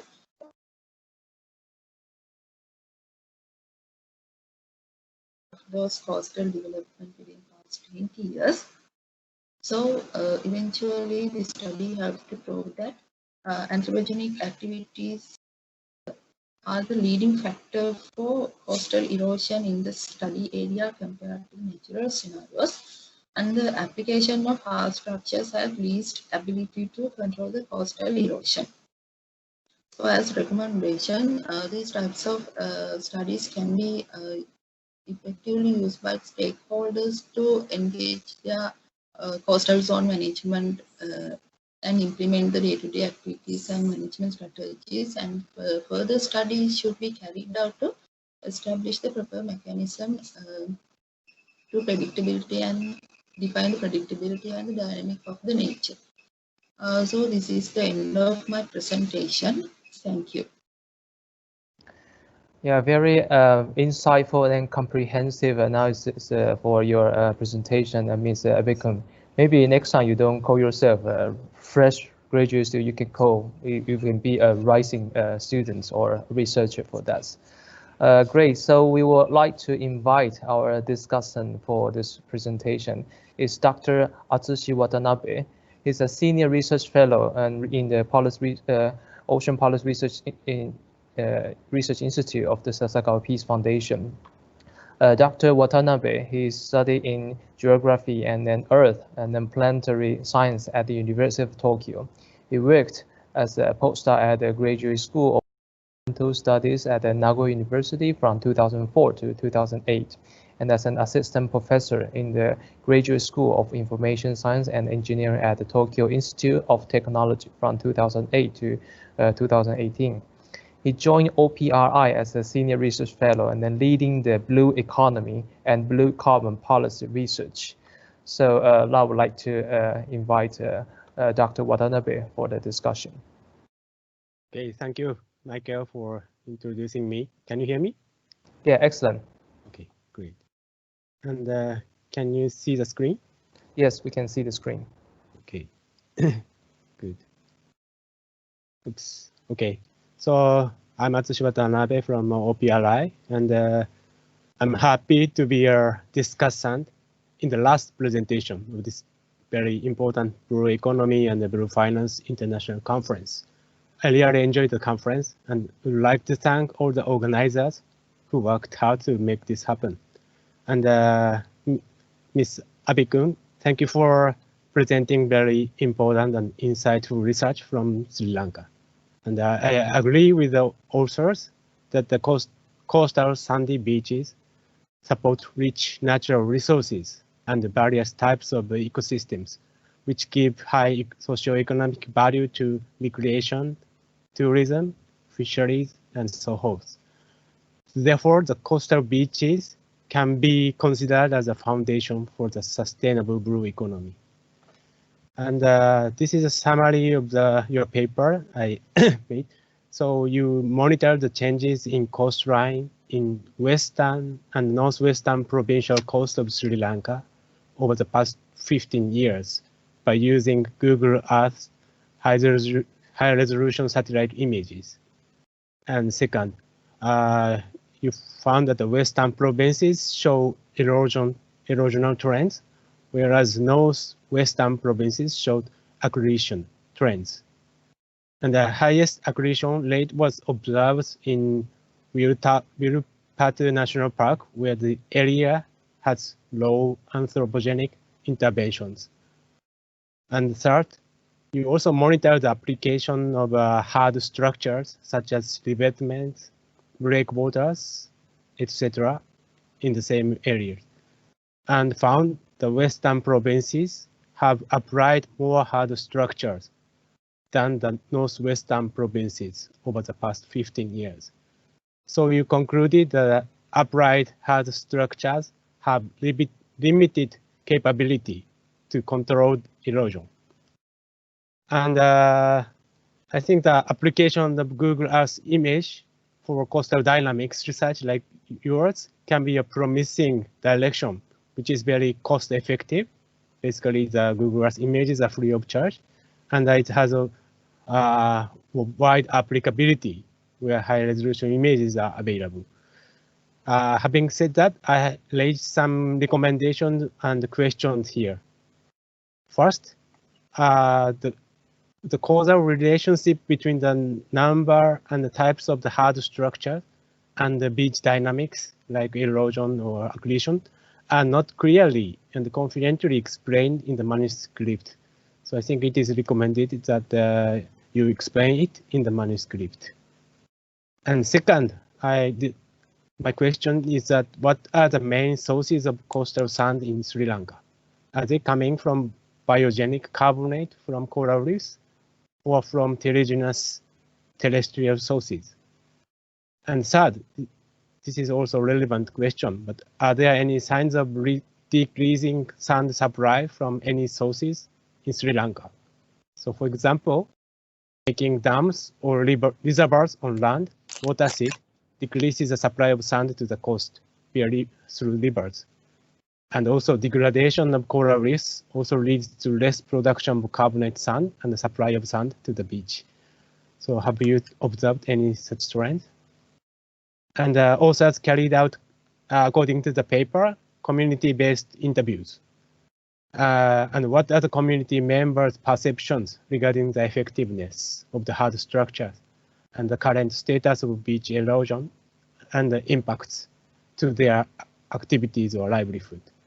So yeah, it is important to show the scientific evidence what is happening in the actual coast areas for long-term trends of beach dynamics. But from the policy perspectives, it is useful to identify the governing factors or mechanisms behind such changes or trends, and to understand how coastal communities are suffering from or affected by such changes. So I think the research will become more beneficial or appealing if the authors consider these points. Okay, thank you very much for your attention. Thank you very much, Dr. Watanabe, for your very insightful comments. And also, I would also like to praise the use of the Google Earth application for this disaster studies, because it's actually free access and also provide a lot of possibility for the access. So now I'd like to invite Ms. Abikun to respond to the discussant. Thank you. Over to you. Thank you, sir, for your valuable comments, and I take steps to make the necessary corrections regarding with your recommendations and the questions that arise. Thank you, everyone. Would you like to respond some questions, or you? Yeah, about that sand source. In case there are most of the sands are that accumulate through the that washed away from the inner lands, and also the carbonate sand can be seen, but I'm not much referred about that, so I got step to refer more details about it.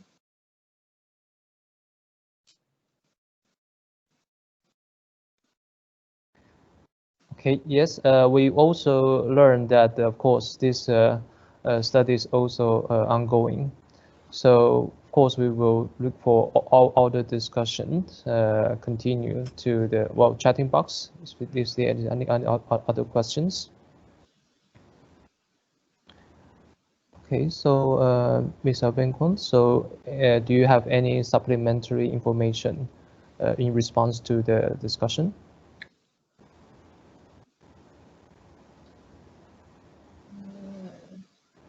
That's all. Okay, thank you very much. And we also this workshop is connected with a lot of frontier of studies. So I think this is the end of the older presentation. So before we go to the closing remarks, allow me to over this to the Pichaya from ADBI for some administrative notice. Thank you. Over to you. Thank you very much, Michael, and thank you, others presenter for section 4. Before we end this section, can I just ask every other presenter and also Michael already on, turn on the camera so that we have the quick photo, group photo.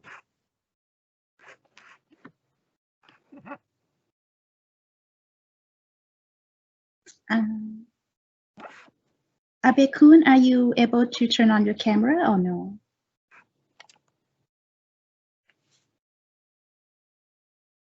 Alrighty, just on mic. Thank you very much. On my count again. 1, 2, 3. Smile. One more time, please. 1, 2, 3. Smile. All right. Thank you very much, everyone, and for the fruitful last session of this virtual conference. So we now moving toward the end of our conference. May I introduce Dr. Miko Megawa. She is the Senior Research Fellow from the Ocean Policy Research Institute, Sasakawa Peace Foundation. She would deliver the welcoming remarks for us. She used to work with the United Nations Development, or the UNDP, before she joined OPRI, as well as the University of Tokyo, including Osaka University. She holds her PhD in International Study from University of Tokyo. Dr. Megawa, may I just give the floor to you to deliver closing remarks. Thank you very much. Thank you very much for the introduction. Can you hear me? The sound is good? Yes, very well. The sound is good. Great. Well, greetings to all the distinguished participants. As introduced, my name is Miko Maikawa, Senior Research Fellow at the Ocean Policy Research Institute of Sasakawa Peace Foundation. In closing the very fruitful two-day virtual conference we had, I would like to express our sincere gratitude to all the co-organizers.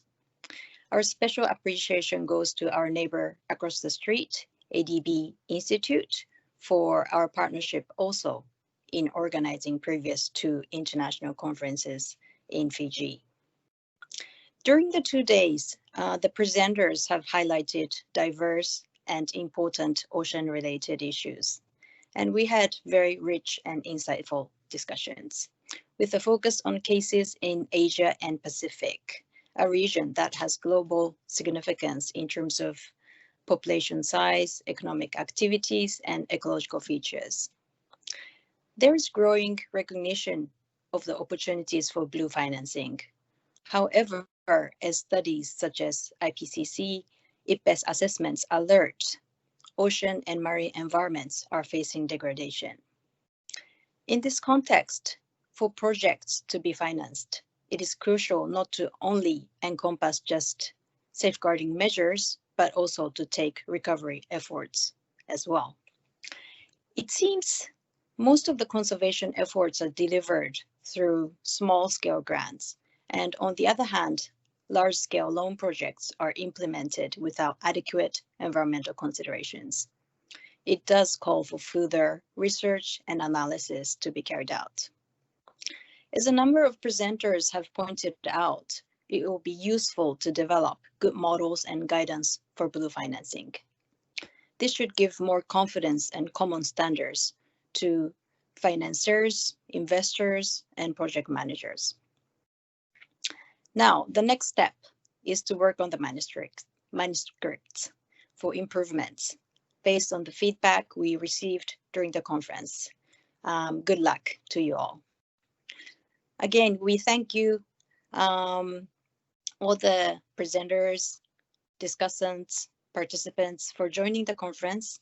And as we are encountering, unfortunately, the 3rd wave of COVID-19, please do take care, and we look forward to meeting you in person in the very near future. Thank you very much.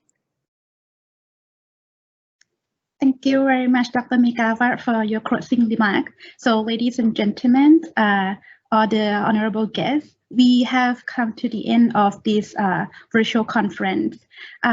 Before we officially closing this virtual conference, I would like to seek all of you that after this conference, we will send out the survey. Please respond to the survey that we sent out so that we know what to improve in the future and what kind of the topic that you would like ADBI as well as our in coordination with our partner just to organize in the future. There's also a barcode here that you can just follow, and then you can just easily go to the survey directly. So thank you very much, everyone, and we look forward to welcoming you in our event in the future, either virtually or in person with the situation of the COVID get improved. Thank you and have a good day, everyone. Thank you.